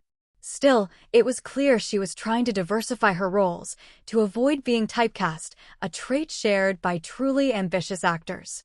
I'll definitely invite you to audition if I have a suitable script. Edward replied politely. He already had a rough idea for his next film, though he hadn't decided whether to cast Diantha yet. Originally, he'd planned to shoot a classic horror adaptation, The Grudge. But earlier, while browsing for info on his own film, he noticed something interesting. He searched again on his phone and pulled up a new product announcement from SmartLink Corporation, their newly launched smartphone, SmartLink A2Z. It's a smart device equipped with a Dream chip and a Porygon-based OS. The rest of the page was full of marketing lingo, which Edward ignored. He was familiar with SmartLink. In the Pokémon world, they were a major phone manufacturer, not quite on the level of Dream Phone, the industry leader, but still a solid brand. Ironically, the release of the new A2Z phone coincided with the peak buzz around Dead Silence, costing the phone its shot at #1 on trending charts. Still, it ranked near the top. Phones, huh? Edward scratched his head. Tech in the Pokémon world had advanced rapidly. According to butler Robert, back when his father Joseph was young, people still used flip phones and giant brick phones. But once Stephen and Edward were born, technology exploded into the smart era. Edward could kind of understand. After all, from the time Ash left Pallet Town to becoming a Pokémon Master, it didn't seem like much time had passed either. Looking at the new phone, Edward was reminded of a horror classic, one with a haunting ringtone and signature jump scares that made it a massive hit in its time. One missed call. But there was no rush to start that project. Edward wanted time to refine the plot and maybe localize the concept a bit. Besides, Dead Silence was still in theaters. Audiences had a limit on how much terror they could handle. Launching another horror movie too soon might not be a smart move. Edward. A cheerful voice called out from outside the door. Edward paused just before the door burst open and Stephen walked in, beaming, and slapped him on the shoulder. Edward winced. That hurt. Stephen was strong. His older brother was obsessed with digging for rare stones and training steel-type Pokémon. That kind of lifestyle gave him ridiculous strength. Edward had once seen Stephen move a Metang aside to grab a stone. A Metang. That thing weighs nearly 100 kilograms. And that was just the standard weight. Stephen's Metang was especially well-fed, making it even heavier, which only made Stephen's feat more absurd. You're supposed to be busy with league duties. Edward rubbed his sore shoulder. Why couldn't he have Ash's freakish protagonist stamina? You're my little brother. Stephen laughed freely, a side of him rarely seen at the League. But Edward knew this was the real Stephen. Seeing his brother so happy, Edward smiled too. Then Stephen dragged him off to the best restaurant in Rustboro City. Their father, Joseph, even joined them. It felt like a family reunion dinner. Edward, do you know what your movie's box office is right now? His father asked, smiling across the table. Edward shook his head. He knew the film had become a hit, but hadn't looked at the numbers yet. He'd planned to check tomorrow. It's still climbing rapidly, but the first day box office already broke 100 million. Edward froze. That would mean nearly 3 million people had gone to see it? That was a pretty impressive number. Edward enjoyed a celebratory dinner with his family, marking the success of his first film. Joseph, his father, seemed particularly overjoyed, indulging in a few extra glasses of wine with a bright smile on his face. Brother, weren't you planning to get a second Pokémon?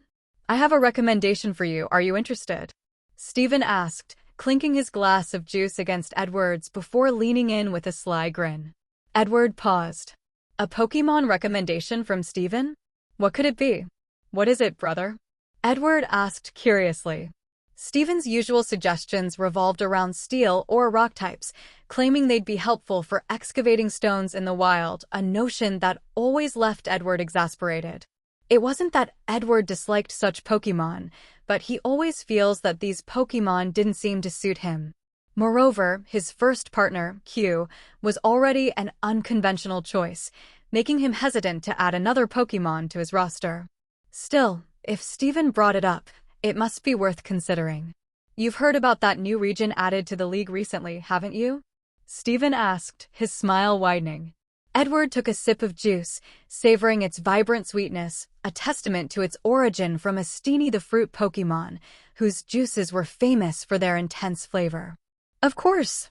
The League announced it not long ago, complete with routes for tourists, Edward replied. He was referring to the newly integrated Paldea region. When Edward first learned about it, he'd felt a strange mix of nostalgia and excitement. Paldea was the setting of the Pokémon Scarlet and Violet games he'd played before his life in this world, and seeing it here was surreal. Paldea has some unique Pokémon. I think you might like them. Want to take a trip there? Stephen asked, his tone encouraging. While Stephen admired Edward's knack for filmmaking, he also believed that in World of Pokémon having strong Pokémon companions was necessary to protect himself. Maybe once I've handled everything here, Edward replied, scratching his head. The exotic Pokémon of Paldea intrigued him and Edward really did want to see them, but he needed to sort out the film's box office revenue and finalize his charity plans first. Stephen let it drop, instead chatting with Edward about some non-confidential League affairs. Edward listened as Stephen vented, sipping his juice. His brother was clearly nearing his breaking point. It was only a matter of time before Stephen abandoned his champion duties to chase his passion for stone collecting. Among League champions, Stephen was likely the most dissatisfied with the role. If Edward's interventions didn't disrupt events, Wallace would probably be the next champion. The thought of Wallace made Edward's lips twitch. Wallace's flamboyant personality and style, on par with his animated counterpart, were beyond Edward's comprehension as an ordinary person. After dinner, Edward returned home and tried to sleep. His excitement, however, made it difficult to settle down. To prevent insomnia, he asked the family butler, Grandpa Robert, to have a Pokémon you sing on him, which finally lulled him to sleep. The next morning, Edward, who had just woken up, opened his eyes and saw a banner hanging on the wall. Congratulations, Edward! Dead Silence hits 130 million on its opening day. Edward was pleasantly surprised. 130 million? That was no small sum, especially for a horror film, a niche genre in a world with a relatively sparse audience. To have such a high box office rivaled some of the Pokémon world's top-grossing blockbusters. Now the challenge lay in maintaining this momentum. If Dead Silence could sustain its growth, Edward might soon join the ranks of the League's elite directors and filmmakers. Master Edward, Grandpa Robert's voice called from outside the door, perfectly timed as always. The butler, well acquainted with Edward's routine, had come to deliver news. Edward opened the door to see Grandpa Robert's somewhat grim expression, which puzzled him. "Master Edward, there's been a complication with the task you entrusted me," the butler said quietly. Behind him stood two individuals, male and female, who bowed respectfully before stepping forward to assist Edward in preparing for the day. Edward allowed the individuals to help him dress. These Pokémon, beloved in the league as elegant and efficient aides, handled tasks with impeccable professionalism. "Is there something wrong with that organization?" Edward asked, narrowing his eyes. During this period of time, all he had asked the old butler to do was to investigate the background issues of that charity organization. Apart from that, there was also the matter of the Pokémon thief. "It's regarding the Pokémon thieves. The Officer Jenny unit set up surveillance, but found that the thieves have gone missing," Robert explained, his expression darkening. Edward frowned in thought. The case of the Pokémon thieves was unusual. Those two creatures had been wandering around Rustboro City for some time. As they hadn't attacked anyone, the League's policy of leniency toward non-aggressive Pokémon had applied, and no one had tried to capture them. But their sudden rise to fame had made Edward uneasy. He had worried that their popularity would bring trouble, prompting him to ask Robert to arrange their rescue and sheltering them. With the support of Devon Corporation and Officer Jenny, Edward had assumed everything would proceed smoothly. Yet now the thieves had vanished. Vanished? Or captured? Have Team Magma or Team Aqua been spotted in Rustboro recently? Edward pressed. If the thieves had merely gone missing, it wasn't ideal, but they might be safe. If they'd been captured, however, their fate could be grim. There is no news at the moment. I've also been keeping an eye on the black market, but there's no information about them being sold yet, the old butler said softly. Edward rubbed his temples in frustration.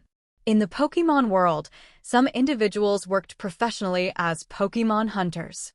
Most of the time, these hunters were tasked with capturing specific Pokémon in the wild for their employers, such as rare shiny Pokémon. Despite the League prohibiting such actions, these practices were impossible to completely eradicate. After all, most Pokémon hunters didn't differ from ordinary trainers in their daily lives. They only took on the role of a hunter when a request came in. Once they captured the Pokémon specified in the request, they would hand it over discreetly to the employer, making it difficult for the League to detect their activities. As a result, Pokémon hunters had long existed as a gray market beyond official control. This situation might have been their doing. Pokémon hunters were highly skilled, particularly in capturing wild Pokémon. Capturing stray Pokémon in a city would be even easier for them. If an employer had placed an order, then the Pokémon thieves would almost certainly have been captured. While Curlia was intelligent, even the craftiest fox couldn't evade the experienced hands of a hunter. Keep an eye on the black market and see if there are any rumors, Edward instructed. He didn't have a better solution. If even the League couldn't root out organizations like Team Magma or Team Aqua, how could they deal with the far more fluid and widespread Pokémon hunters? The old butler hurried off to pursue the matter further. The League might send someone to investigate, but whether they could crack the case was another question entirely. Those two little guys. Edward sighed. A large amount of fear points has been collected. Would you like to redeem your available rewards? A text box suddenly appeared before Edward, catching him off guard. Fear points? Had he accumulated enough already? With everything going on, especially the film production, he'd almost forgotten about his cheat ability. If I redeem now, will my fear points reset to 0? Edward asked cautiously. It would be a cruel joke if redeeming the points wiped his progress, forcing him to start over. Fear points are accumulated for rewards. Redeeming will not affect subsequent rewards.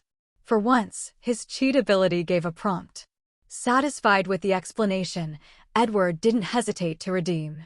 He was curious to see just how much fear points he had amassed since the film's release. Your current fear points, 23,415. You have obtained Fear Sustenance Creator X1. You have obtained Immersive Audio Basic Ability. ? Edward stared at the screen in confusion. He understood the Fear Treat Maker. It was a game-changing tool for enhancing a Pokémon's potential. But what was this immersive audio ability? Playing with wordplay? Deduct some creativity points for that. Immersive audio. Basic Your films will deliver an enhanced auditory experience, immersing your audience further into the feeling of fear. Edward blinked, then chuckled.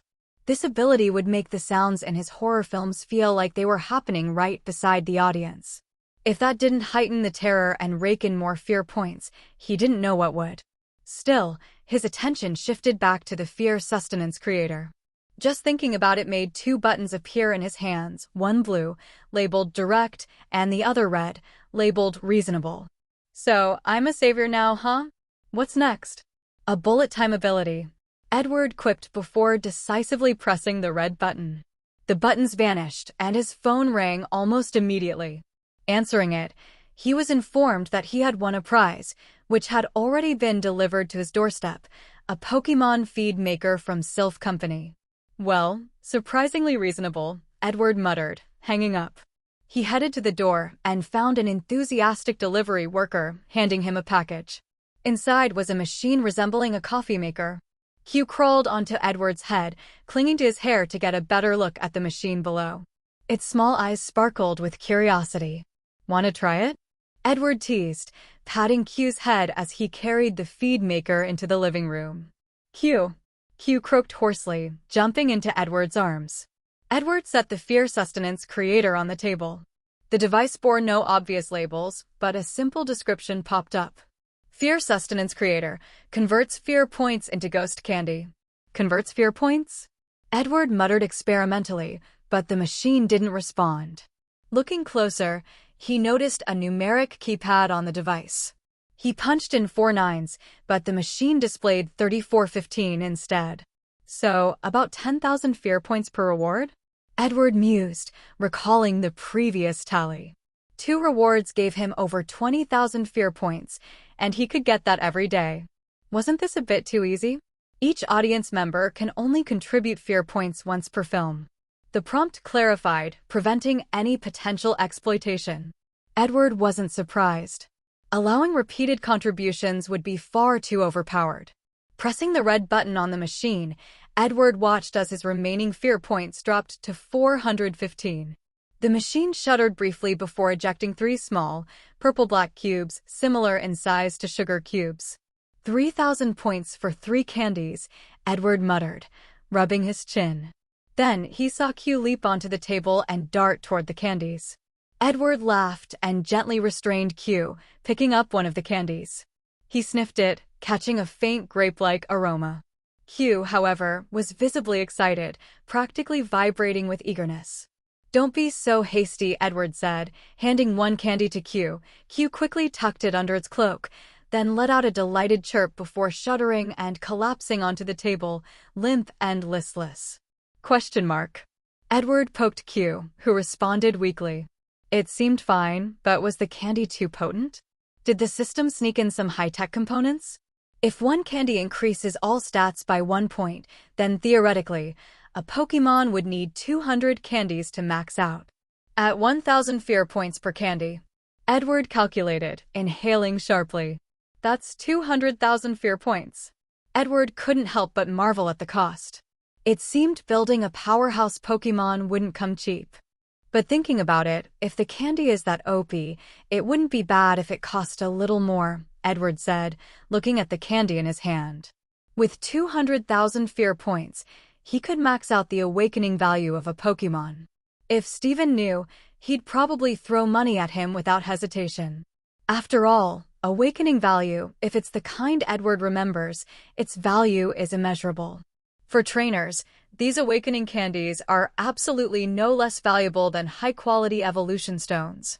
It's like the college entrance exams where everyone takes their own exam, but one person always gets 200 extra points. How can you compare? However, this candy is limited to Ghost-type Pokémon, which is quite restrictive. If it weren't for this limitation, this thing would drive every trainer crazy. Edward placed the Fear Sustenance Creator machine in his room. Their security was tight, and, honestly, Anyone trying to steal something from their house wouldn't bother with a coffee maker-looking machine, so Edward was pretty relaxed about it. Then, Edward left home, carrying the exhausted Q. He planned to visit the company and hand out bonuses to everyone. After all, the success of Dead Silence was a sure thing now, with the first day's box office already surpassing 100 million. That's not a small number. Previously, the most successful horror movie, My Ghost Bride and Gardevoir Special Edition, had a first-day box office just over 100 million. That means Edward was making history. Every day, he was setting new records for the horror movie subgenre. I've heard Dead Silence is really good. I've already bought my ticket. Walking down the street, Edward overheard a couple chatting. He couldn't help but cough awkwardly. Being discussed by strangers always felt a bit weird. Yeah, but I heard someone in the theater fainted from the scare. The couple laughed and walked off, while Edward arrived at the company. The employees were all busy. Even though Dead Silence was already released, the movie company still had to handle publicity, marketing, and business collaborations, so the employees hadn't rested yet. When they saw Edward, they became even more enthusiastic, though their eyes gave away their thoughts. Edward smiled. There's pretty much no one who turns down money, and he understood that these employees were just waiting for their paychecks. Mr. Hayden, Edward entered the manager's office. Hayden, the professional agent sent by his father, was inside, going through documents. Upon seeing Edward, he immediately stood up and poured him a cup of water. Boss, congratulations on your first movie surpassing 100 million on the first day. What can I do for you today? Hayden said respectfully, his face showing a warm, yet not overly flattering, smile. It's actually the matter I promised before, distributing 6 months' worth of salary as a bonus to everyone, Edward said, taking a sip of water. He glanced around the office, which was filled with various files, including company accounts and personnel records. Edward understood it all, and he even felt the impulse to go through the files. This made him feel a bit sorry for himself. His father had only 2 sons, him and Stephen, and since their mother passed away early, his father focused all his attention on them. But the problem was, the huge Devon company needed a successor, and his brother, Stephen, was only interested in digging stones. So, when Edward grew up, he began learning economic management, while his brother, with a "you handle it, I trust you" attitude, showed zero interest in inheriting the company, leaving Edward in a position that was both amusing and frustrating. This has already been noted in the work schedule. As soon as the profits come in, we can distribute the bonuses, Hayden said with a smile. His salary wasn't low, and a half-year salary bonus was quite a windfall for him. Hearing Hayden's words, Edward could almost hear the sound of coins clinking into a piggy bank. By the way, how's the promotion going? Edward asked, not asking why they hadn't distributed the bonuses yet. He knew that the company's accounts weren't exactly flush with cash unless he asked his father for some. The movie's box office doesn't mean the production company gets to pocket it all. First, they have to share with the theaters, then the investors, and only what's left is theirs. But there are a lot of tricks behind the box office numbers. Edward didn't need to worry about those things. His job was to focus on filming his movies. Everything is progressing smoothly. Some companies have even invited us for commercial performances. What do you think? Hayden handed him a document, and Edward took a look. It was an invitation from a shopping mall in the Alola region, offering quite a bit of money. Ask the main cast if they're willing to go. If they are, let them go. I won't, Edward said, handing the document back. He wasn't very interested in participating in commercial promotions. Money wasn't a problem for him. Understood. Hayden didn't ask further and started handling things as Edward instructed. After announcing to the eagerly awaiting employees that the bonuses would be distributed once the profits were in, loud cheers erupted in the office and the employees' motivation skyrocketed. However, Edward found himself with nothing much to do now. Dead Silence was still playing well in theaters, and the publicity work was being handled by the company's staff, so he didn't need to get involved. It seemed like his main job now was to prepare for the next movie. I might as well pull out the script for one missed call and start adapting it, Edward thought, sitting down in his office and beginning to adapt the script for One Missed Call on his computer.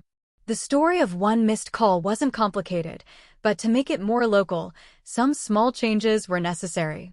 Speaking of which, I remember that the League has released some phones with Rotom, a ghost, and electric-type Pokémon, Edward thought, an idea forming. Rotom was a prankster Pokémon that liked to sneak into electronic devices, even entering phones. This gave Edward an intriguing idea. Maybe I can give my lovely audience an even bigger scare, Edward said, smiling with excitement. Boss, I've found a flaw in our company. Just as Edward was busy preparing the outline for One Missed Call, his office door was knocked, and a man who seemed a bit eccentric walked in. With a serious expression, he spoke up. Edward looked at the man in front of him. He was dressed in a Pokémon-themed outfit, a Psyduck shirt, a jacket with a Porygon print, and pants with Latias and Latios on either side. His shoes even had a cartoon image of Growlithe. He seemed to be an avid Pokémon fan, but such people were common in the Pokémon world. Many members of the Pokémon fan club were like this. What's going on? Edward asked. He didn't recognize the man's name, or rather, he didn't even know such a person existed. The company was large, and Edward could only remember the names of some of the management team. However, he didn't recall seeing this person among them. Boss, our movie is so popular, why aren't we making one for Pokémon to watch? The man said passionately, his smile bright like a boy who had just secured the legendary blade and the Sunstrike sword. Edward blinked. What's going on here? At first, Edward thought the man was about to argue for Pokémon's equal rights, as there were always people advocating for various rights for Pokémon, even forming dedicated organizations. Some were like those, Black Lives Matter, activists from his past life, but more normal and reasonable. But to his surprise, the man was suggesting making a movie specifically for Pokémon? Boss, think about it. The most abundant creatures in the world are Pokémon. If we make Dead Silence a special edition, tailored specifically for Pokémon, wouldn't that? The man grew more and more excited, his shoulders trembling as he spoke. Boss, I'm sorry. I'll take him away right now. Deck rushed in, sweating profusely, covering the man's mouth, and bowing repeatedly to Edward to apologize. Edward slowly thought to himself, what's happening now? Is this person an employee of our company?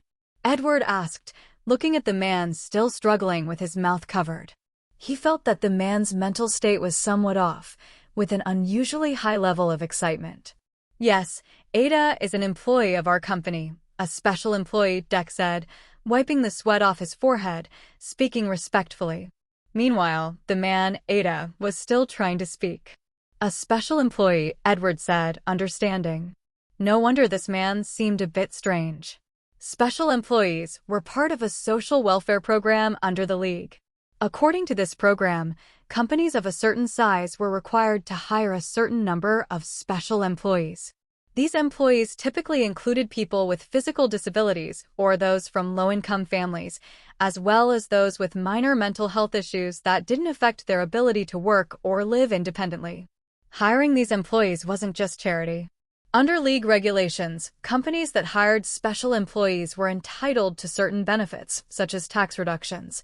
And the company with the most hires or longest working hours would even be awarded the League Conscientious Business Award and receive promotional support from the League.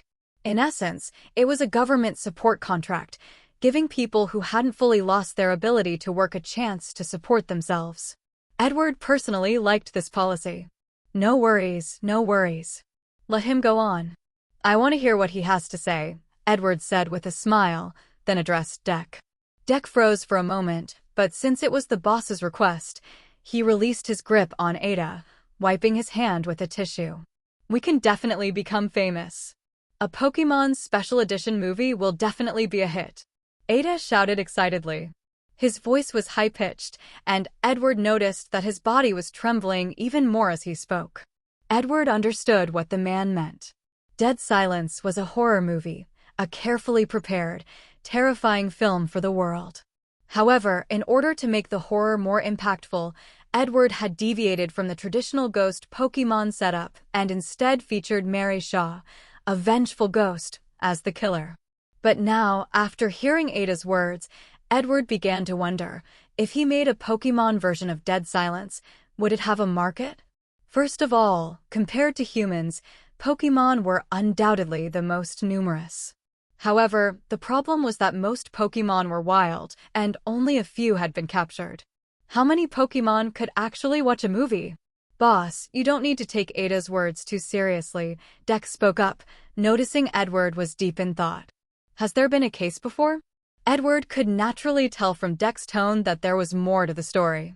Ada was a bit dissatisfied and eager to speak, but under Dex's gaze, he reluctantly closed his mouth. There have been cases. In fact, special Pokémon movies for Pokémon were attempted before by movie companies in regions like Sinnoh and Unova. But after they were made, the results were mediocre, Dex explained, not wanting Edward to get too caught up in Ada's wild idea. Making a Pokémon movie starring Pokémon wasn't a new concept, but everyone who tried it had failed. Although there were many Pokémon and trainers had many Pokémon, only a few of those Pokémon could actually understand and enjoy movies. Most of them were psychic Pokémon or other special individuals.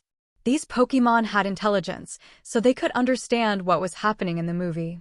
On the other hand, ordinary Pokémon were intelligent as well, but lacked the cognitive ability of psychic Pokémon, making it hard for them to appreciate movies in the same way. Take Lucario, The Journey and Becoming the Strongest Rattata, for example. They were big-budget productions, but their box office. Dex shook his head.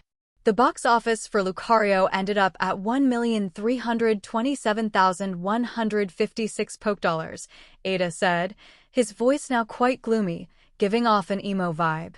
Edward glanced at Ada and, after checking just now, found that the numbers matched. Right, but that movie had an investment of at least 50 million Pokédollars, Dex admitted. 50 million Pokédollars, then a box office of 1,300,000, with the production company having to share the profits.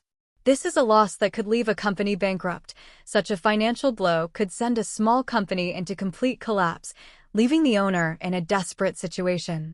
And the other movies are like this too. For the other large-scale productions, the highest box office is often only around 2 million, Dex said with a hint of helplessness in his tone.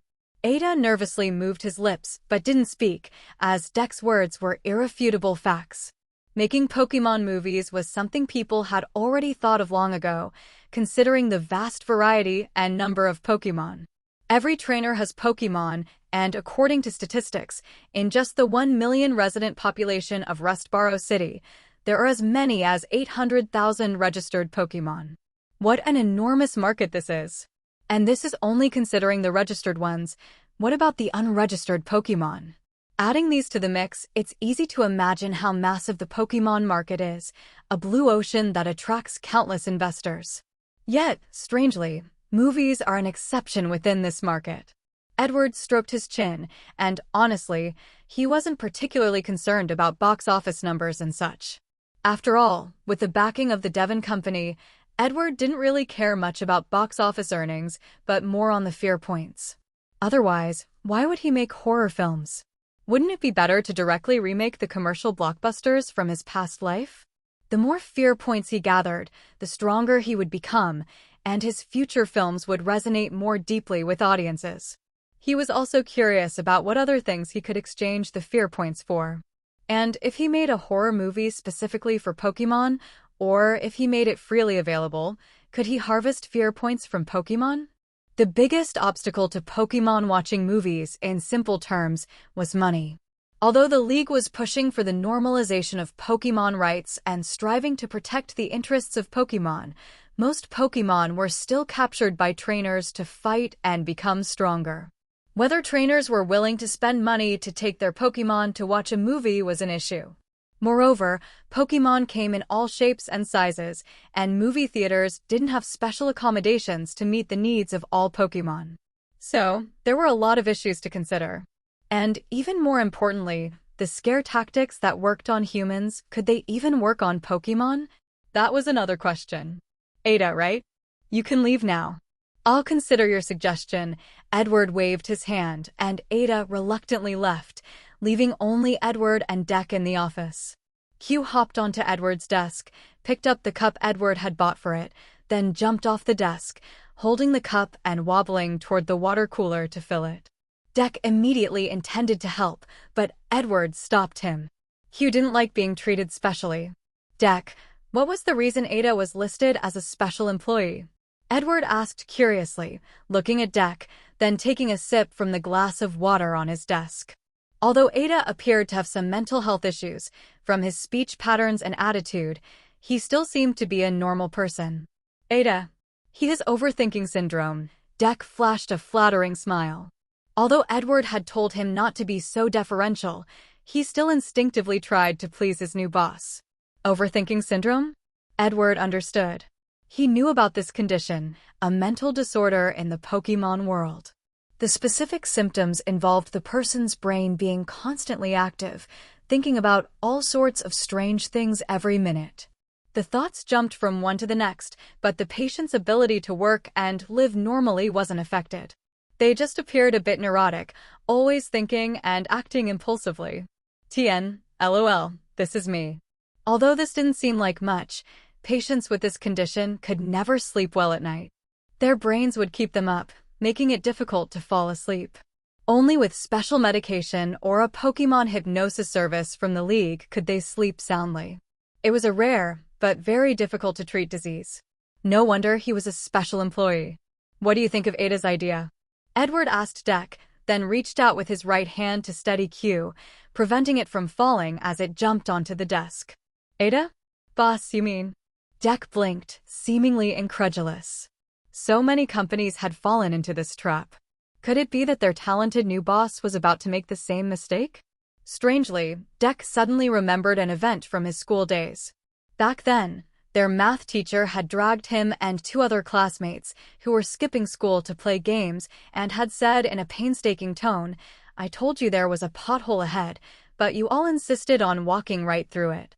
At this moment, Deck realized why the teacher had said that, as he was thinking the same thing about his boss.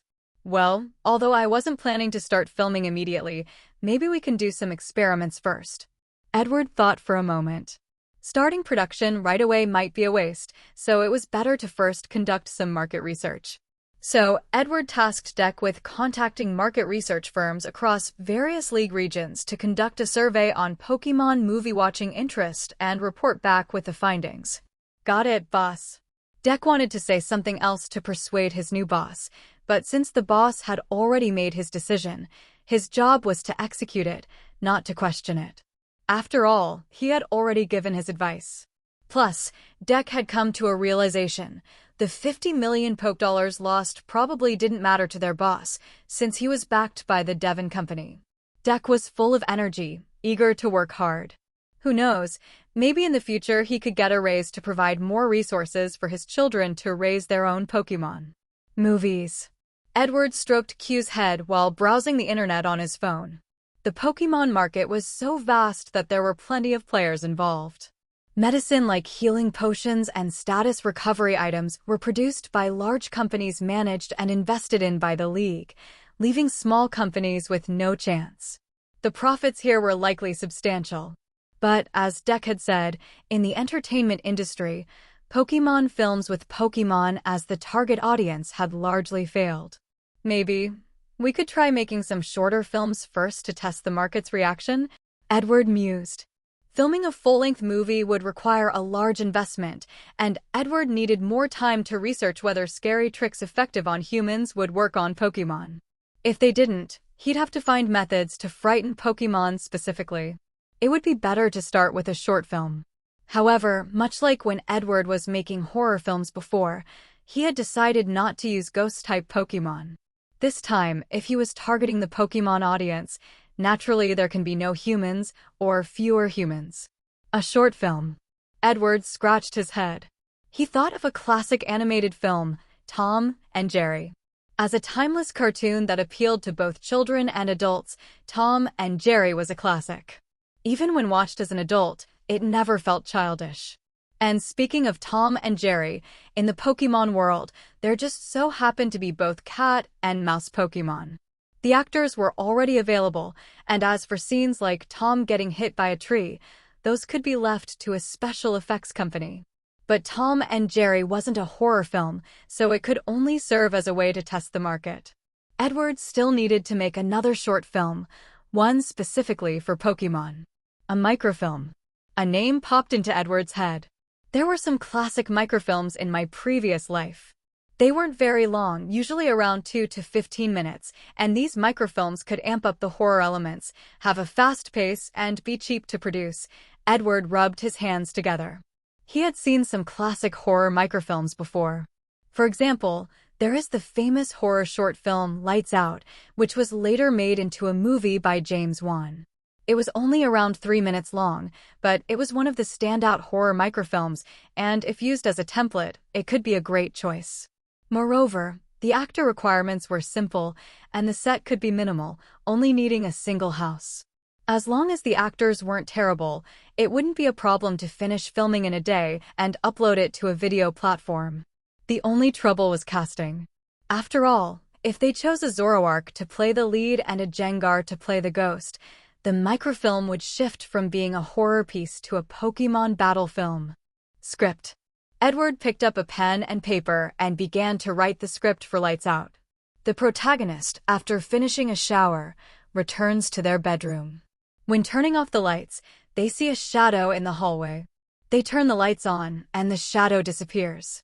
They turn the lights off again, and the shadow reappears. After repeating this several times, the shadow suddenly appears next to the protagonist. The protagonist is frightened and covers the switch with tape before retreating to their bed. The protagonist hears footsteps in the hallway. The hallway light is turned off. The protagonist, frightened, curls up under the blanket. They notice the bedroom lamp flickering. They reach out to secure the wire and realize that the hallway light wasn't off. The protagonist sighs in relief, but turns to find a ghost, who switches off the lamp. 2 short lines of script. But these 2 lines were enough to make it one of the scariest short films of its time. 1.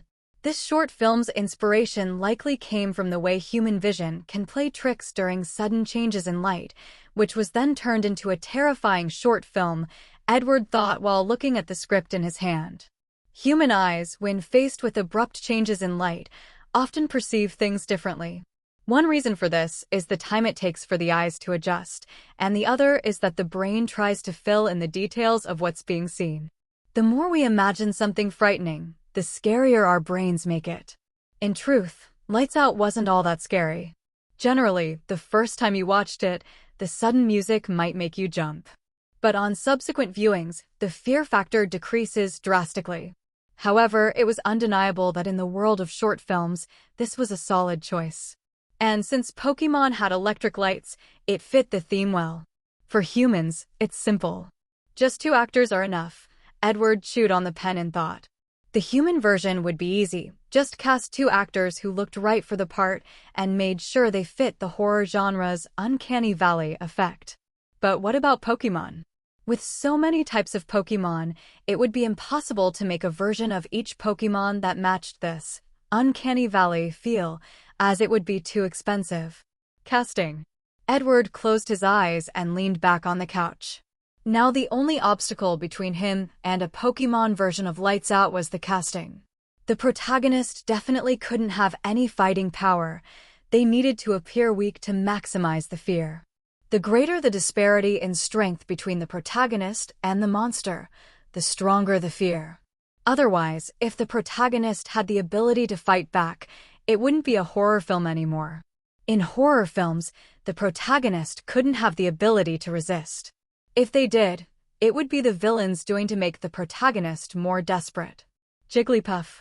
Edward raised an eyebrow, picturing a soft, round Jigglypuff in his mind. Then he replayed the script in his head. Jigglypuff finishes its shower, sings a song, and when the lights go out, it sees a Mahoke striking poses in the dark. Wait, no, Jigglypuff is a normal/fairy type, so it wouldn't work. This is so troublesome. Edward pinched his brow, but then he realized he was overthinking it. There was no need to specifically use a Pokémon with a counter ability. As long as it was scary enough, it would work. Edward instinctively looked at Q, who was twisting around on the desk. Q's true form could scare even Meowth out of its skin. If Q played the role, it could tear off its disguise when the lights went out. But that wouldn't work either. Edward thought it would be better to just use a Pokémon with a naturally terrifying appearance, one that could deliver a visual shock. This could also help test how Pokémon respond to fear. If this type of jump scare worked, then perhaps Dead Silence could indeed get a special Pokémon version. Well, since Dead Silence is still showing and one missed call is still a bit too early, we might as well test the market. Edward decided to test the market and then called in the staff who had previously arranged auditions for the company. These are the casting requirements. Go find people to audition, but make it clear that this is just a short film, around 3 minutes long. Edward delegated the task. 2. The short horror film could be found on a small site for anyone interested. Young Master Edward, the old butler said as Edward walked out of the company building, standing at the entrance with a smile on his face. Grandpa Robert, have there been any leads? Edward looked at the butler, noticing that his mood seemed quite good. This made Edward think of the missing Pokémon thieves incident. Could there be some news about those two? If so, that would be a good thing. However, upon seeing the slightly troubled expression on the old butler's face, Edward knew that there was no new information about the Pokémon thieves yet. If there had been, the butler wouldn't have such an expression. Master Edward, there are no leads regarding the Pokémon thieves, but the investigation you requested into that Pokémon charity organization has yielded results, the old butler said gently, handing Edward a document. Edward took the document, reading it while reassuring the old butler not to be too anxious. Investigating leads takes time. After all, even the police need time to solve cases. However, Edward was quite satisfied with the document in his hands. According to the butler's investigation, the charity organization that Headmistress Lillian mentioned was indeed quite good. The person in charge was diligent, spending each day caring for stray Pokémon from the Hoenn region. Though there were minor flaws, they didn't overshadow the organization's merits. At the very least, such an organization would be socially recognized in Edward's previous life. It was far better than those who used charity as a front to line their pockets. Then it's this one. Grandpa Robert, please arrange a meeting with their leader, Edward said, handing the document back to the butler as he sat in the back seat of the car. He was going home for a meal, as his father had mentioned there was something to discuss at lunch the night before. Understood, the old butler replied respectfully before driving Edward back home. When Edward arrived home, he saw his father sitting at the dining table, chatting and laughing with his older brother Stephen. Upon seeing Edward, his father waved him over, and Edward quickly walked over and sat beside Stephen. I called you both here today to let you know that I'll be going on a business trip soon, his father said calmly. Edward and Stephen exchanged a glance. Stephen smiled at Edward while Edward looked a bit confused. It wasn't unusual for their father to go on business trips, but he had never mentioned them before. Why was he bringing it up this time? For years ago, I was invited by the League to participate in a research project in the Johto region. Now, that project has encountered some issues, and the League has asked me to return to Johto. I'll be gone for quite a while, probably around 6 months, his father said, smiling at both Edward and Stephen. Edward blinked. He remembered this. For years ago, their father had taken employees of Devon Corporation to Johto on a business trip, and when he returned, he was very excited.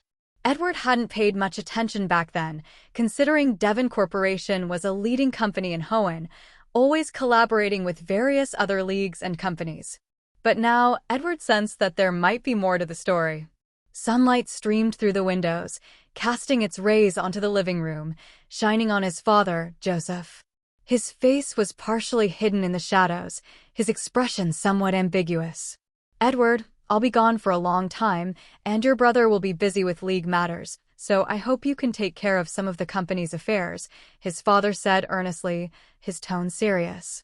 Edward slowly tapped out 2 question marks. What was going on?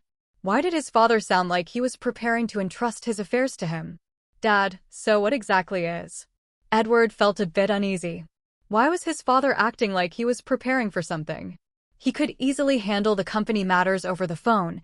There was no need to leave it to him. Something about his father's behavior today seemed off, which made Edward feel a bit tense. But regardless of what was going on, Joseph was the CEO of Devon Corporation in both the game and the anime, so that part hadn't changed. Or had he somehow crossed into a different timeline? Cough cough. Stephen cleared his throat a few times, drawing Edward's attention. He subtly made a digging motion with his hand. Edward's lips twitched. He got it. The whole company matters thing was just a cover. His father probably had an itch for mining again and had heard about some rare stones discovered in Johto. That's why he was planning to go there, likely to indulge in his hobby while simultaneously training Edward. His father had often mentioned that once Edward grew up, he would be able to take charge of the company, allowing his father to retire and indulge in his stone addiction. Edward eyed Stephen suspiciously. He had a strong suspicion that Stephen wanted to go to Johto to mine stones as well. He knew his older brother's obsession with digging. When they were younger, things were fine, but since Edward turned 14, he hardly saw his brother at home. Every day, Stephen was either digging for stones or on his way to do so. And eventually, even after all that digging, Stephen still managed to become the Hoenn League champion. The skills were incredible. I understand, Edward said with a wry smile. These two were impossible to deal with. He was only 17 and still months away from turning 18. Why was he suddenly expected to handle such a huge company? However, Edward knew that his father wouldn't give him full control of the company. His father likely had plans and would only assign him small tasks to practice. That's good. By the way, Edward, do you know about Mega Evolution? His father suddenly asked, as if remembering something. Mega Evolution? Of course, I know about it. Edward's mind immediately recalled the term. He was familiar with this new evolution method. Mega Evolution wasn't something particularly new in the Pokémon League either. During the previous Masters tournament, both the champion and the Elite Four had used Mega Evolutions. I hope you can master Mega Evolution, his father said seriously. Edward was stunned for a moment before nodding in agreement. Master Mega Evolution? In the games, it was as simple as using a Mega Stone and a corresponding Keystone, but in real life, it required a deep connection between a trainer and their Pokémon.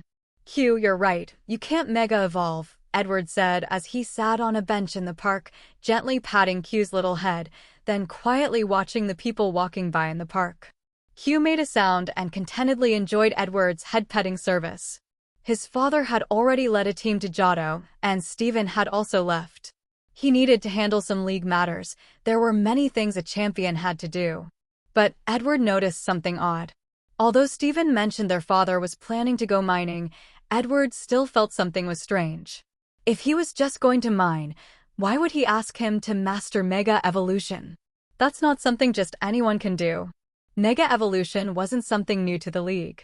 Years ago, the League officially introduced the concept of Mega Evolution, and there were even Elite Four members and champions demonstrating it. For example, Diantha, who had appeared in Dead Silence, had her Gardevoir Mega evolve into Mega Gardevoir. However, Mega Evolution remained an obstacle for many trainers. This powerful evolution method required not only the Pokémon's potential, but also the trainer's skill and their bond with the Pokémon. But now, their father had suddenly said he wanted Edward to master Mega Evolution. Though he phrased it as a hope, Edward could tell his father was serious this time, which meant he really wanted Edward to learn how to Mega Evolve. Mega Evolution. Edward's eyes drifted as he began to mentally search through the plot. He wanted to see what might relate to Mega Evolution. Then, an image of a Pokémon appeared in his mind. Rayquaza. Mega Rayquaza. Edward straightened his posture. In that moment, it felt like the world around him had been stripped away, eerily quiet. And yet, Edward thought of more details. He remembered that years after Ruby and Sapphire was released, the official Omega Ruby Alpha Sapphire games came out, introducing the concept of Mega Evolution along with the primal reversion abilities of the legendary Pokémon, Groudon and Kyogre. He had really liked that generation of games. However, the plot had mentioned that after Hoenn resolved the conflict between Kyogre and Groudon, a new problem arose. A meteorite was threatening to strike Hoenn. Edward didn't remember all the details, but he recalled that the protagonist, wearing a space suit, rode Mega Rayquaza into space to destroy the meteor and save Hoenn. A meteorite? Edward squinted. This was the only major event in Hoenn that could be linked to Mega Evolution. According to the setting, only Mega Rayquaza could resolve the meteorite crisis. The League would need someone to step up and Mega Evolve Rayquaza to stop it. The story even included a small emotional arc, which was quite fresh. In the original story, the protagonist, controlled by the player, dealt with this issue. But what about in reality? Edward glanced at Q in his arms. Maybe he could find another solution as well. Hey, aren't we heading back yet? A female voice sounded from behind. Edward turned his head slightly.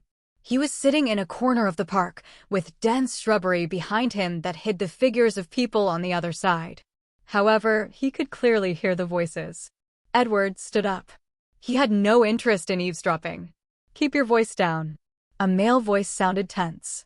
If you don't leave now, the employer won't be able to deliver the stolen Pokémon, and I'm not taking responsibility. The female voice lowered, but her words made Edward pause. He looked at the shrubbery behind him with an odd expression. Was it really such a coincidence? Sitting in the park, and then hearing about the Pokémon Thieves duo and encountering the Pokémon Hunter? What a cliché plot. Edward quietly took out his phone, sending a message to Officer Jenny, and then sent one to the old butler. Then, he stood still, listening. The organization asked you to follow me, not to let you talk nonsense here, you little brat. Know your place. The male voice seemed irritated, speaking in a dissatisfied tone. Tisk, didn't you just join the organization earlier than I did? The voice softened, as if they were about to leave. Edward furrowed his brows and walked around the shrubbery. He immediately saw two people in regular clothes walking, scanning the area as they went. Their direction just happened to be toward Edward's position. The man at the front saw Edward and his eyes flashed with a sharp look, while the woman behind him remained calm. Young Master Edward. The old butler hurried over. Upon seeing the old butler, the man immediately grabbed the woman's hand and turned to walk in the opposite direction, appearing completely normal, like an ordinary couple. Q. Edward patted Q's head and signaled. Q immediately understood his meaning. Q's shadow instantly spread, and the old butler, seeing this, stood beside Edward, his pokeball clenched in his hand. What are you doing? The man dodged in panic, looking terrified at Edward, while the woman beside him laughed coldly. Stealing Pokémon and still daring to stay in Rustboro? Edward chuckled. With the old butler here, he wasn't worried about these two escaping. Upon hearing Edward's words, the man's expression darkened further. He shot an angry glare at the woman beside him, gritting his teeth, before suddenly releasing a coughing. Immediately, a purple-black fog spread out. Roar! A deafening roar sounded as a Charizard was released by the old butler. It flapped its wings, dispersing the toxic fog, and the two figures trying to escape appeared in the old butler's sight. Charizard quickly charged, its wings glowing with flying-type energy, leaving deep cracks in the ground. Damn! The man cursed, releasing a Nidoking. The Nidoking's body crackled with electricity, and a thunderbolt struck from the air. However, Charizard swooped down at a strange angle and avoided this attack before slamming its claws onto Nidoking's head, sending it flying. Charizard positioned itself in front of the two. Aren't you going to make a move? If the organization blames you, don't even think about doing that thing anymore. The man glared at the girl beside him in fury. She smiled before tossing out a Pokeball. And then, a Altaria appeared in the park. An Altaria? Edward stared at the beautiful Pokémon before him with some surprise. This wasn't a Pokémon that was easy to train. Its trainer's skill greatly determined its potential and limits. Even an average Altaria was usually quite strong. Known for their melodious voices, Altarias were popular bird-like Pokémon. Whatever the organization assigned you, it has nothing to do with me, the girl said, sitting atop the Altaria. Without hesitation, she ascended into the sky, seemingly abandoning her companion to flee on her own. Edward watched her with interest. Did she really think she could escape that easily? As Altaria took flight, the gust of wind lifted the girl's cloak, revealing her short black hair and striking facial features. Zinnia, the organization won't let you off, the man roared in fury, his voice sharp and desperate, as if he'd just returned home from a grueling day at work to find his wife with another man. The warm summer sun of Rustboro City couldn't thaw the man's cold heart. He knew that if Zinnia escaped, there was no way he could escape the city by himself. The old butler, Robert, released another pokeball, summoning a Raichu.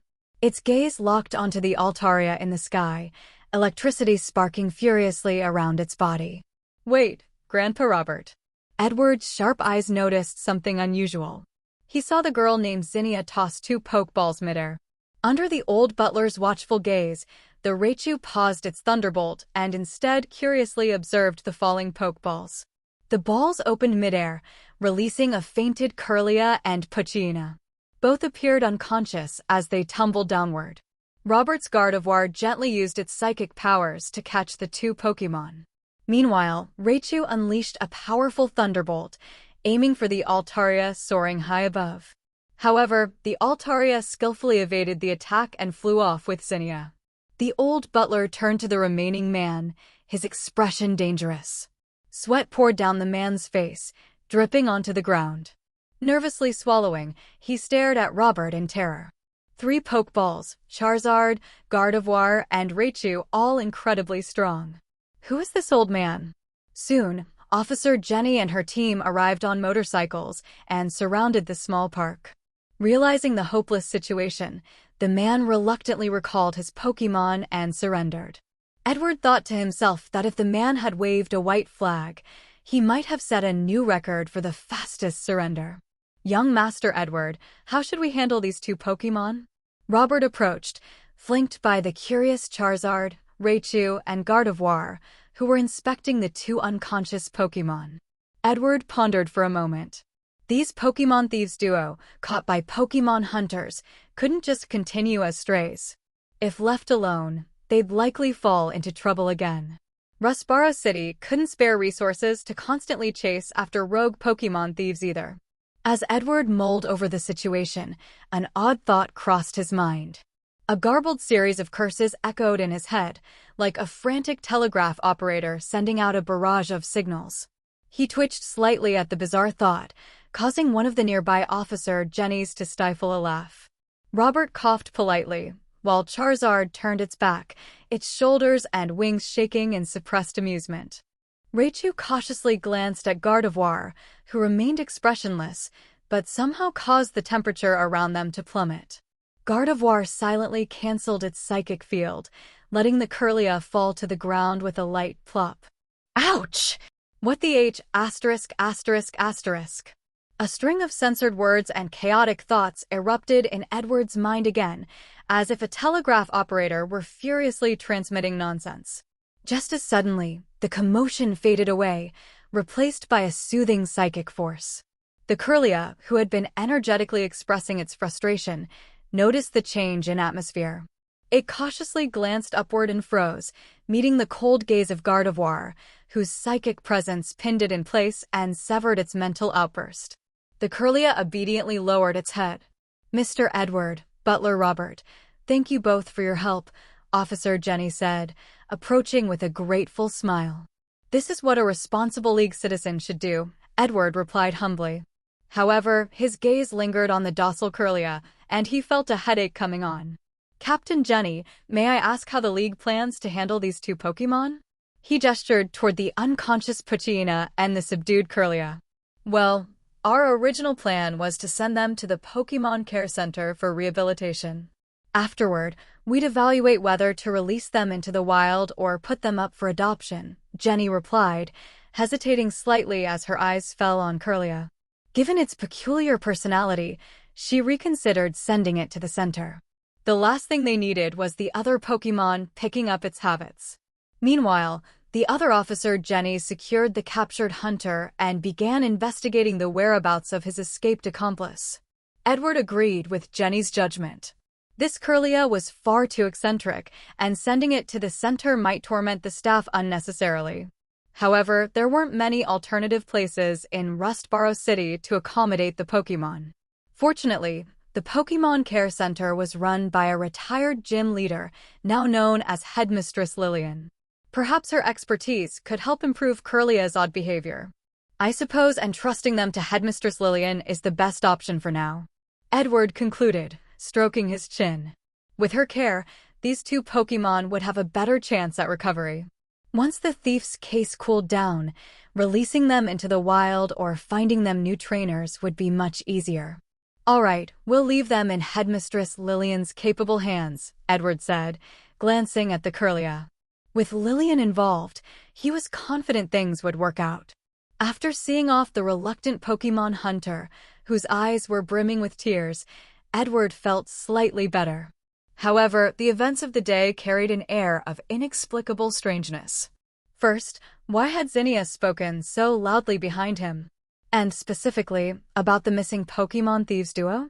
It was as if she had deliberately tried to pass on information to him. But the issue was, Edward didn't even know who Zinnia was. Zinnia was a striking girl with unique features, black hair, large eyes, and delicate, expressive facial features. She was the type of person one would remember after seeing once. However, Edward genuinely couldn't recall ever meeting anyone named Zinnia. Young Master Edward, I've just inquired with the League. There is no registered trainer by the name of Zinnia, Robert, the butler, said as he opened the car door and got in.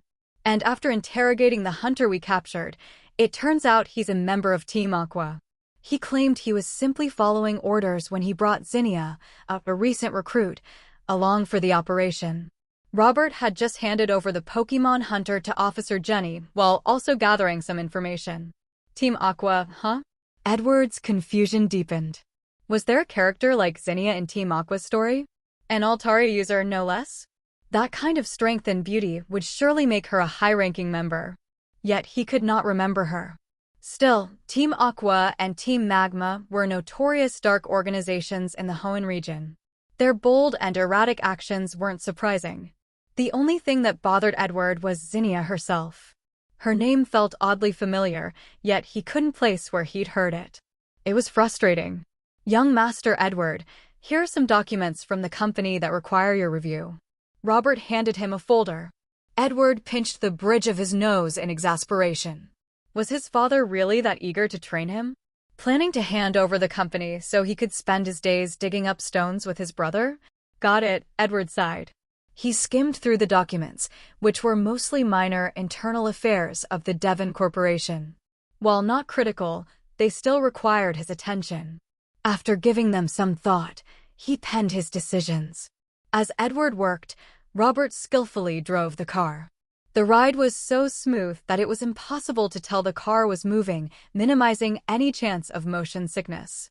By the time Edward finished, the car had stopped at the entrance of Petalburg Woods. Today, Edward planned to inspect the operations of the haunted mansion he owned. As the proprietor, he needed to ensure his asset was running smoothly. Robert opened the car door, and Edward stepped out onto a shadow. Ha ha ha, Edward, come and fight me. I can definitely defeat you this time. Looking at the excited Jengar in front of him who emerged from the shadows, challenging Edward with an excited grin. Edward cracked his neck, unfazed by the challenge. This wasn't the first time. Robert, well-versed in the routine, stepped between them. 3, 2, 1. Rock, paper, scissors, both shouted in unison. Edward watched as the defeated Jengar sulked in a corner of the woods, looking like a several hundred-pound child throwing a tantrum. Taking out a notepad, Edward jotted something down. Perfect. The score was now 133 to 89. He wondered when Jengar would finally turn that 89 into 90. Mr. Jengar, my mansion built in the woods.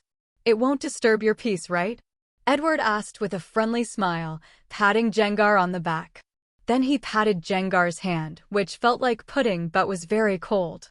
Not at all, Jengar replied, though its eyes suddenly shifted to the back of its head. Its mouth followed suit, creating a bizarre appearance as it spoke. Each time it opened its mouth, the spines and tail on its back would separate, adding to the eerie image. Edward studied Jengar thoughtfully. If this Jengar ever starred in a horror movie like Lights Out, it would undoubtedly terrify audiences. Its sheer size and ghostly nature made it a perfect fit for the role. "Your mansion is quite interesting," Jengar said, its voice echoing as it melted into the shadows, leaving only its glowing red eyes and toothy grin visible. There weren't many visitors before, but over the past 2 days, there's been a flood of them. The rich scent of fear they exude is irresistible. Emerging from Edward's shadow, Jengar leaned close, its red eyes sparkling with excitement. "How did you do it?" "That delicious fear, it's incredible." Edward wasn't scared of Jengar's closeness. Instead, he chuckled. "Want to know my secret?" A plan began forming in Edward's mind. Jengar was incredibly strong, the undisputed overlord of Petalburg Woods.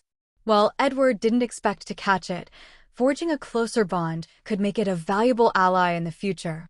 "Of course I do." Jengar's body liquefied slightly, clinging to Edward like a shadow. Its eyes gleamed with intense curiosity and excitement. "What's on you? You smell so good." Jengar's booming voice rumbled with enthusiasm. Edward paused, suddenly remembering the fear candies he'd crafted earlier. He'd given one to Q and kept 2 on himself. Edward looked at the Jengar tangled around him. He now seriously suspected that Jengar had some sort of dog-like nose. The candy was in his side pocket, and he hadn't remembered it at all, but somehow Jengar smelled it out. Did this thing even have a smell? Maybe it's the candy I made for Q? Edward helplessly looked at Jengar and said. Upon hearing this, Jengar immediately released him, then fixed his large eyes on Edward, and the meaning was very clear. Edward took out the ghostly sugar candy from his pocket. As soon as he did, Jengar fixed his gaze on it, his eyes wide, his mouth starting to drool as a large puddle of saliva dripped onto the plants below. The plants that were touched by the saliva immediately turned black, and the black toxins quickly spread down the branches toward the roots. "Do you want some?" Edward asked, holding the fear candy and looking at Jengar. Jengar immediately nodded, his eyes never blinking, and Edward could see purple-black air currents rising from Jengar's body, making him appear as if he were boiling. Edward tossed the fear candy to Jengar, who didn't hesitate for a moment and opened his mouth wide, swallowing the small fear candy. Immediately, his body began to shake, and his eyes and mouth roamed across his body, while countless red eyes popped up all over him. The sight was so dense it almost triggered Edward's trypophobia. Q climbed onto Edward's head, curiously watching the shaking Jengar, whose body was quivering violently. Edward twitched his lips. How did this little guy join in on the fun? So delicious. What kind of candy is this? Jengar let out a long sigh of satisfaction, then excitedly looked at Edward and asked. It was clear that Jengar was thrilled, because as he spoke, his entire body was filled with mouths all speaking simultaneously, making the scene somewhat unsettling. It's just the candy I made for Q, Edward said, not really knowing how to explain, so he just gave a vague answer. However, Jengar didn't press any further. He was only focused on whether he could eat this candy every day. No way. The ingredients for this candy are rare, and I can only make a few at a time. Edward waved his hand after hearing Jengar's question. There was no way he could let Jengar eat it all the time. After all, this candy could boost a Pokémon's awakening value, so it had to be reserved for Q. He could afford to give Jengar 1 or 2 pieces because their relationship was good, and it could help win Jengar over, but giving it to him every day was out of the question. Jengar swallowed, staring at Edward. He was still savoring the delicious taste of the candy. For some reason, after eating it, he felt like his strength had increased just a little bit. As a Ghost-type Apex Overlord, Jengar could tell how beneficial this candy was to him. The taste of the candy was far more addictive than the fear in scaring people. It was more intoxicating than anything else he'd ever had. After just 1 piece, Jengar felt an itch in his heart, craving another one. It was like eating Pokémon mint. Jengar impatiently paced back and forth, the shadows around him trembling as if they were being tormented by his own shadows. How about this, you become my Pokémon? Edward smiled and asked. Jengar rolled his eyes at him. Only you would say something like that. If it were anyone else, I'd have sent them flying to Petalburg City by now. Jengar said disdainfully. After all, he was a powerful Pokémon, the overlord of the Petalburg Woods, and there was no way he'd become someone else's Pokémon. But when he looked at Edward, he thought of the candy in Edward's chest pocket. The smell of that candy was the most delicious food in the world to him. After eating it, Jengar felt like everything else he'd eaten before was disgusting. No, it was even worse than disgusting. Thinking of the mud he had eaten when he was young and ignorant made Jengar feel nauseous, but now that he had eaten this candy, all other foods seemed like that same disgusting mud. What should he do? But becoming Edward's Pokémon was still unappealing. After much internal conflict, Jengar finally decided to strike a deal with Edward. In the future, whenever Edward needed help, he could call on Jengar and Jengar would lend a hand. In return, the payment would be this candy, with the amount depending on the difficulty of the task. Edward thought this arrangement was fine. After all, Jengar was incredibly powerful, being an apex ghost type. His strength spoke for itself. By the way, Mr. Jengar, do you know any Pokémon that looks really terrifying and just looking at it is enough to scare other Pokémon? After reaching the agreement, Edward thought of his casting problem for the short film. For the human version, he didn't need to worry. Thanks to the box office of Dead Silence's opening day, he didn't have to stress about finding actors. The only problem now was that there might be too many people auditioning. But for the Pokémon version, Edward was still unsure about the casting. He was looking for one that would make other Pokémon shudder just from seeing it. Alakazam, no doubt about it. Jengar said seriously. Edward twitched his lips. There was definitely some personal grudge in that statement. Jengars and Alakazams had a long history of bad blood. They often fought when they encountered each other.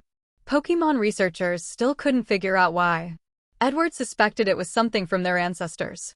Edward remembered that in the Pokémon anime, two huge ancient Jengars and Alakazams appeared, and they immediately fought whenever they met, which was extremely brutal. Anyone else besides Alakazam? Edward thought for a moment. A single Alakazam appearing in the darkness, twisting spoons, didn't seem all that scary. Then it's definitely me. Jengar grinned proudly. Edward squinted at Jengar. He didn't think Jengar was particularly scary. To him, Jengar seemed more like a Pokémon that would always pester him to play rock, paper, scissors, and was rather cute. Don't believe me? Jengar sensed Edward's thoughts, and then his eyes suddenly changed, and then his body quickly expanded and twisted, and countless shadows were wrapped in his body. At the same time, a chilling breath spread out, causing a sense of fear to rise in Edward's heart. Moreover, the Jengar in front of him seemed more and more terrifying, looking like a Cthulhu-type evil abomination. I believe, Mr. Jengar, please stop with your powers. Edward looked at the chaotic scene around him, where Pokémon were running around in panic as if the end of the world had come.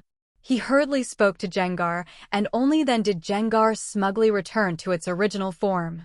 In just a short time, the Pokémon in Petalburg Woods were in complete disarray, looking like a poked bee's nest. Everywhere, there were Pokémon running in panic. Edward even saw a group of bee drills fall from the sky and land on the ground, struggling as they were knocked unconscious by Jengar's aura. It was clear that when it came to scaring Pokémon, Jengar truly stood out, reigning supreme in that department. Jengar, would you be interested in helping me shoot a short film around 3 minutes long? You only need to appear for a few seconds.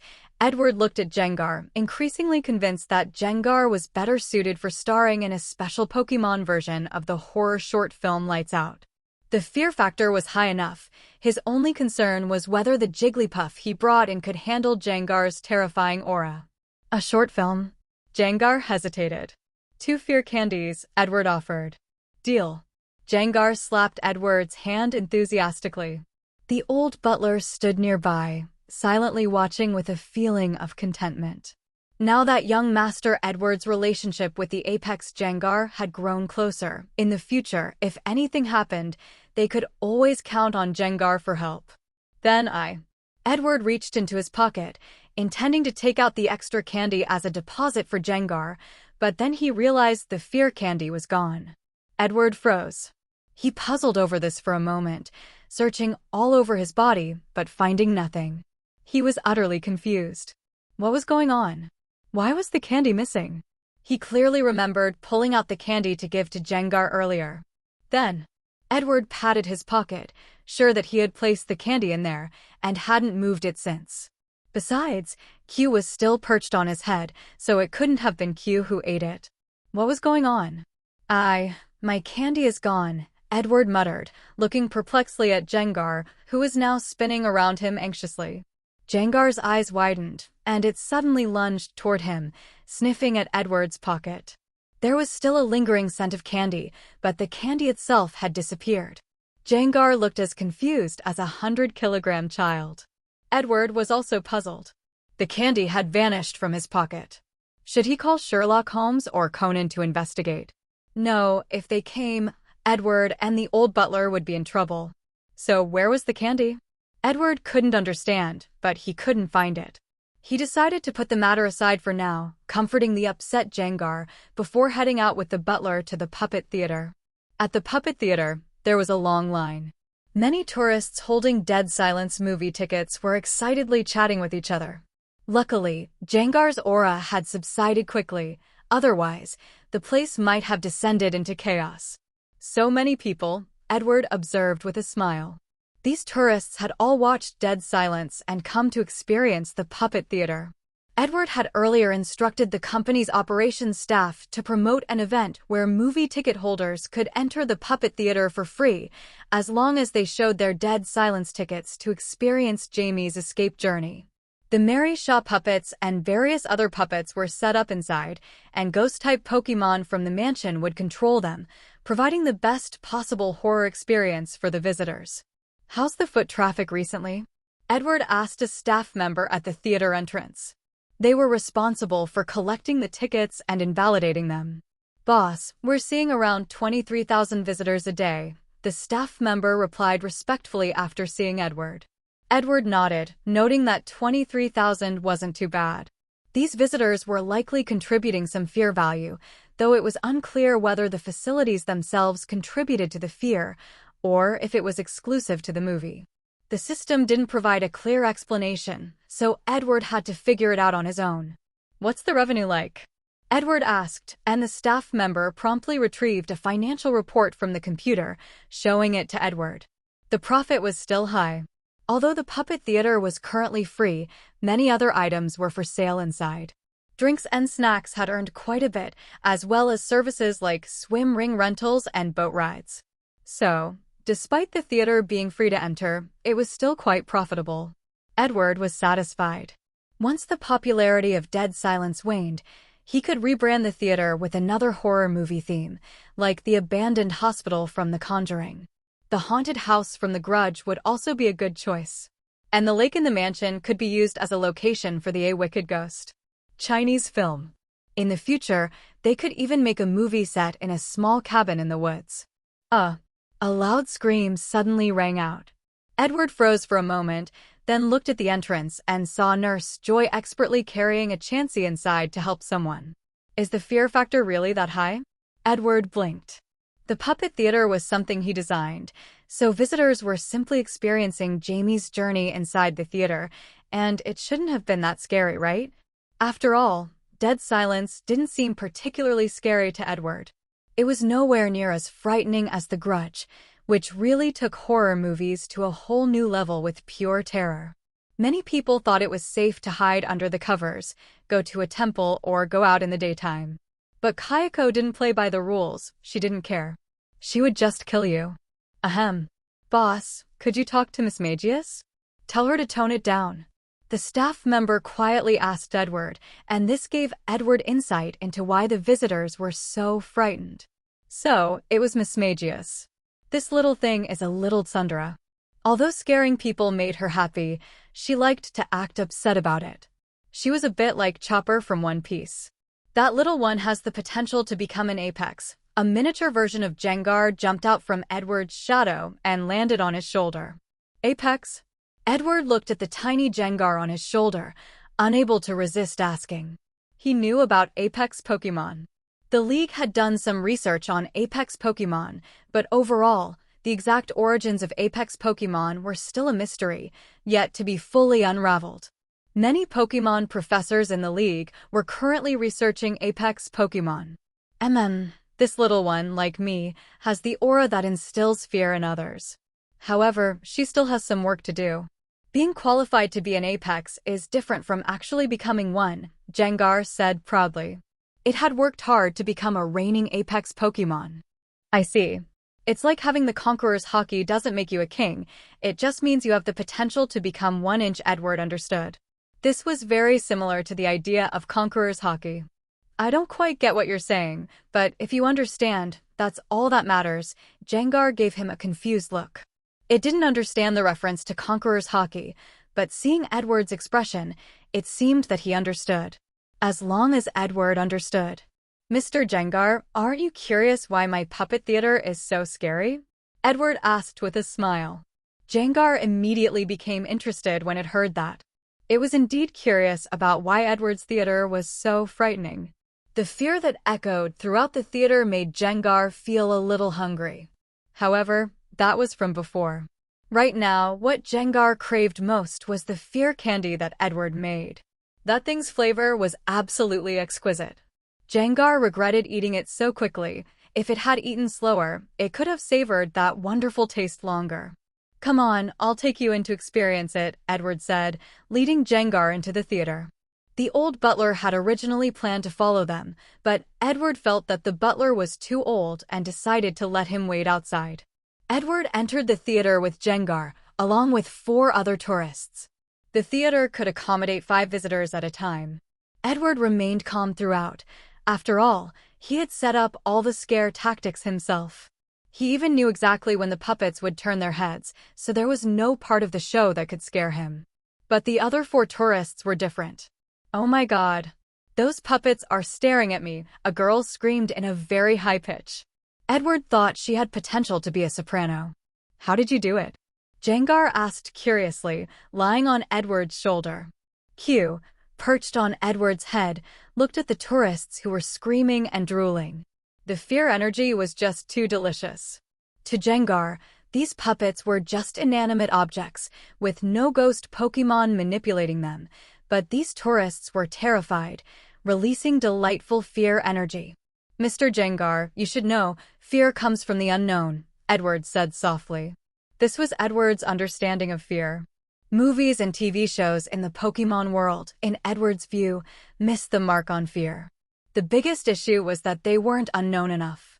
In most horror films here, Pokémon would appear, often showing up quite obviously. At first, it might be scary, but after watching them for a while, they became very boring. After all, it's always just a few ghost-type Pokémon playing tricks, and once you see a Pokémon, the horror movie turns into a sort of trainer movie instead. So, for Edward's films, no Pokémon ever made an appearance. In this way, the element of the unknown could create an intense fear. The unknown. Gengar became intrigued. It was now quite curious about Edward. This guy seemed to have a very unique approach to scaring people. Exactly. Mr. Gengar, look. These puppets never move. There are no ghost Pokémon behind them. Even if the tourists release Pokémon, they won't find any ghost Pokémon around. This way, tourists will feel fear. Fear of why these puppets are staring at them. Gengar leaned in, noticing something interesting. No matter where it stood or from which angle it looked, the puppets were always staring at it. This gave it a feeling of being watched. How interesting, Gengar licked its tongue. How did the puppet's eyes do that? As they continued through the theater, suddenly, a puppet fell from above, landing in front of the couple at the front. Edward skillfully covered his ears, and the sharp, high-pitched scream of the girl broke the silence in the theater, causing more puppets to fall.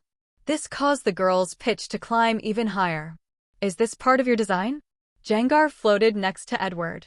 A small mechanism, but the falling puppets are unrelated to the mechanism, Edward said, casting a strange look at the female tourist. Her voice was truly extraordinary. Then, under the tourists' high-pitched singing, Edward and the tourists experienced various scenes like puppet interrogations, Mary Shaw puppets chasing them, and more.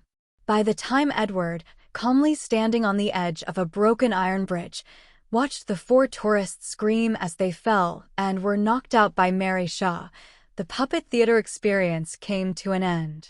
Mary Shaw, grinning, flew up. When she saw Edward, she waved enthusiastically at him.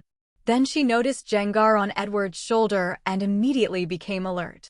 "Your theater, the only Pokémon that made an appearance was this Mismagius." Gengar, unconcerned with Mary Shaw's gaze, excitedly shared its discovery with Edward. "Exactly," Edward nodded, confirming. Only Mismagius appeared in front of the tourists in the entire theater.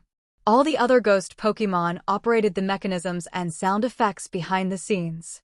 People are too familiar with Ghost-type Pokémon, so when they appear, they don't feel scared, Edward explained. His films were the same. There were no ghost Pokémon, but instead, he used human imagination about ghosts, things beyond human understanding and mostly invisible, to instill fear. This way, the appearance of ghost-type Pokémon wouldn't alter the course of the entire movie. Edward aimed to create something like the Grudge, but if a normal ghost type appeared in the scene, domestic audiences wouldn't be too scared. Unknown, huh? Gengar thought deeply. This method of scaring people seemed very interesting. And judging by the tourist screams, it was clear that Edward's idea was very successful. How's the work going? Do the other Pokémon have any other requests? Edward sat backstage, watching the Pokémon working and couldn't help but ask. Mismagius floated beside Edward with makeup. No, wait. It wasn't makeup. It looked more like plastic surgery. Mismagius had shaped its body to resemble Mary Shaw and even wore a wig. Everyone is happy. They like sucking those fools' life. Mismagius raised the phone in its hand. Whoa, next time, just type only the first part. The second part sounds terrifying. Edward couldn't hold back a little. The former refers to emotions, while the latter is a criminal case. Edward certainly didn't want his theater to be shut down just a few days after opening by Officer Jenny and her team. Looking at the words Mismagius had typed, Edward rubbed his temples. Indeed, not every Pokémon could possess the same level of intelligence as Gengar. If only Gengar were around, he could have helped with the translation. Since Edward and Gengar had gone through the basic process of the puppet theater, Gengar had shouted, "I've understood," and then dove into the shadows, disappearing without a trace. Edward still had no idea where Gengar was now. "Keep it up. Your wages will be credited to your accounts later." Edward glanced at the monitor. The new group of visitors had already been chased to the iron walkway by Mary Shaw's puppets, so it was almost time for Mismagius to make its entrance. Mary Shaw flashed her black teeth and happily floated out, while Edward left the theater amidst the visitors' screams. By the time Edward had walked out of Petalburg Woods, he still hadn't seen Gengar's shadow. He had no idea what strange realization this guy had come to. Meanwhile, his father was also leaving their home in Rustborough, carrying his luggage. For a while, the house was left with only Edward, the butler, and the servants. TCH, why does it feel so eerie writing a script at home? Edward glanced at the empty mansion and pouted. Having a room too big wasn't great either. When you open the door and there's no one around, it felt like a waste not to write ghost stories in such an environment. As Edward kept writing, it started to feel like the empty room had more people in it. After writing for a while, Edward put down his pen. He decided to watch the special Pokémon movie version first and conduct some market research. Edward opened the PokePoket website and searched quickly. Soon, he found the 2.1 rated movie Lucario, The Journey. The entire film was 2 hours long, and it could be considered a standard production. Edward watched for a while before silently closing the page. He understood. Even if this movie had human actors, it probably wouldn't have done well because the movie was simply terrible, so bad it was offensive. The whole thing was filmed from a cockroach's perspective, and the director loved to shake the camera around. Watching it made Edward want to vomit. For most movies, except for those pseudo-documentaries, the camera angles are usually steady. Camera shake or changes in angle are part of the cinematic language. But in this movie, the camera felt like it was filmed by a drunk man. Edward couldn't help but check the director of this film. Jay Shaw, a famous director in the Alliance, known for surprising audiences and leaving them in awe. His works often feature postmodern artistic cyberpunk styles, and he is a personal. Edward silently closed the description. Could it be that this movie was made as a joke? Edward thought of some rumors in the film industry. How many films are made each year? That's a hard question to guess. If you don't know much about movies, you might think that only the ones on cinema apps count. But in reality, there are over 400 films that receive public screening permits every year, not to mention the global total. So, do these movies make money? Not necessarily. Some movies don't even make it to theaters, and audiences may never even know they exist. So why are there so many films? That's an interesting question. As for Edward, he felt that Lucario was really unbearable. The main actor, Lucario, had reverted to basic acting skills. It was impossible to see any trace of acting. After all, there was really no acting at all. This type of movie flopping is somewhat understandable, Edward thought. These assembly line garbage films had no business being released. Slapping a pure Pokémon label on it was probably just to pass the review quickly. Edward then pulled up Becoming the Strongest Rattata. The rating was slightly better. 3.8 points. Edward double-checked, it was out of 10. He clicked to watch, and it was an hour and 51 minutes long. After watching the whole thing, Edward laid back in his chair, staring blankly at the ceiling. He felt like his life's time had just been stolen for an hour and 51 minutes. Hugh, who had watched it with Edward, was now lying on the table, occasionally twitching, proving that Q was still alive. The movie was slightly more normal, except for the same lack of acting from the main Pokémon actors and the complete absence of subtitles for Pokémon language exchanges. Edward just watched Rattata calling out, then calling with other Rattata, with Charmander, with Aerodactyl. Then other Pokémon were also calling out wildly, and Rattata suddenly seemed to understand something, started battling, grew stronger, and stomped on those Pokémon, loudly shouting, "Arceus, help me!" Edward rubbed his face. Now, all he could hear in his mind was Rattata's bizarre cries. This movie was clearly made for Pokémon, because Edward couldn't understand a thing. The most ridiculous part was that in the middle of the movie, they inserted a hero gets stronger, returns to find family in danger, angrily confronts the villain, who kills the hero's family, hero cries over their loss, then vows to become stronger and seek revenge, plotline. This plot wasn't anything new. After all, most movies have this kind of segment. But the problem was, Edward watched as Rattata hugged another Rattata and cried, and he couldn't feel a thing. Even when Q's little snack fell to the floor, it didn't even notice. Q was completely stunned. Edward rubbed his face. I suddenly think that what Ada said might actually have some truth to it. Maybe the Pokémon market really is an untapped market. Edward picked up his pen. He was done with these terrible films. He would rather write his own Pokémon Special Edition movie than keep torturing himself. So the question arises, if we were to make a special Pokémon version of a movie, how should the script be adapted? First, based on the rules Edward had summarized, it was clear that the movie shouldn't feature any humans. It should be a purely Pokémon movie, where all characters are Pokémon and there are no human appearances. Furthermore, the ghosts in the movie shouldn't be Ghost-type Pokémon, but rather other types. The male lead, Charizard, is chatting with his wife when he unexpectedly receives a Mimikyu doll from his hometown. His Ditto wife has her jaw and tongue ripped off. Charizard is suspected of being the wife killer and is investigated by Officer Arcanine. Charizard decides to return to his hometown to investigate the mystery surrounding Mary Shaw. Edward quickly wrote a rough Pokémon version of Dead Silence. Actually, adapting a Pokémon version of the movie wasn't too difficult. All he needed to do was replace the original human characters with Pokémon. There were no special requirements for the Pokémon species, either. After all, according to the researchers, different species of Pokémon could also lay eggs. However, this Mary Shaw. Edward scratched his head. He was making quick progress, but when it came to Mary Shaw, he found himself stumped. In the original plot, Mary Shaw was an old woman with scars that hinted at her ghostly identity. But she wasn't particularly frightening, except for the oddity of her sticking out her tongue. At least, in Edward's opinion, Mary Shaw still had a long way to go before matching up to her predecessors like Kayako or Sadako. The more gentle and lovely a Pokémon appears, the scarier it might look when turned into a ghost.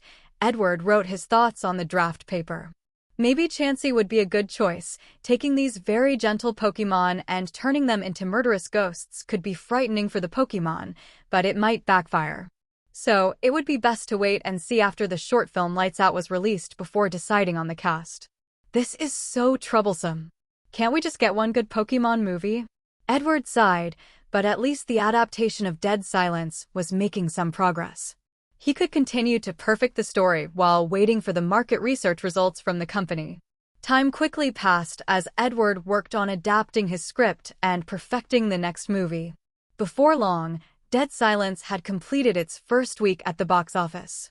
Boss, Dead Silence has already made $1 billion at the box office, Deck said joyfully, and Edward smiled. 7 days, $1 billion at the box office. Compared to the big blockbusters of Edward's past life, it was still lacking, but for this world, it was already a groundbreaking success. During this time, Dead Silence had stayed on the trending search list. It may not have been #1 every day, but it was consistently within the top 10. Even Diantha called to congratulate Edward on the success of his first directorial project. It could be said that Dead Silence had become the hottest movie in the league. Boss, but our company has also received some legal notices. Please take a look. Deck respectfully handed over an envelope, and Edward curiously took it and opened it. After a quick glance, Edward understood. After all, Dead Silence was a horror film, and it exceeded the typical horror genre of this world. As a result, its level of fear surpassed what some people expected. The result was that some viewers, frightened by the movie, ended up in the hospital. Their families believed that the film was too scary, so they sent the legal notice to take the Ghost film's production to court to resolve the dispute. Let the legal department handle all these notices, Edward said, passing the document back. He couldn't help but laugh and cry at the situation. Watching horror films and getting scared to death was an old advertising tactic in his past life, but he never expected that in the world of Pokémon, people would actually be frightened into the hospital. All right, boss, also, the market research report for the other matter you requested has been received. Deck handed over a USB stick, and Edward took it while glancing at Deck. This guy, although he was the general manager of the company, now seemed like his personal secretary. Deck, don't you ever get tired of this? Edward asked as he plugged the USB into the computer. Deck still had other duties, but it seemed like he was always available no matter when Edward called. It doesn't bother me, boss. Those other tasks are easy, Deck smiled, showing his white teeth. Edward couldn't help but twitch his lips. Well, what do you know?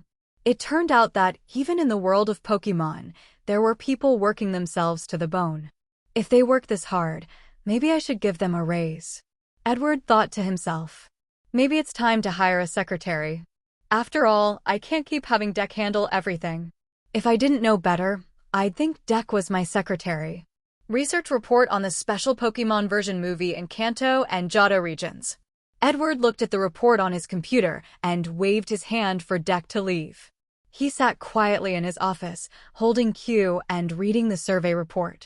The market research company was professional, and the data was detailed, but after looking through it, Edward felt a headache coming on. He quickly flipped through the pages, skipping over the coordinate system, pie charts, and various complicated mathematical models, until he reached the conclusion. According to the research, the potential audience for the Pokémon special version movie is very small, with low profitability. It is not recommended to promote the Pokémon special movie in the Kanto and Johto regions. Edward silently closed the file and opened the next one for the Hoenn region. However, he found that the conclusion was much the same, and they weren't optimistic about the future of the Pokémon movie. Only in the Kalos region, where the champion was an actor, was the evaluation a bit better, but overall, the consensus was the same. Not recommended. Well, let's do a test. If we can't gather fear points from Pokemon on Lights Out, then we'll give up. Edward sighed. He had read through the reports, and it seemed that most of the regions in the league didn't support the Pokemon movie. If fear points couldn't be harvested, then there was no point in continuing production. The current accumulated fear value of Dead Silence is 67,339. Redeemable items available. Would you like to redeem them? Edward sat in his office, lost in thought. The calculation method for these fear points was a bit baffling. Despite a box office of 1 billion, the fear points had only increased by about 40,000. Nonetheless, Edward decided to redeem something.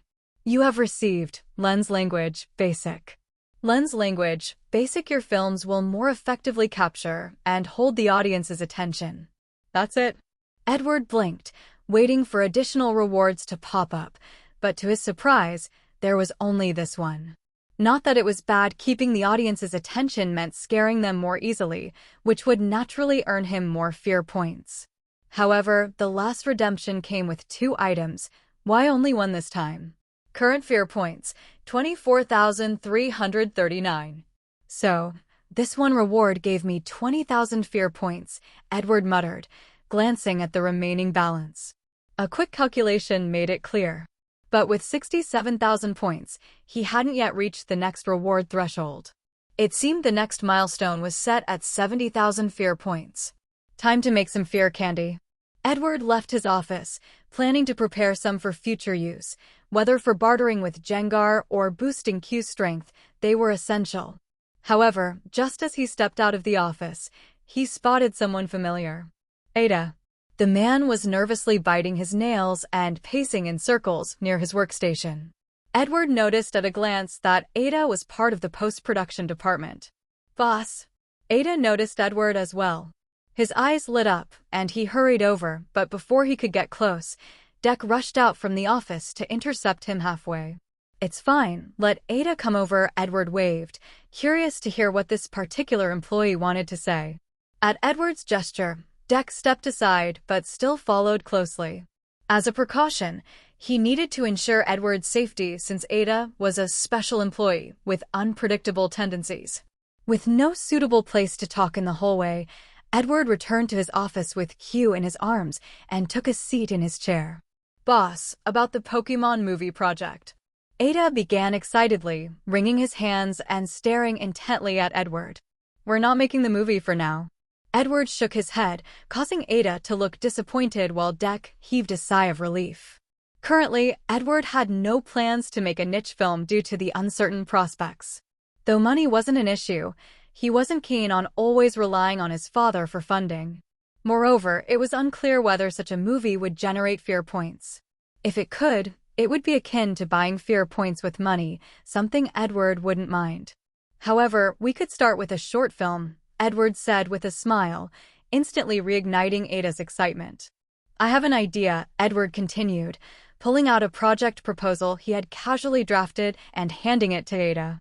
With trembling hands, Ada opened the proposal and read the title. Meowth and Rattata. Ada kept reading and quickly became engrossed, while Edward leisurely poured himself a glass of water and took a sip. The concept of Meowth and Rattata was Edward's attempt at a new project. Essentially, it was Tom and Jerry with Pokemon, using Meowth and Rattata, the perfect counterparts to Tom and Jerry. Initially, only one episode would be produced to test the market's reaction.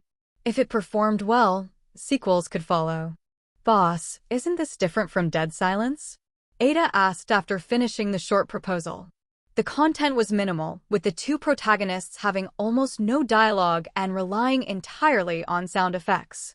Exactly. I plan to release 1 episode to probe the market, Edward explained. He didn't intend to oversee the project himself as he couldn't clone himself. The short film would be delegated to the company's team. Meanwhile, Edward would focus on filming Lights Out, a project already cast and ready to shoot. Boss, so does this mean? Ada hesitated, unsure how to phrase his request. Leave it to you.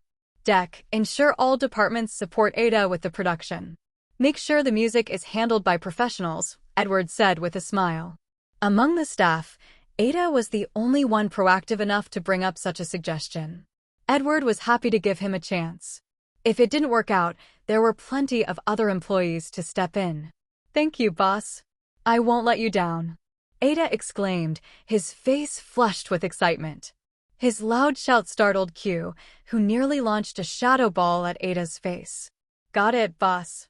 The company will fully cooperate," Deck quickly added, equally startled by Ada's booming voice. Edward nodded and left the office. Back at his empty home, Edward used the Fear Sustenance Creator, spending 5,000 fear points to produce 5 candy. The moment he finished, Q was already circling him impatiently, making Edward chuckle. "Here you go," Edward said, giving Q 1 candy and placing the remaining 4 on the table. After eating, Q let out a satisfied sound and lay down contentedly. Edward smiled and stood up, planning to inform Jengar about the new supply. Without fear candies, convincing Jengar to help was no easy feat. But just as Edward stood, he froze. He stared at the table in shock. It was empty, completely empty. Not a single fear candies remained. "Did I just awaken a stand?" Edward muttered, blinking in disbelief. He and Q were the only ones in the room. Q, still sprawled on the ground, couldn't possibly be the culprit. So, where had the fear candies gone? Surely, it wasn't a ghost. "Grandpa Robert, has any ghost Pokémon entered the house recently?" Edward couldn't help asking the old butler, only to receive a firm denial. With the Stone family mansion's top-tier security, no ghost Pokémon could possibly sneak in. So, what on earth had happened? Edward looked at his Fear Sustenance Creator, lost in thought. He had crafted plenty of fear candies, but they mysteriously disappeared. This strange phenomenon could be traced back to his earlier dealings with Jengar in the Petalburg woods. Back then, one of the fear candies he carried went missing. Edward had assumed Jengar had taken it or that he'd accidentally dropped it. But this time, things were different. He was at home, with well-secured defenses that should have kept out any wild ghost-type Pokémon. Yet, in the brief moment when he fed Q, the candy vanished. It was baffling. If I didn't know better, I'd think SCP-173 was here, stealing the candies the moment I looked away, Edward muttered. He placed Q on the bed and then returned to his desk.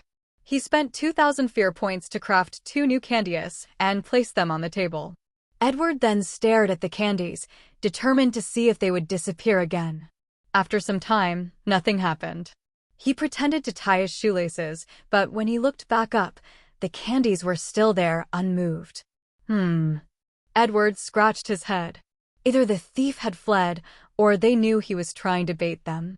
No matter. Edward had another solution. He grabbed the candy and left his room after informing the old butler.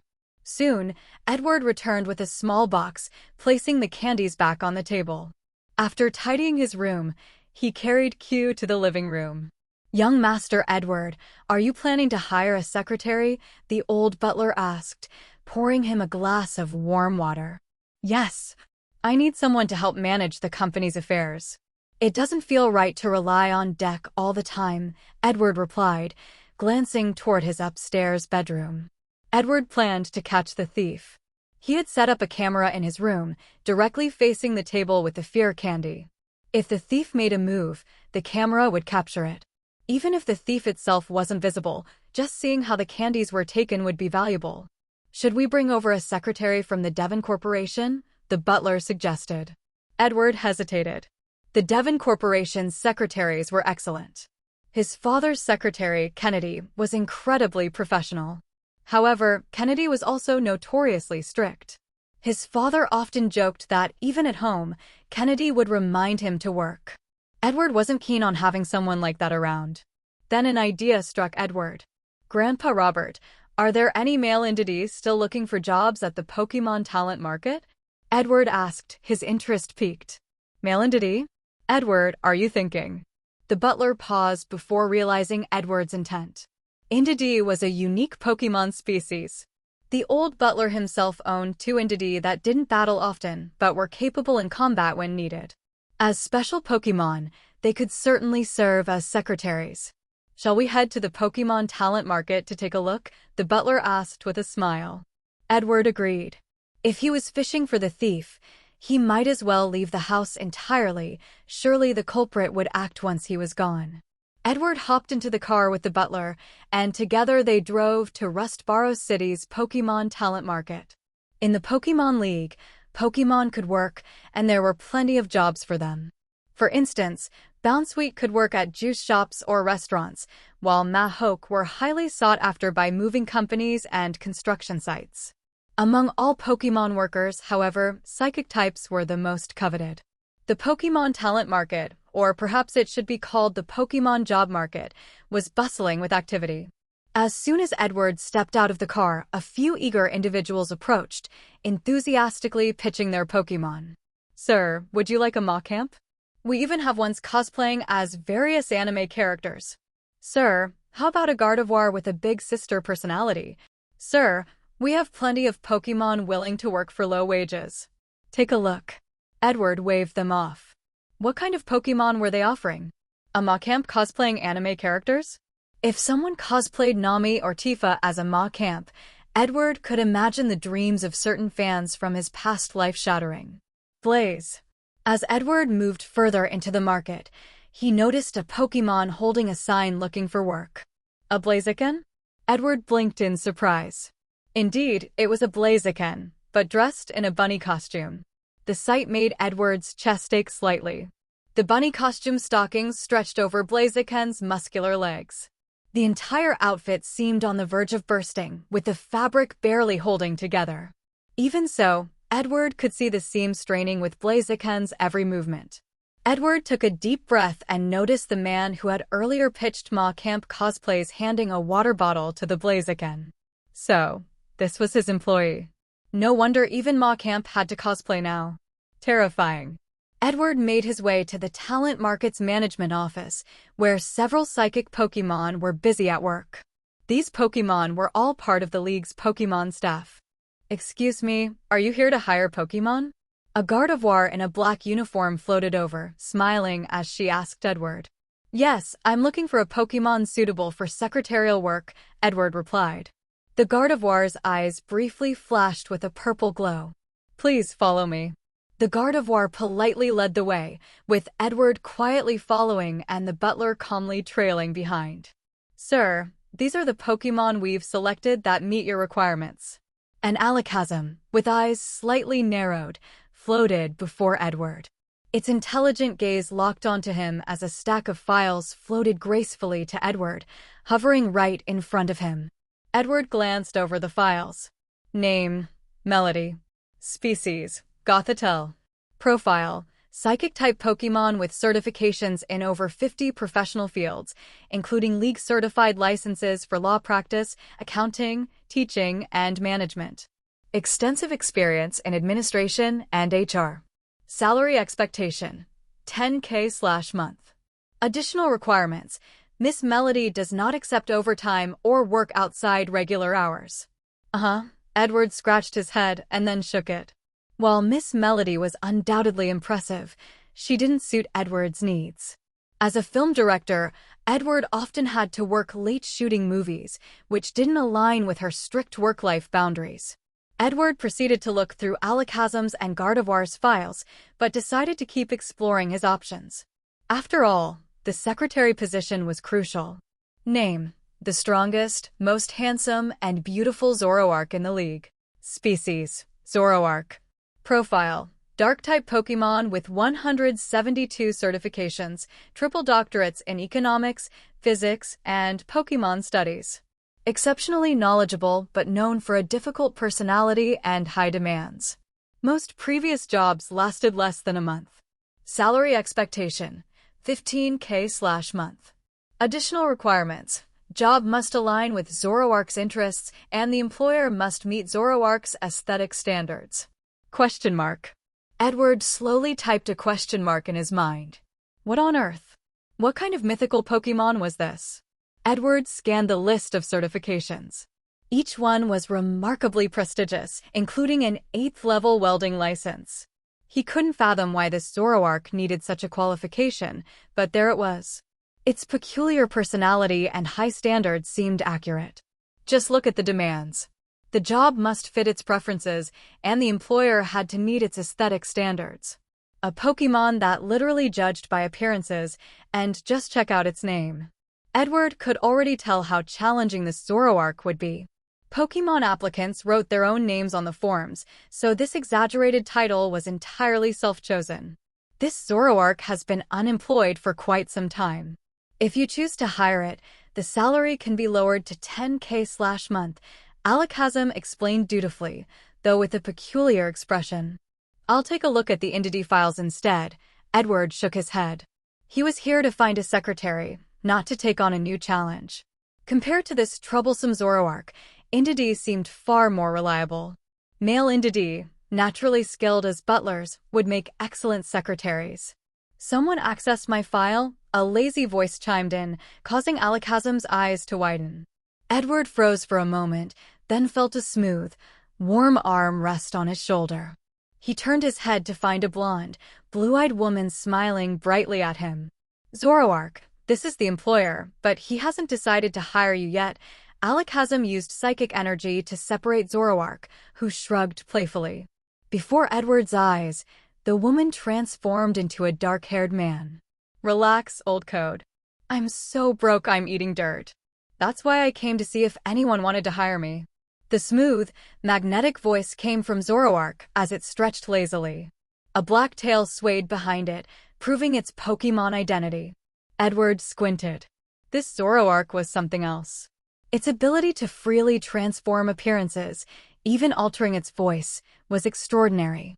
Without it revealing its tail, he wouldn't have realized it was a Pokémon. Code, the old Alakazam, stood silently behind Edward, his gaze unreadable as he watched Zoroark. Its peculiar personality was undeniable, leaving Edward wondering if he should hire it.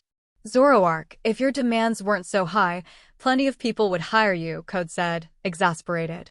Better no job than the wrong one. I'm just looking for something normal, Zoroark replied, propping its chin on its hands as it leaned on a cabinet. Its bright blue eyes briefly studied Edward before it nodded in approval. This employer has a decent appearance. Hey, little guy, how about hiring me?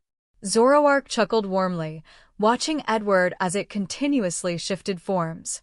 From a young girl to a mature woman, a handsome man, an older gentleman, and a boy, its voice and appearance constantly morphed, giving Edward a headache. He couldn't help but wonder about Zoroark's gender. Was it male or female? Of course, he wasn't trying to form a relationship with a Pokémon, he was simply curious. I'm hiring a secretary who will handle a lot of daily tasks, Edward started, feeling that Zoroark was bound to be more trouble than it was worth. He opted for a polite rejection. Big brother, Zoroark can do anything. A black-haired young girl with wide, hopeful eyes looked up at him. Just a secretary? Boss, I've already planned your afternoon schedule, a man in a butler's outfit said next. Edward's face twitched at the sight of Zoroark's antics. Perhaps being a secretary isn't suitable, but I think you should consider acting. Your transformation skills would be perfect for films, Edward suggested seriously. Zoroark, now in the form of an elegant woman, paused. Acting, it asked with a curious smile. Yes. Your abilities make you a natural fit for acting, Edward replied earnestly. Zoroark rested its chin on its hand, its sapphire eyes fixed on Edward. Does it pay well? Zoroark asked with a grin. Movie roles pay well, and if you gain fame, your pay will only increase, Edward explained, slightly puzzled. Had Zoroark never acted before? Looking at Zoroark's demeanor, Edward couldn't help but think that it might have tried being an actor before. After all, Edward had noticed a League-certified actor certificate in Zoroark's collection. Oh, little brother, are you thinking of something happening between you and me? Zoroark morphed into the blonde woman it had transformed into earlier, her index finger playfully touching her lips, her gaze seductive.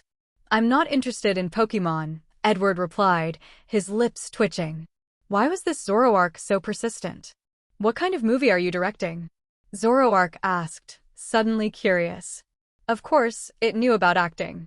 It had passed the League's actor certification and even had experience as a stage actor with exceptional dialogue delivery skills. However, given its many other pursuits and the lack of a script it genuinely liked, it had never delved into acting seriously. Dead silence. That's my work. Edward's confidence surged as he spoke about his movie.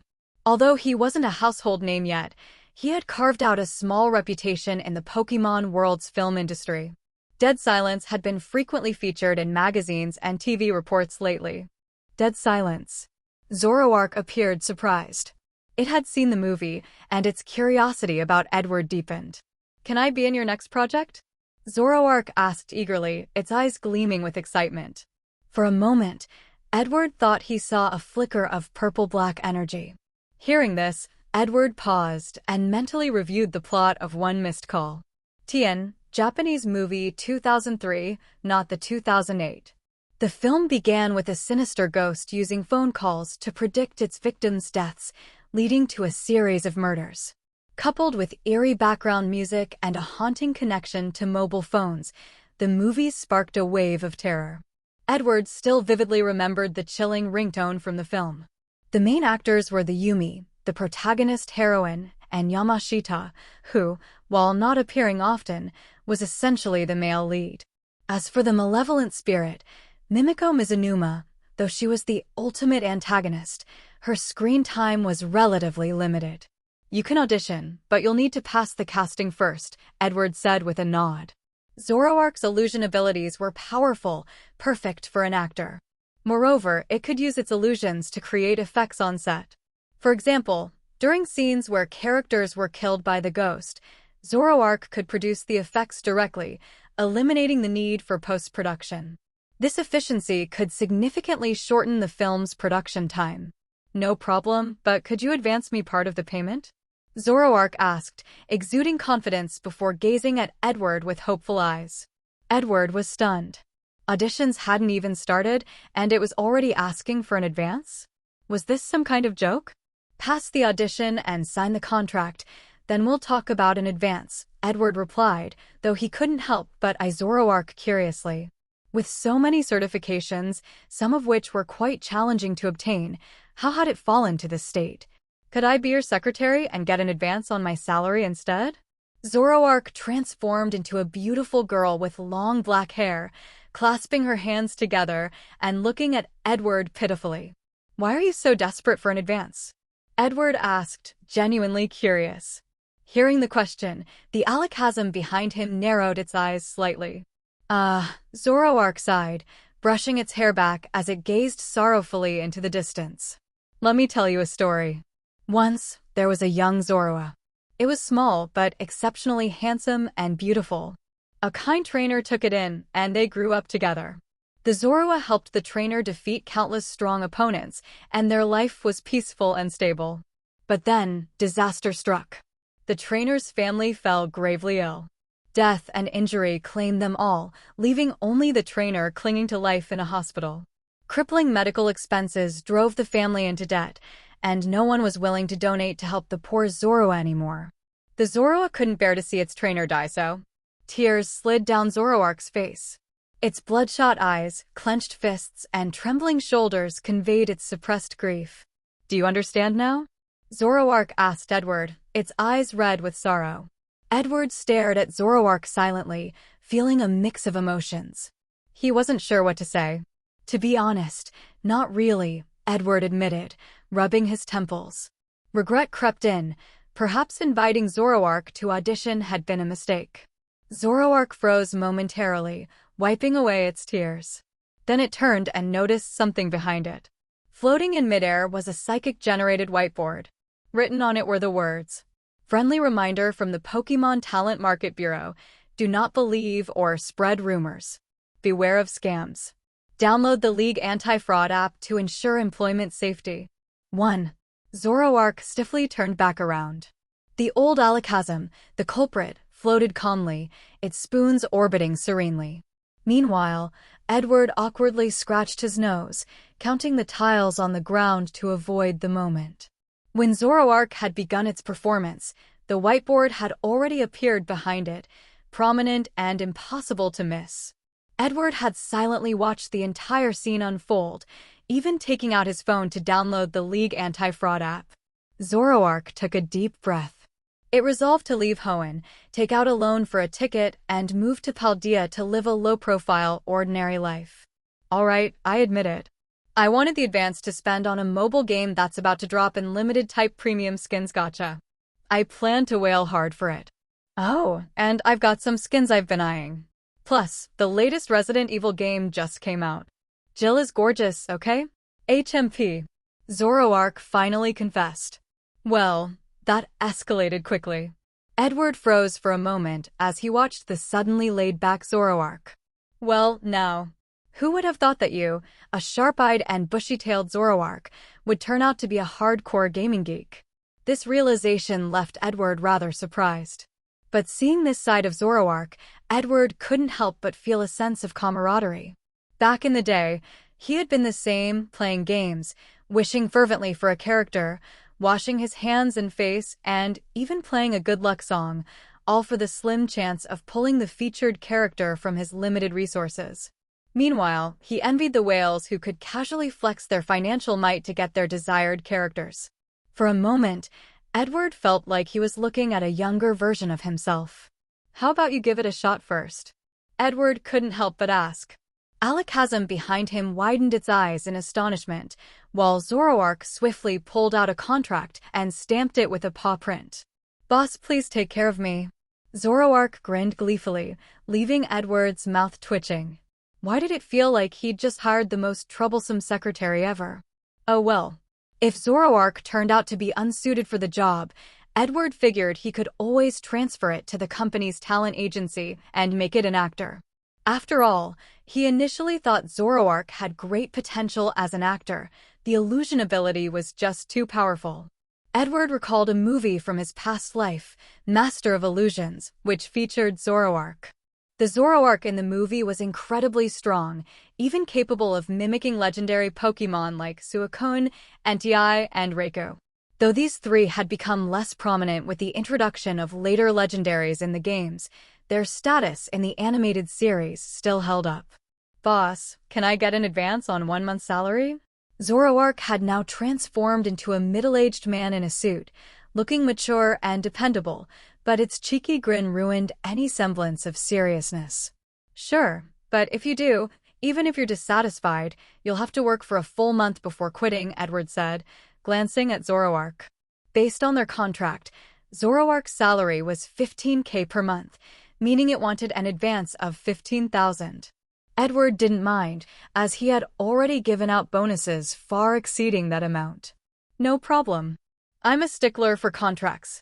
If I break the rules, may I be cursed to always hit pity rates on pulls and have my games crash every time I play. Zoroark thumped its chest confidently. Let's not go that far, Edward waved his hand quickly. For a gaming otaku, that curse was way too harsh. After leaving the Pokémon Talent Market Management office, Edward explained Zoroark's workplace and working hours. Then, he sent Zoroark ahead to familiarize itself with the job while he and the old butler returned home. Edward planned to check the cameras he'd set up earlier to see if they had captured anything. After all, the fear candies had been stolen twice, causing him to lose quite a bit of fear points. If this problem wasn't resolved, it would be a real headache. Rushing back to his bedroom with Q in his arms, Edward saw the empty desk where the candies once sat. Just as I thought, Edward muttered. Whoever was stealing the candies was getting bold, taking them so brazenly. Edward found the camera he had set up and connected it to his computer. He accessed the stored memory, thankful he'd invested in a camera with automatic storage features. It was pricier but more reliable. Soon, he saw himself on the screen. After he left the room, the footage showed the house falling into silence. If it weren't for the changing timestamp on the video, Edward would have thought it had frozen. Edward patiently watched the recording. Over an hour later, he finally noticed something odd. The camera glitched briefly, and in that split second, the candies vanished. Question mark. Edward raised a questioning eyebrow. What was going on here? He rewound the footage and slowed it down. But even then, all he saw was a half-second glitch before the candies disappeared. Can't catch anything this way. I can't just sit here and watch the whole time either. And even if I did, I doubt I'd be able to spot anything. Edward felt frustrated and skipped through the rest of the footage. After all, the candies were already gone. Hugh, when I gave you those candies before, did you sense any of your kind nearby? Edward asked while holding Q, though he didn't have much hope. After all, even the apex Jengar hadn't detected anything unusual. How could Q? Sure enough, Q shook its head. Ugh, who could it be? Edward sighed and moved to delete the video. But just as he was about to click delete, he noticed something change on the screen. The footage suddenly went dark, and a pair of crimson eyes appeared, glinting with golden highlights above them. Edward could sense a mischievous gleam in those eyes. Then, just as abruptly, the footage returned to the view of his bedroom. The rest of the video showed no further changes until Edward returned to the room with Q and picked up the camera. Giratina. Edward's pupils dilated slightly.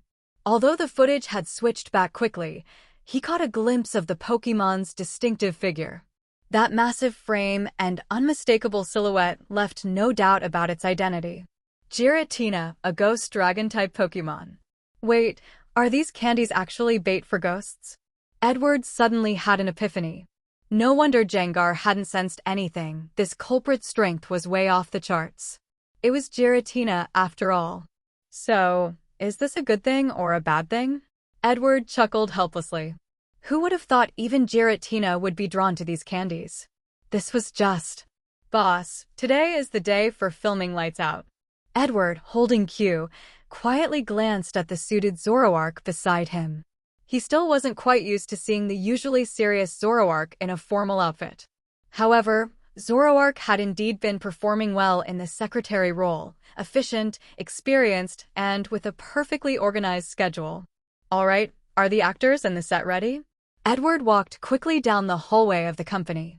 Today was the day for shooting Lights Out, and Edward was feeling a little excited.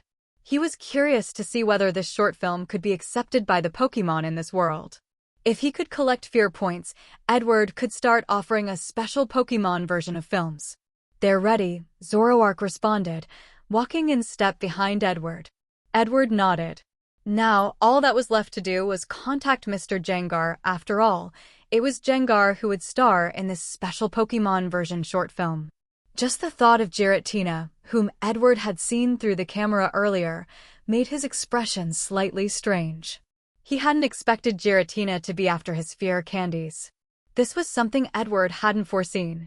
As a result, now when he made these candy cubes, he only dared to make one at a time, quickly handing it to Q after finishing it. Otherwise, if they were left out, Giratina might just take them in a moment. Reverse world. Edward sat in the car, still thinking about Giratina, while Zoroark, the driver, focused on the road. Yes, Zoroark had a driver's license. He even had a license for driving large vehicles like trucks. Boss, are we heading to Petalburg Woods? Zoroark, driving the car, couldn't help but ask. Edward looked up at Zoroark. Through the rearview mirror, he noticed Zoroark's expression seemed a bit peculiar. Yes, why? Do you have acquaintances there? Edward smiled and asked in return. Zoroark had been his secretary for only a day, but in this short time, Edward had already sensed a certain mystery about this new subordinate. No, not at all. Zoroark shrugged, but then suddenly transformed into a completely different appearance. A strong, authoritative woman's figure. Before Edward could even ask why the sudden change, Zoroark rolled down the car window. What the hell is wrong with your driving? Zoroark screamed sharply, and Edward's lip twitched. Who would have thought that Zoroark was actually a hot-headed, experienced driver? Thankfully, after yelling, Zoroark returned to driving calmly, his appearance once again that of the suited secretary. Edward rubbed the 2 fear candy cubes in his pocket, feeling the rough texture under his fingers, which gave him a sense of relief. At least the candy cubes were still there. If they weren't, things would get troublesome. Zoroark glanced at Edward through the rearview mirror. Boss, we're here at Petalburg Woods. Edward looked out the window and sure enough, they had arrived. Zoroark was quite capable, he could work and drive. The salary seemed well spent. They got out of the car and Edward, holding the candy cubes, entered the forest. As soon as they stepped inside, Edward saw countless pairs of blood-red eyes opening from the shadows of the trees, staring intensely at him. Hee, Edward, are you going to film that short film now? Countless shadows shot out and quickly merged in front of Edward, transforming into Jengar. Yes, this is the reward I promised you. Edward took the 2 candy cubes out of his pocket and handed them over. Jengar eagerly took them, extending its tongue to pop them into its mouth. It closed its eyes in enjoyment, savoring them for a while, before opening its eyes again. These candy cubes you made are delicious. Jengar happily hopped to Edward's side, its huge body creating a strong sense of pressure. But then, it stopped and tilted its head, eyeing Zoroark, who was holding the schedule. Who's that lady beside you? Jengar asked, its eyes glowing mysteriously. Its neck suddenly elongated like a snake, wrapping around Zoroark once before turning back to Edward. Grandpa Robert is going to get something today, so I asked my new secretary to drive. Edward smiled. He was curious if Jengar could figure out Zoroark's identity. If Jengar couldn't tell, then Zoroark's skills were impressive. Jengar let out a strange laugh. Then its eyes flashed with purple light. The next moment, Jengar nodded knowingly and Zoroark gave it a nod in return. Interesting, truly interesting, Jengar laughed happily, rubbing Q's head before jumping directly into Edward's shadow. Edward glanced at Zoroark with confusion. What did Jengar mean by that? Had it figured out Zoroark's identity? Zoroark flashed a toothy grin at Edward. Edward scratched his head, but didn't think too much about it. He and Zoroark headed directly to the shooting location for Lights Out. Boss, the actors and the set are ready. A figure hurried over, waving to catch Edward's attention. Is the weather team ready? Edward asked while looking at the house in front of him. It was a very ordinary house, but that didn't matter. After all, the budget for this short film was very low, practically no budget at all. In his previous life, Lights Out had mostly been filmed at home. The props and set design didn't matter much. The only things that needed special preparation were the ghostly shadows after the lights went out and the lighting setup. We're ready, the figure said, pointing to the back where several elderly people were standing with pokeballs in hand. I remember, it needs to be dark, right? Just as Edward was about to start preparations for filming, Jengar's voice came from his shadow. Edward looked at the sky. It was still daytime, but they could always film the exterior at night and focus on the interior setup for now. Yes, it needs to be night, but... Edward was about to say something. Jengar suddenly let out a sinister, eerie laugh. Immediately, it crawled out of Edward's shadow, twisting its body. Boundless darkness spread from it in all directions, and in an instant, it enveloped the entire house. Edward stared in shock. Now, it's dark. It's really gone dark, huh? Edward looked around and couldn't help but sigh. The power of Pokémon was truly astonishing. It had turned the entire house and the area around it into night. But this also brought some trouble. The crew was frantically trying to turn on the lights, and some Pokémon were trembling with fear due to the sudden change in lighting. They weren't afraid of the dark itself, but rather of the existence capable of creating such darkness. Boss, the company already applied for a localized climate alteration permit from the Rustboro City League office yesterday, so there's no need to worry about causing any trouble, Zoroark walked over and said to Edward. I know. Edward looked at Jengar, feeling a bit helpless. This Jengar, its power was truly terrifying. But perhaps that was a good thing, better to get it all done in one shot. Mr. Jengar, can we still use the rain dance weather effect normally? Edward asked Jengar. Although he didn't know how Jengar had done it, it was best to seize the moment and proceed with filming. Of course. Jengar floated beside Edward, its eyes falling on Jigglypuff. It had read the script and knew that this was the partner Pokémon for this scene. At the moment, Jigglypuff was curled up in its trainer's arms, looking at Jengar with a timid expression. The rising tide of fear coming off Jigglypuff filled Jengar with immense satisfaction. It inhaled deeply, sucking in all the fear and panic, then patted its belly contentedly. Have the weather team start the rain dance, just a light rain will do. Edward pinched the bridge of his nose and instructed the stage crew. Upon hearing this, the stage crew immediately began directing the weather team to summon the rain. As the Pokémon performed rain dance, a light drizzle began to fall from the sky. Edward took the opportunity to film several exterior shots of the house from different angles, and then it was time to shoot the main scenes. However, despite the actual moment only lasting a second or two, the commotion Gengar caused made Edward feel both amused and helpless. Alright, let's run through the scene. Jigglypuff, you.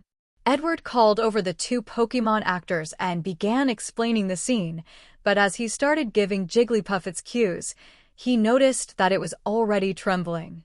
Edward paused, then looked toward Jigglypuff's trainer. Jigglypuff belonged to this trainer. Edward had seen the actor profiles earlier and remembered that this Jigglypuff was a member of an opera troupe with solid vocal training, which had helped it pass the audition and receive the invitation.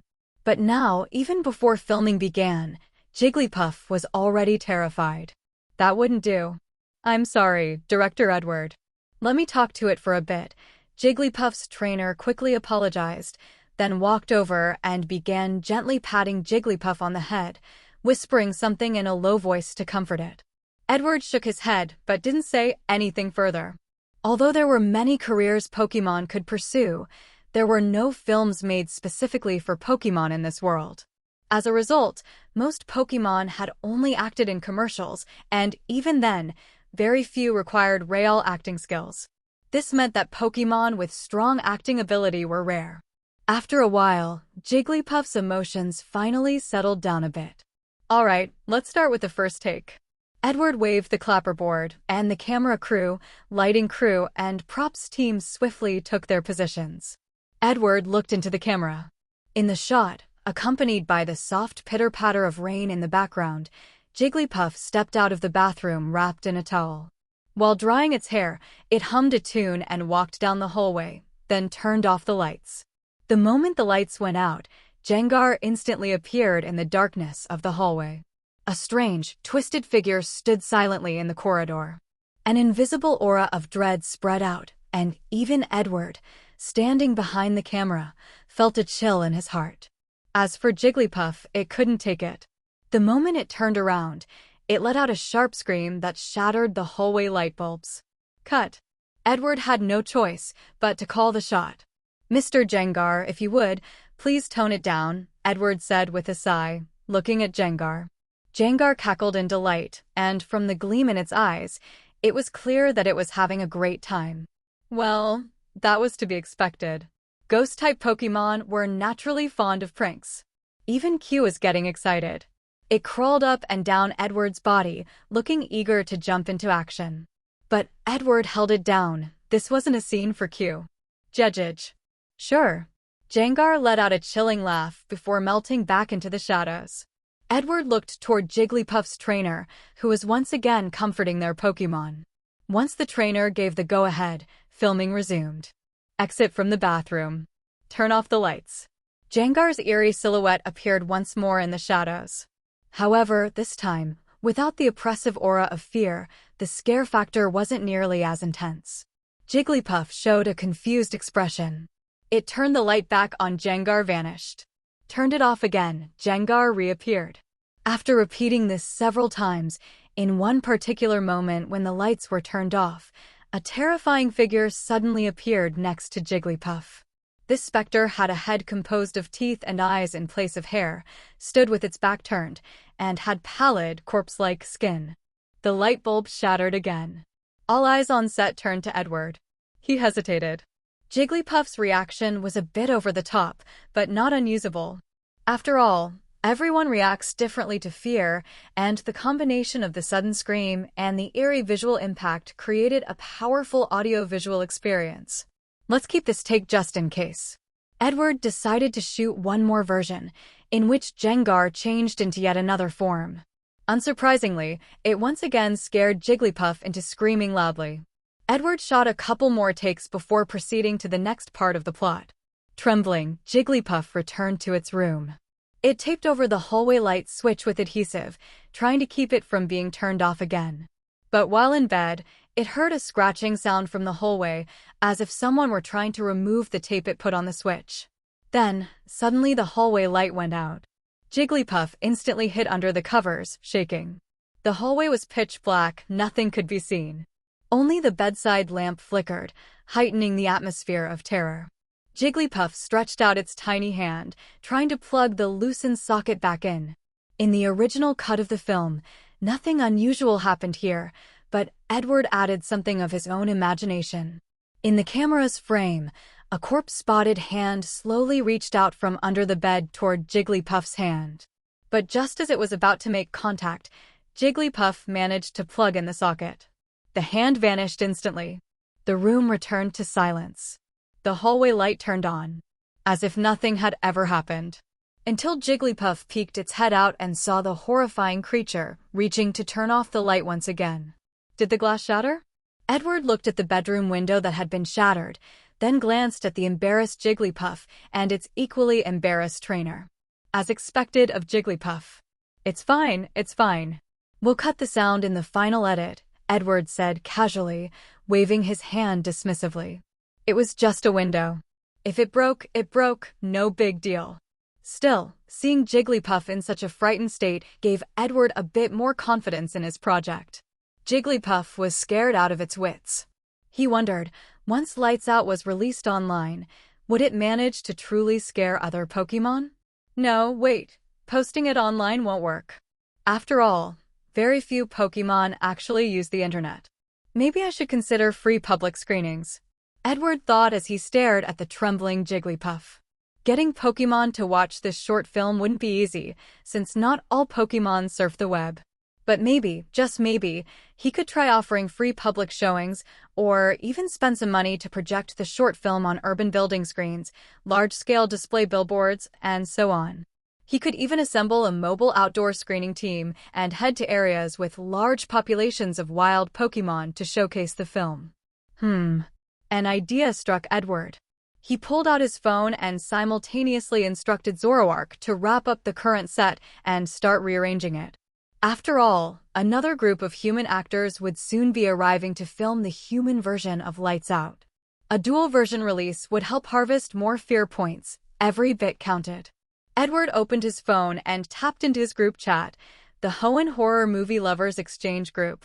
Is being a nympho illegal? Fixing cars requires finesse. Too fast and it won't work, too slow and it won't work either. You need rhythm to really solve a car's issues. And of course, you've got to carefully check both headlights while you're at it. Crobatman, Master Nympho. I've been enlightened. Slaking versus 100 idiots, you better be talking about actual cars. The moment Edward opened the group chat, it felt as if he had been hit in the face by a speeding van. As expected of Nympho. This person is always pushing boundaries in here.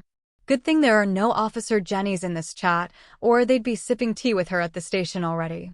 Edward rubbed his face, as though wiping off imaginary tire tracks, and couldn't help but comment aloud. He picked up his phone and began using his patented, stirring the pot typing technique. Presenting horror movies to the world, Nympho, how come you haven't been active these past 4 or 5 days? Is being a nympho illegal? I found a cute little blue boy. He invited me over to milk Miltank for several days straight. Edward's mouth twitched. Yep, that's her all right. You sure you were just milking Miltank?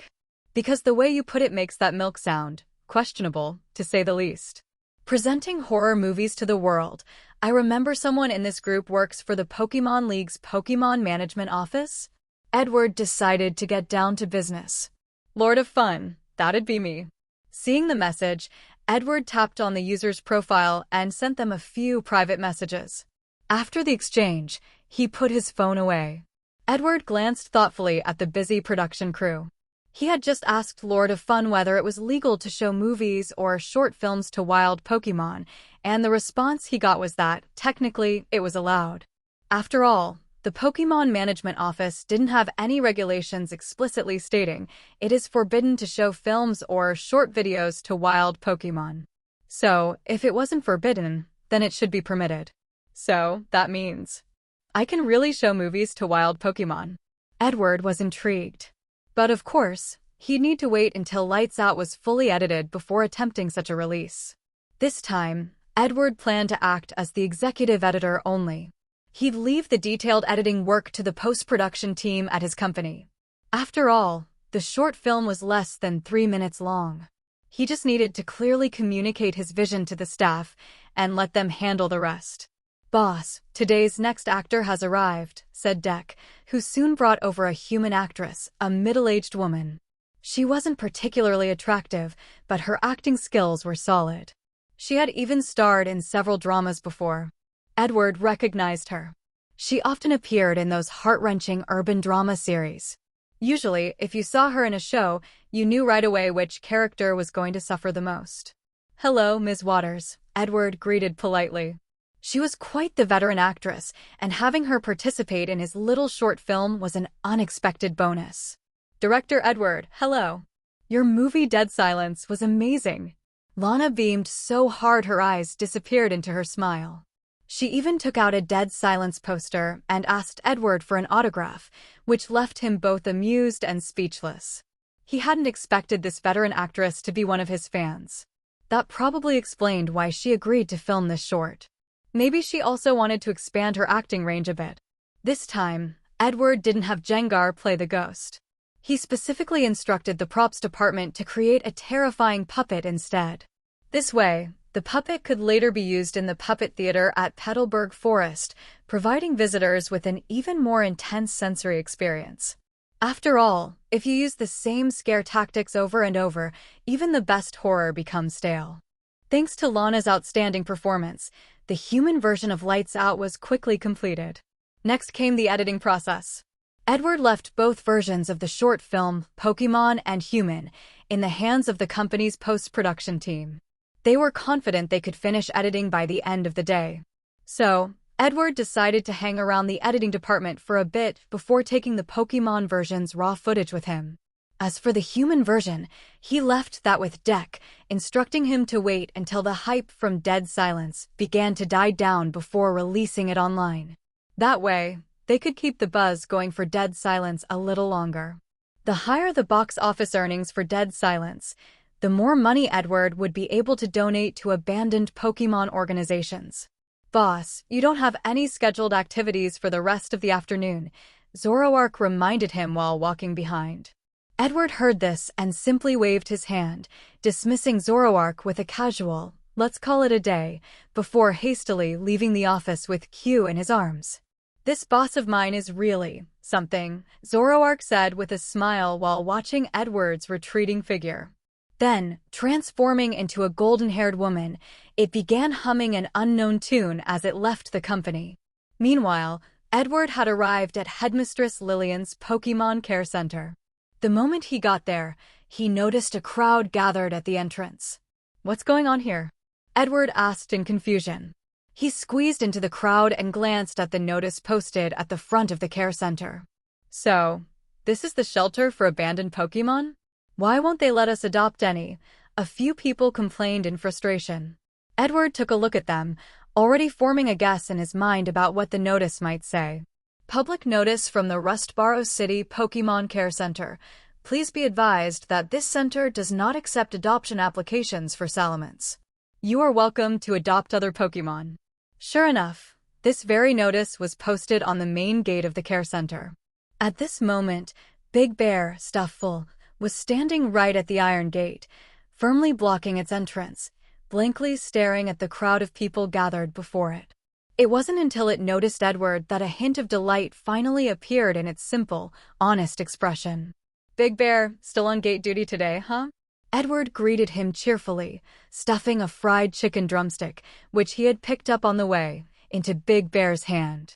Big Bear swallowed it in one gulp, then scratched his head sheepishly and grinned in a goofy manner. Q, nestled in Edward's arms, wagged its tail and greeted Big Bear, while Blackie, Murkrow, flapped its wings with a loud caw, circling around Edward once before perching on his outstretched hand, of course, not without first enduring Q's sharp and watchful gaze. Only then did Q contentedly shift a little deeper into Edward's embrace. "Here, this one's for you," Edward said as he tossed a berry to Blackie. Blackie caught it midair with its beak, chirped joyfully, spun in place, then flew up and perched on the iron gate. Edward patted Big Bear on the back with a smile. It had been a while since they last saw each other, and Big Bear seemed to have bulked up even more. For some reason, he now appeared even more simple and honest than before, somewhat adorably naive, really. Behind him, murmurs continued to ripple through the crowd. The words they were whispering were beginning to grow increasingly unpleasant. Edward frowned slightly, then pulled out his phone and sent a message. "You're filthy Pokémon. All your entire female family line. What? Your mother died and now you turned into a worthless." Just as Edward had hit send, his mind was suddenly flooded with an overwhelming barrage of words filled with censorship beeps, so much so that his brain seemed to buzz with a cascade of bleeps and bleeps and bleeps. Immediately after, a large figure burst out from the care center, soaring through the air with a Curlia riding atop its back, and Curlia was currently operating at full verbal firepower. "How dare you curse people? I was just trying to adopt a Pokémon," a well-dressed man roared indignantly, glaring at the Salamence before him with undisguised possessiveness in his eyes. Asterisk, asterisk, asterisk, asterisk, you. Curlia shot back at breakneck speed, a rapid-fire stream of heavily censored expletives hammering into Edward's ears so forcefully that he could barely hear anything else over the non-stop beep, beep, beep. The man was no match for Curlia. In no time at all, he had been verbally roasted to the core, his face turned beet red, and when he couldn't catch his breath, he collapsed to the ground, unable to stand. The surrounding onlookers were stunned by the spectacle. As if with silent agreement, the entire crowd instinctively took a collective step back. "And you wait, Mr. Edward." Curlia's sharp gaze landed squarely on Edward, who was standing slightly forward from the others. But before she could say more, her eyes focused on his face, and in the next instant, she recognized him. "Curlia, are you settling in well here at the care center?" Edward smiled casually as he greeted Salamence and struck up a light conversation with Curlia. I'm doing okay." Curlia suddenly started to stammer. Salamence, meanwhile, happily rushed over and rubbed its scarred head affectionately against Edward. Then, with a competitive gleam in its eye, it let out a low roar toward Q. Curlia looked visibly flustered and a little uneasy. When she had first regained consciousness, she had already seen Edward. But it was only later that she realized Edward was her savior. If not for his intervention, she would likely have been sold off already. Edward patted the battle-worn head of Salamence, thick with old scars, then glanced at his phone. The old butler had already arrived with a team. "Young Master Edward, are you all right?" The old butler walked over quickly, followed closely by a group of employees from the legal department of Devon Corporation. They were already handling the troublemakers. If those people continued to act out and spew nonsense, they'd soon be greeted by Devon's elite legal strike force, known across the Hoenn region as the undefeated Devon Pizza Delivery Team of Court Victories. At that point, those rabble-rousers would be lucky to avoid spending time in a league courthouse. "I'm fine. Thank you, Grandpa Robert," Edward smiled. The message he had just sent had been to request the butler's help with this exact situation. Surprisingly, the old butler's approach was quite civil. Edward had honestly expected him to just have a Pokémon clear the area. Seeing that Edward was unharmed, the old butler also let out a sigh of relief. He glanced at the clearly nervous Curlia standing behind Edward, offered a small smile, and then turned his attention to dealing with the troublemakers. Once the iron gate was pushed open, Edward finally understood why Big Bear had been blocking the entrance so resolutely.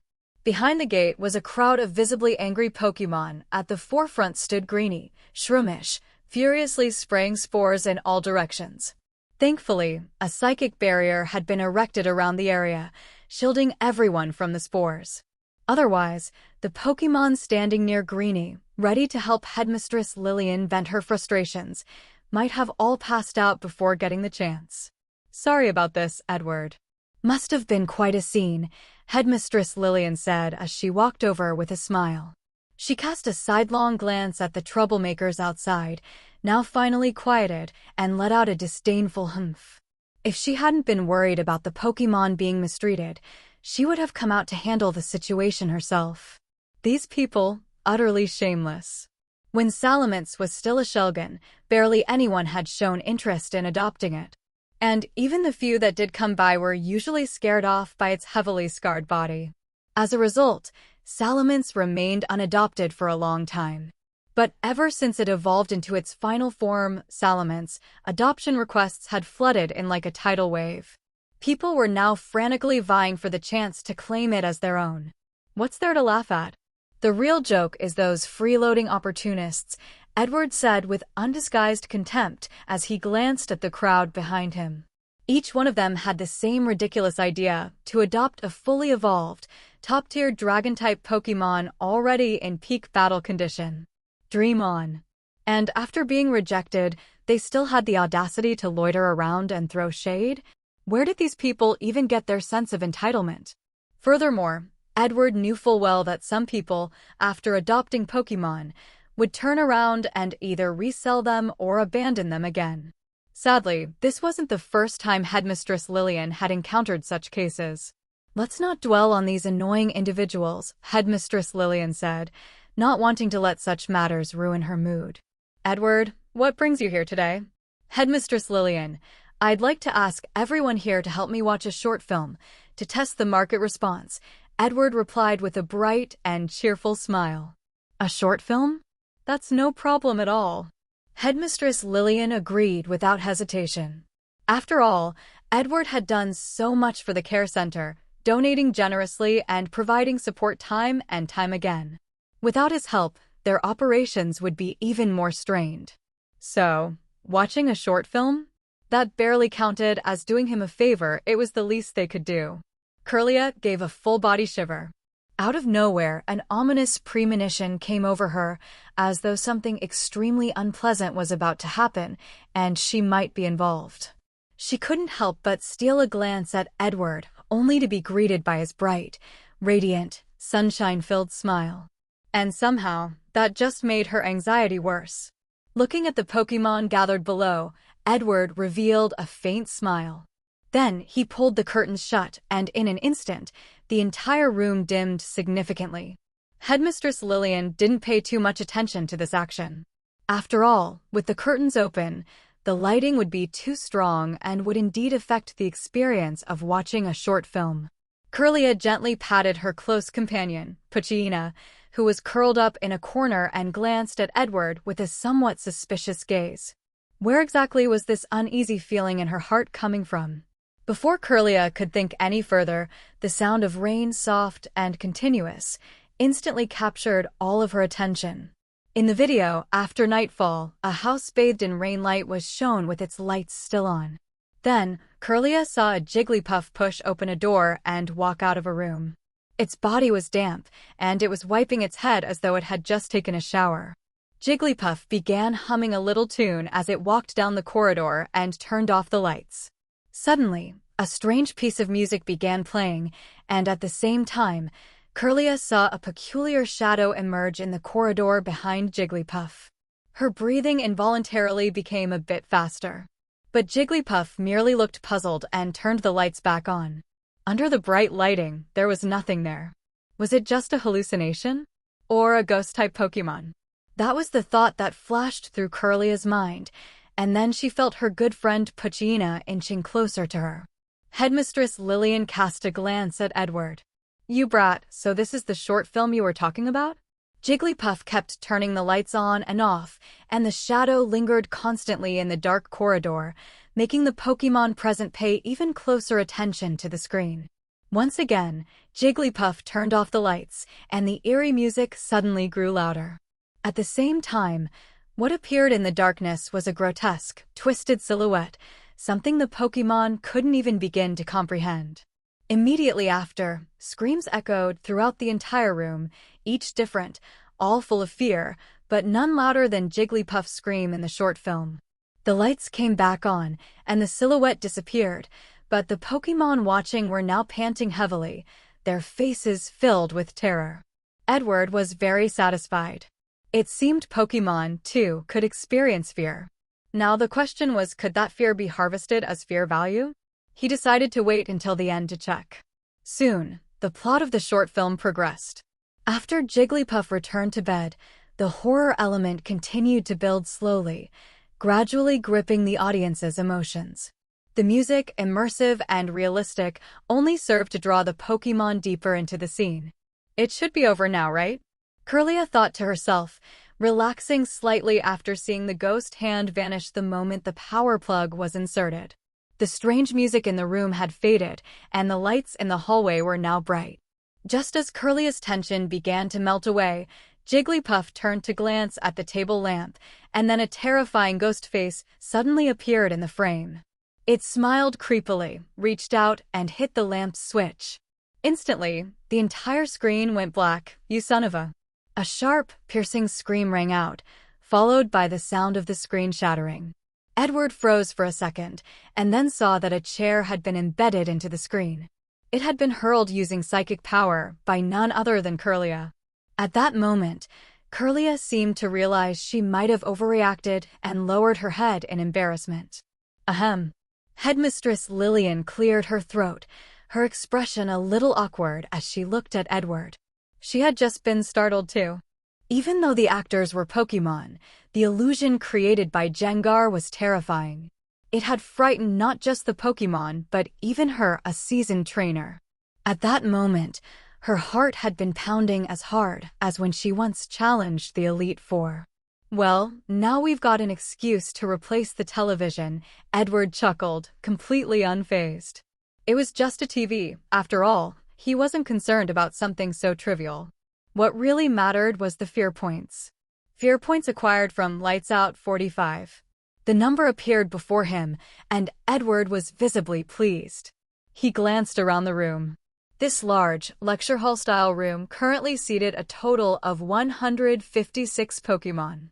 All the Pokémon from the care center were here. He had collected 45 points of fear points. While it wasn't a huge amount, it was still something definitely not bad. To this day, Edward still didn't know how the system calculated fear points, but as long as he could gain some, it was enough. Providing Pokémon-specific versions of movies was a viable plan. Even though screening movies for Pokémon didn't yield any profit, at least not at the moment, Edward wasn't doing it for profit.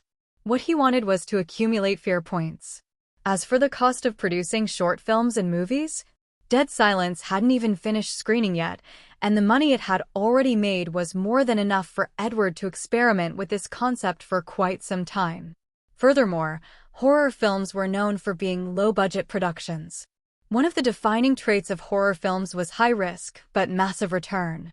Some horror movies, in fact, had extremely simple sets, minimal actors, sometimes only a handful, and a total production budget of less than $100,000. Yet, the profits could run into hundreds of millions.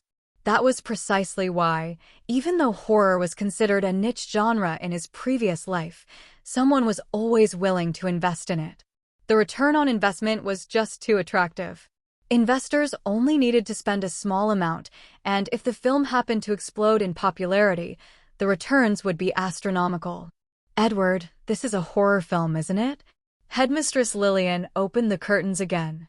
After watching the short film, she still had the lingering feeling that something was hiding in the dark, making her skin crawl. "Yeah, just a little short film," Edward nodded. Now, what he had to consider was how to get this short film in front of more Pokémon audiences. Although there were quite a number of domesticated Pokémon, compared to the vast number of wild Pokémon, they were simply a drop in the ocean. For Edward, wild Pokémon were his main target. But he couldn't just randomly go out and screen films in the wild, and his company didn't have enough staff to run around the entire world showing movies. So, if he wanted to collect more fear points from wild Pokémon, he'd need to cooperate with the Pokémon League. Only the Pokémon League had the massive manpower base needed. Rangers, for example, were all League employees. If he could form a partnership with the League, his fear points collection rate might increase dramatically. Headmistress Lillian, if I remember correctly, the Pokémon League's Wild Pokémon Environmental Improvement and Maintenance Department is usually pretty tight on funding, right? Edward asked with a bright smile. Headmistress Lillian nodded as she recalled that fact. As a former gym leader, she still remembered a fair amount about the League's inner workings, especially departments like that one. The Environmental Improvement and Maintenance Department was always short on money. Every year, around the new year, the department would perform its traditional "we're broke" routine. They'd send rangers out wearing hand-me-down uniforms, carrying rusty shovels, standing in front of the whole league to declare with pride that they would absolutely work hard to maintain the natural living environments of wild Pokémon, and other such grand statements. Could this truly reassure the entire Pokémon League? Thus, allocating funds naturally became imperative. However, the Pokémon League is an immense organization. With various regions and a vast number of employees, expenses are incurred in numerous areas.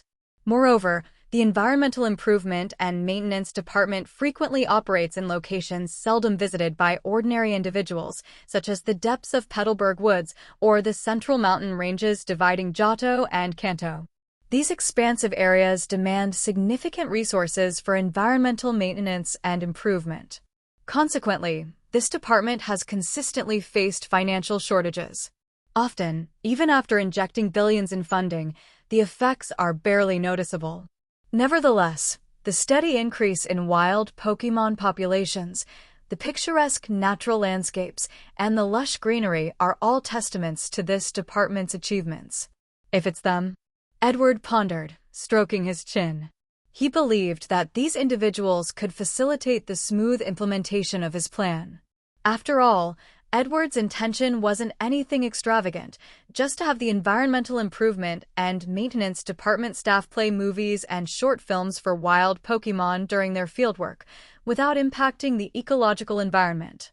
Of course, in exchange, Edward would donate funds to this department. However, the specific amount would need to be determined after discussions with the League's office. Headmistress Lillian, I'll be taking my leave now. Edward smiled, ruffling Ruckus's head, and glanced at Greenie. Wait, he couldn't see Greenie at the moment. That's because Greenie was enveloped within Curlia's psychic barrier, now filled with dense spores, obscuring Greenie's figure. Meanwhile, Curlia and the other Pokémon were tidying up the damaged television. After departing from the Rustboro City Pokémon Care Center, Edward took the old butler's car to the League's office, intending to finalize this matter promptly. Upon entering the League office's main building, Edward's first impression was the crowd. The entire building was bustling with people, citizens handling affairs, and League staff mingling together. Occasionally, small Pokémon flew overhead, carrying document bags back and forth. Hello, may I assist you with any services? A professionally dressed woman approached, smiling at Edward. Hello, I'd like to inquire about the office of the Wild Pokémon Environmental Maintenance and Improvement Department, Edward politely asked. Upon hearing this, the woman didn't respond immediately but instead took another look at Edward. Sir, may I ask the purpose of your visit to the Environmental Maintenance and Improvement Department? The staff member inquired courteously. Edward then explained his idea, causing the woman to pause momentarily. Nonetheless, she provided Edward with the specific office floor location and enthusiastically escorted him to the elevator, leading him directly to the 4th floor, where the Environmental Improvement and Maintenance Department was situated. Minister Yannister, there's a gentleman here interested in discussing a donation, the staff member said, introducing Edward to a middle-aged man. Yannister looked up, and Edward couldn't help but notice the man's distinctive hairstyle, a symbol of strength. However, Edward quickly averted his gaze, realizing that staring at someone's bald head wasn't polite. Sir, are you interested in making a donation? Our Pokémon Environmental Improvement and Maintenance Department has a dedicated public account. You can directly. Yannister warmly began explaining to Edward. Nearby, employees passing by curiously glanced at Edward and Yannister, but soon returned to their tasks. Mr. Yannister, I have a small proposal, Edward said with a smile, sharing his idea. Yannister listened attentively. Initially, upon hearing that Edward wanted to leverage a donation to have their department undertake a task, Yannister felt a bit displeased and was prepared to decline. These business people always seemed persistent. However, upon learning that Edward's request was merely for field staff to play his provided short films and movies for wild Pokémon within their capacity, Yannister's expression changed. He looked at Edward with a peculiar expression, momentarily at a loss for words. After a while, he managed to say, "Mr. Edward, your idea is quite unique." Yannister had encountered individuals attempting to use donations to engage in business with their department, such as offering free Pokémon feed in exchange for distribution assistance and activity funding. However, he later discovered that some of these feeds contained additives that could lead to Pokémon developing exclusive preferences, prompting him to reject such offers. But someone like Edward, proposing to show movies and short films, was unprecedented. After all, wild Pokémon typically couldn't comprehend human audiovisual works. Are there any other conditions? Yannister couldn't help but ask. None. In return, I will annually donate funds to support the Environmental Maintenance and Improvement Department, Edward replied, shaking his head. His intention was simply to entertain Pokémon and earn some fear points. Well, Yannister hesitated. While Edward's conditions differed from others, asking their department colleagues to carry projection equipment into the wild added to their burden. How about 500 million per year? Edward tentatively offered. He had previously reviewed the total box office earnings of Dead Silence, which had reached 900 million league currency, with the potential to surpass 1 billion. According to estimates, after its theatrical run, it could achieve a box office of 1.5 billion. After deducting theater shares and other expenses, his profits would still be substantial. Moreover, Edward's puppet theater had also generated some revenue. Ahem. Yannister coughed, surprised by the offer, and promptly extended his hand. Pleasure doing business. Yannister immediately agreed. 500 million. That amount could enable them to plant numerous trees, clean up wild areas multiple times, assist injured wild Pokémon, and cultivate more berry trees. Carrying projection equipment? He'd be the first to do it. He'd head to MT Chimney right away to show movies. Edward also signed a simple contract with the Hoenn region's Environmental Maintenance and Improvement Department. As for other regions, they weren't included in the contract. After all, investing 500 million into the Hoenn region barely made a ripple. Spreading it across the entire league would be negligible. Mr. Edward, I was wondering, where are the movies and short films you mentioned? Yannister asked, rubbing his hands together eagerly. He could hardly contain his excitement, especially after the finance department had informed him that 500 million had been deposited into their account. At this moment, Yannister felt like flying straight to MT Chimney and showing a film to the wild Pokémon there. Yannister never would have guessed that this Edward was actually affiliated with the Devon Corporation. No wonder Devon is the leading enterprise in the Hoenn region. Their transaction speed was simply astonishing. As of now, I haven't brought too many original reels with me, just this one. The rest I'll have my company staff deliver at a later time, Edward said, pulling out the original copy of Lights Out from his bag and handing it over to Yannister. Yannister curiously received it. It was a disc, completely blank with no writing on it. May I take a look? Yannister asked, to which Edward gave a non-committal response. So Yannister brought Edward to one of the break rooms within the Environmental Improvement and Maintenance Department, where they proceeded to play Lights Out. The short film was just a little over 2 minutes long, so it ended fairly quickly. However, after the viewing, Yannister's gaze toward Edward became rather strange. What kind of person was this? Yannister had absolutely not expected that the film Edward wanted to screen was actually a horror film. Even he had been startled while watching it. If not for the fact that he often encountered wild Pokémon jumping out suddenly during his fieldwork, and occasionally got pranked by Ghost-type Pokémon, he might have let out a scream right then and there. Initially, Yannister had assumed Edward would be playing some kind of promotional advertisement or public service announcement, but it turned out to be a horror short. Was that really appropriate to screen in the wild? Knowing the temperament of wild Pokémon, Yannister suspected that if he played this short film at exactly 11 o'clock, by 11:02 the screen might be smashed to pieces. In a more extreme scenario, he could even be on the receiving end of some enthusiastic greetings from the wild Pokémon. Yannister hesitated, opening his mouth as if to speak, but then closed it again. Considering that Edward had already transferred the money, directly and without delay, 500 million at that, Yannister chose to keep his opinions to himself. After all, as long as the financial backer was happy, that was all that mattered. Ahem. Mr. Edward, this short film of yours, I think it's very interesting. I'll be heading over to MT Chimney shortly to screen it, Yannister said, deciding to provide excellent service to this wealthy patron. He was determined to ensure Edward felt that his 500 million had not been spent in vain. Thank you, Edward replied with a satisfied nod. MT Chimney, yes, Edward was familiar with that place. It was a tourist zone, although only a portion of it was open to the public. Other areas remained inaccessible, generally only ventured into by elite trainers training their Pokémon. The density of wild Pokémon in that region was notably high.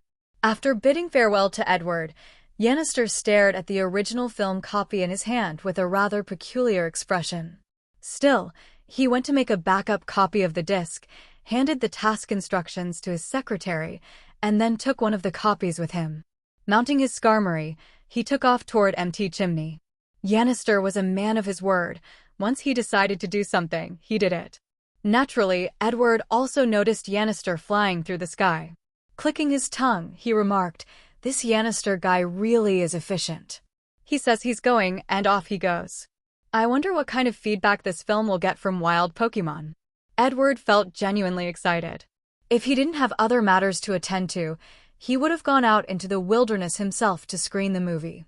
Father still hasn't returned, Edward muttered with a touch of helplessness. Right now, he was handling some of the affairs of Devon Corporation himself, which made him incredibly busy.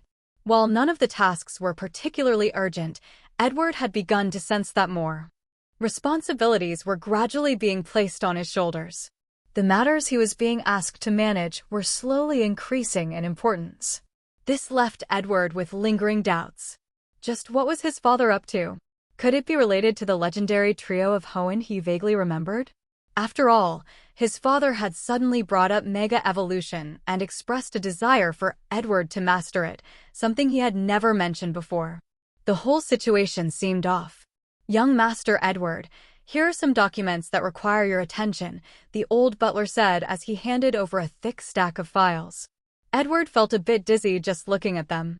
Was this the amount his father handled daily? That seemed unlikely. After all, Uncle Kennedy was around to help, and surely he took care of part of the workload.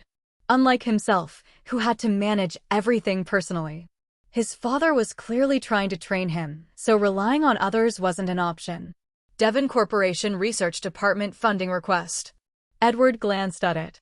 Good heavens, just this one request for increased research funding came to a staggering 64.7 billion. Still, without hesitation, Edward approved it. Devon Corporation's rise to dominance in the Hoenn region, crushing all competition and becoming the leading enterprise, was largely thanks to the technological achievements of its research department. Funding requests from that department were practically never denied. Personnel appointment plan for the Marketing Development Department. Devon Corporation Holiday Benefits Proposal. Improvement plan for new energy vehicles for the upcoming Paldea Region Future Auto Show. Edward flipped through one document after another.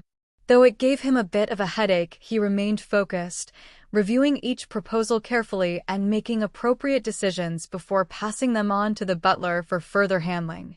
While Edward was occupied dealing with all sorts of internal affairs within the company, Yannister had already been flying for most of the day. His pace wasn't especially fast, as he had to constantly scan the ground below for anything unusual while flying. Forest fires, illegal logging, these were all matters the Environmental Improvement and Maintenance Department handled, despite technically being outside their core duties. After all, most of the time, their department was stationed in the wild. Thankfully, poachers aren't as brazen as they used to be. The League's anti-poaching crackdown really did produce some results, Yannister said as he sat atop his Skarmory, sweeping the terrain below with his binoculars. Once MT Chimney came into view, Yannister didn't stop. Instead, he continued flying onward. Though Rustboro City is relatively close to MT Chimney, the volcano itself falls within the League's open access zone. Thus, Yannister kept going until he reached a more remote section of empty chimney, a place rarely visited by people. Only then did he slowly descend. Hopefully that guy isn't around, otherwise things could get complicated. Yannister returned his Skarmory to its pokeball and wiped the sweat from his forehead. The searing heat made it feel like he'd stepped into a sauna. Quickly, Yannister descended the mountain. As he made his way down, the temperature gradually dropped. When he finally reached the forest, Yannister let out a sigh of relief. He then took out the projection equipment he had prepared in advance and selected an open space just outside the woods to set everything up. There was some movement in the forest soon. A few bug-type Pokémon poked their heads out, followed by several Zigzagoons scurrying into view. They looked warily at Yannister at first.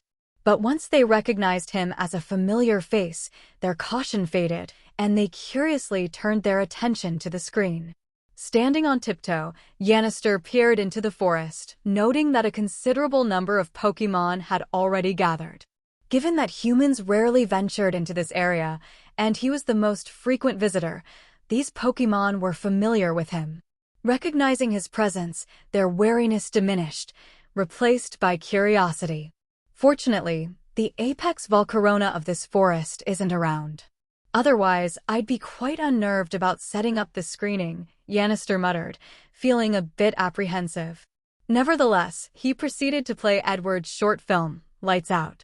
Despite it being daytime, the peculiar technological advancements in the Pokémon world ensured that reflections didn't hinder the viewing experience. Yannister even brought out 2 large speakers to enhance the audio, aiming to make Edward feel that his investment was worthwhile.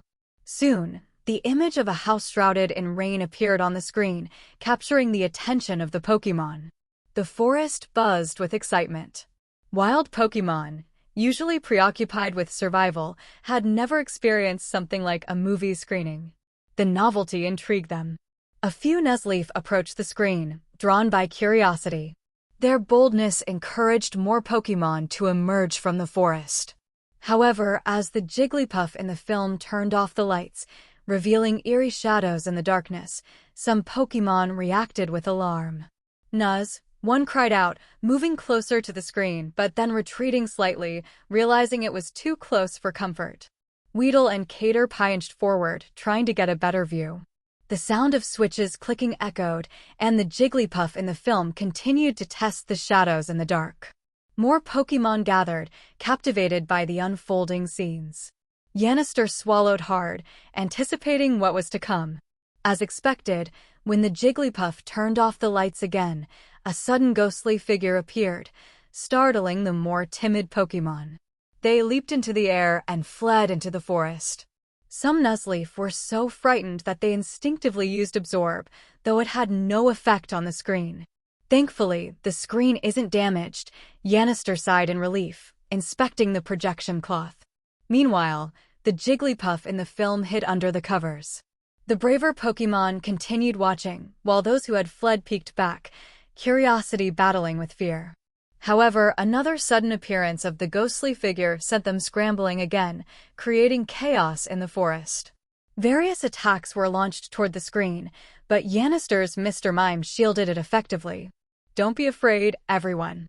It's just a short film, not real, Yannister tried to reassure them, though he knew they might not understand, given their limited interaction with humans. At that moment, Yannister noticed the temperature rising. The previously panicked Pokémon seemed to find solace, quickly moving toward a specific spot. Yannister's expression grew serious as a massive Volcarona descended from the sky, its compound eyes fixed on him. It landed directly in front of Yannister.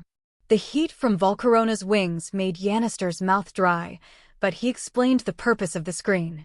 Though Volcarona couldn't speak, it understood. The temperature dropped slightly as it turned its gaze to the screen, where the short film had started its second run. Intrigued, Volcarona decided to watch, curious about what had frightened its forest companions. Yannister glanced at his Mr. Mime, who had given up resisting and chose to watch the film alongside Volcarona. This guy. Yannister shook his head. If Volcarona got scared and attacked, he wouldn't be able to stop it. As the first scare in the film occurred, accompanied by Jigglypuff's scream and the shattering of a light bulb, Volcarona shuddered, releasing a cloud of powder. Yannister quickly stepped back, recognizing it as rage powder, which could incite hostility toward Volcarona. However, Volcarona promptly burned the powder away with a gust of heat. At the second scare, Volcarona remained still, much to Yannister's relief. Suddenly, a symbol formed in front of Yannister, composed of flames, a circle with a triangle inside. "Would you like to watch it again?" Yannister asked tentatively. Volcarona's antennae twitched in response.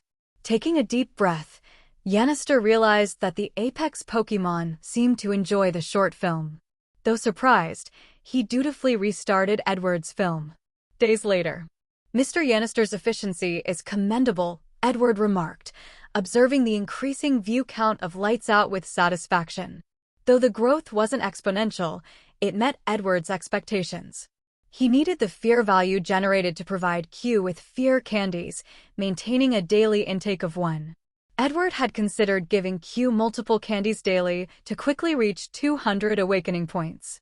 However, Q couldn't consume more than 1 per day, so Edward maintained the current dosage. Producing more candies wasn't an option. The creation of fear candies attracted Giratina's attention. Even in the reverse world, Giratina sought them out. Though Giratina was a powerful legendary Pokémon, Edward knew he wasn't capable of controlling such a being. Unless Giratina became addicted to the candies, which seemed unlikely, as even Gengar didn't constantly pester Edward for them. Zoroark, how many days until Dead Silence ends its theatrical run? Edward tapped the table, addressing the Zoroark beside him. "Boss, the standard theatrical run is 25 to 35 days. Dead Silence has 3 days left before reaching the 25-day mark, and its screening frequency has decreased." Zoroark, disguised as a man in a suit, responded promptly. "I see. Then it's time to start filming the next movie," Edward stretched, preparing for the next project. "Zoroark, how is the filming progress of Meowth and Rattata coming along?" Edward asked the Zoroark standing beside him while lifting Q onto the table. The little guy was thirsty. Edward had even prepared a water cup specifically for Q. "Boss, based on the progress I checked yesterday, everything is going quite smoothly." "The filming is nearly complete," Zoroark replied after glancing at the data in his hand, then handed Edward a file. Edward took it and gave it a glance.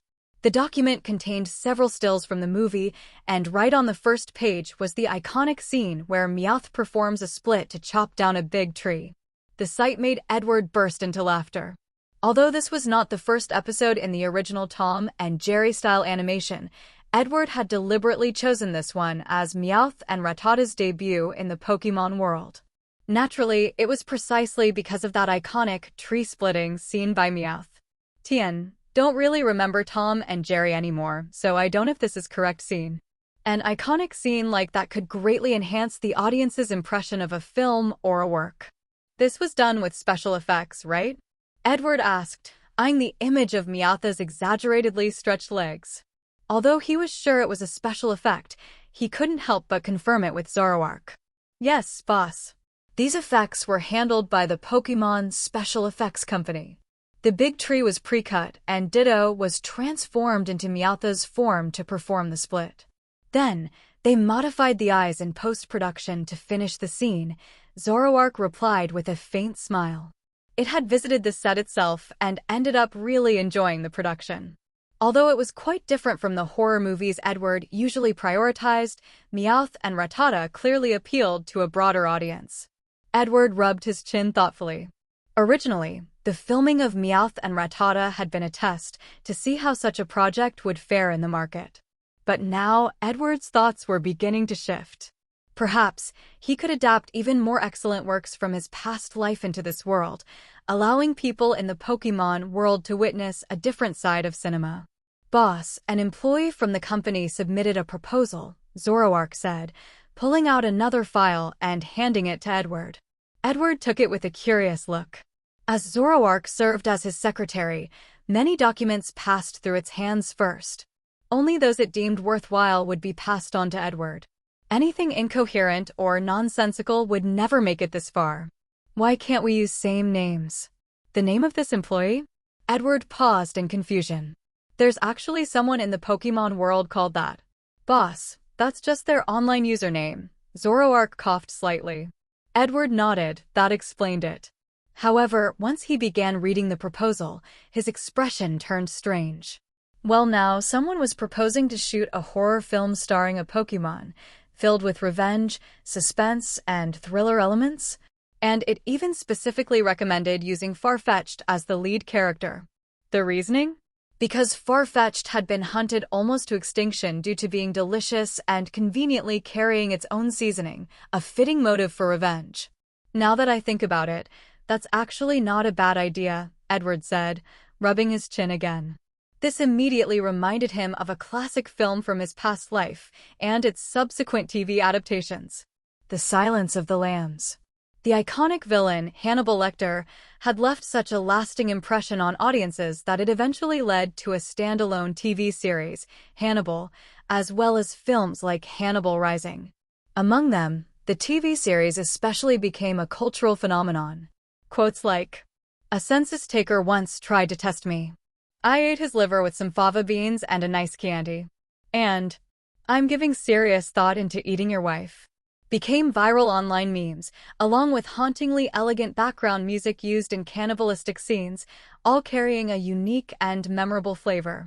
And as for Farfetch'd, a Pokemon nearly hunted to extinction because it was simply too delicious and conveniently came with its own seasoning. It had only been saved from total eradication by Pokemon League intervention and legal protection for endangered species. Its population had only slightly recovered in recent years. So, imagine a setting where a single Farfetch'd seeks revenge, or perhaps, after witnessing its family being consumed by humans, it becomes psychologically twisted and starts consuming other Farfetch'd, Pokemon, and even humans. This would, in fact, mirror the essence of Hannibal quite well. A vivid image suddenly flashed through Edward's mind. A Farfetch'd, elegantly slicing ingredients with a kitchen knife, preparing dishes made from humans, Pokemon, and even its own kind. Then raising a glass of wine. Before we begin the banquet, I must inform everyone, tonight there are no vegetarians at this table. Of course, that would require the Pokemon to have extremely expressive eyes, Edward murmured as he held the proposal in his hands. He had to admit, this employee had a very creative idea. However, Farfetch'd was quite small and being, well, Farfetch'd, it would be a challenge to make it appear frightening to a human audience. This would place great demands on the Pokemon's acting ability. Its facial expressions couldn't match the complexity of human actors, so the performance would have to rely heavily on voice and eye expression to construct Farfetch'd's sinister persona. As for the name, Scallion Eyeball? Scallion sure knows how to host a dinner party? Might as well just stick with Hannibal, Edward concluded. As for why a Farfetch'd would be named Hannibal, well, in the world of Pokemon, anything goes when it comes to names. Edward tucked the proposal away carefully. The concept was definitely viable and well-suited for a suspense drama. The only unknown was whether it could generate any fear value. While Edward wasn't desperate for fear value, getting more wouldn't hurt. After all, fear points could be used to create fear candies, or exchanged for Jengar's assistance, and who knows, perhaps even Giratina's help in the future. Let that employee know this proposal is very good, Edward instructed Zoroark. Tell him the company will issue a bonus. Also, ask if he has any interest in being a director or in writing the script. Zoroark nodded and noted everything down. Having temporarily set aside the Hannibal project, Edward began to think about where he would shoot his next film. Strictly speaking, Rustboro City wasn't a bad option. After all, the puppet theater there was the location he planned to convert into the hospital set for his One Missed Call adaptation. But then Edward remembered something his older brother had told him before. Paldea, huh? Edward's expression turned thoughtful. Paldea, yes, he knew of it. The new region introduced in Scarlet and Violet. There were quite a few champion-level trainers there, and also a mysterious great crater where paradox Pokémon from the past and future might appear. Though this particular detail hadn't been mentioned in any official Pokémon League news, so the general public remained unaware. Alright then. I'll head to Paldea for now. As for the hospital scenes, I can return to Rustboro later to film them. Edward made up his mind. The filming location for One Missed Call would be set in the Paldea region. What are you playing? On the airplane, Edward glanced at Zoroark seated across from him and couldn't help but ask. Ever since boarding the plane, Zoroark had pulled out a Nintendo Switch and was engrossed in an intense gaming session, playing with great concentration. This piqued Edward's curiosity. Splatoon, Zoroark lifted the Switch to show Edward before returning to the game. Edward understood. It was Splatoon. He turned his gaze to the window. Traveling from the Hoenn region to the Paldea region was quite a journey, with 3 modes of transportation: by sea, by air, or via teleportation. However, teleportation, while the fastest, came with severe side effects, intense dizziness akin to being on a pirate ship ride for an hour, then spun in a washing machine, and finally tossed onto a bumpy mountain road. Despite his wealth, Edward preferred comfort over speed, so he chose to fly. Dear passengers, during the flight, please refrain from touching the Pokeballs beside you, an attendant announced while walking down the aisle. Edward glanced at the Pokeball next to him, which contained a Skarmory. This was a standard emergency measure on Pokémon League flights. If the plane encountered issues, passengers could use Skarmory to land safely and await rescue. Though this policy had been in place for a while, it had never been used. From his briefcase, Edward retrieved his handwritten script for One Missed Call and began reviewing it for potential additions. For this trip to the Paldea region, he brought only 2 company members, Zoroark and Deck. Other crew members could be hired locally, making the process convenient. His butler supported the trip, noting that any company matters requiring Edward's attention could be handled via email, ensuring his training schedule remained unaffected. I need to discuss a partnership with the League's telecom operators, Edward mused. In the Hoenn region, he had confidence due to Devon Corporation's influence, but other regions posed challenges. His latest horror film, One Missed Call, revolved around a new, popular phone, aiming to enhance audience immersion. He even considered collaborating with telecom companies to set the movie's ringtone as the default, intensifying the experience. However, this idea required careful negotiation to avoid potential backlash. After pondering the script and taking a nap, Edward awoke to find they had arrived in the Paldea region. The great crater of Paldea, he murmured, looking out the window. He recalled his father's and brother's advice to capture a second Pokémon to bolster his strength, especially in unforeseen circumstances. Edward agreed with this sentiment. The Paldea region, known for its unique Pokémon, presented an opportunity to both film and expand his team. However, he wasn't in a rush. He planned to explore and savor the local cuisine first. The plane landed smoothly in Levincia City, a metropolis brimming with technological advancements and futuristic vibes. As Edward disembarked, he couldn't help but wonder if the League's rapid technological progress was linked to the mysterious crater in Paldea. Paldea, he said, surveying the city before signaling to Deck. Deck, I need you to verify something, Edward said, observing the bustling crowd. At your service, sir, Deck responded respectfully. Edward instructed him to visit the League's office to inquire about local film companies and see if a short-term contract could be arranged to hire a filming crew. Collaborating with local companies was a common practice to reduce travel fatigue. Since his main team was occupied with another project, he hadn't brought them along. Deck promptly departed, understanding the task's importance. What should we do, boss? Zoroark asked, noting the city's modern architecture and the locals' unique attire and language. Let's head to the League's office. I have a question, Edward replied, recalling his plan to integrate the movie's ringtone into real-life phones, which required collaboration with telecom providers. Using his phone's navigation, Zoroark led Edward to the League's office in Levincia City.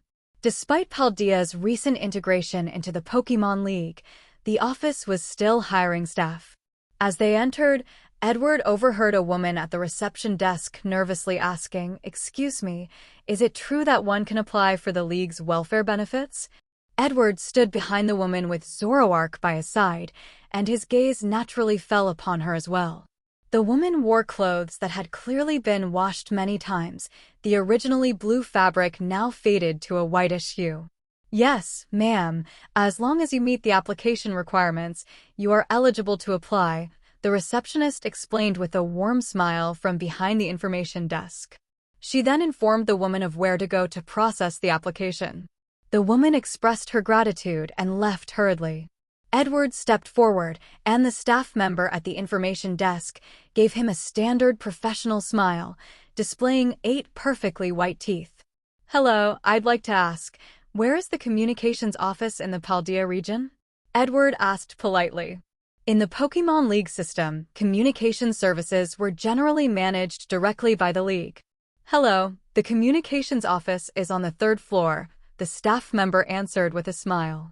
Edward thanked her and quickly made his way to the 3rd floor office.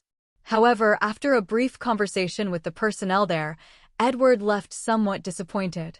It turned out that changing the default ringtone to the one from One Missed Call was possible, as long as the funding provided was sufficient.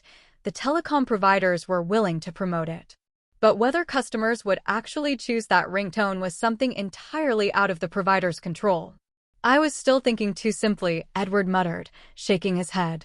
It seemed that boosting the popularity of One Missed Call via default ringtones might not be very feasible. Still, there were other possibilities to explore, like playing the ringtone in theaters to create the desired atmosphere. "Boss, are we going to start casting auditions now?" Zoroark asked as it followed Edward closely.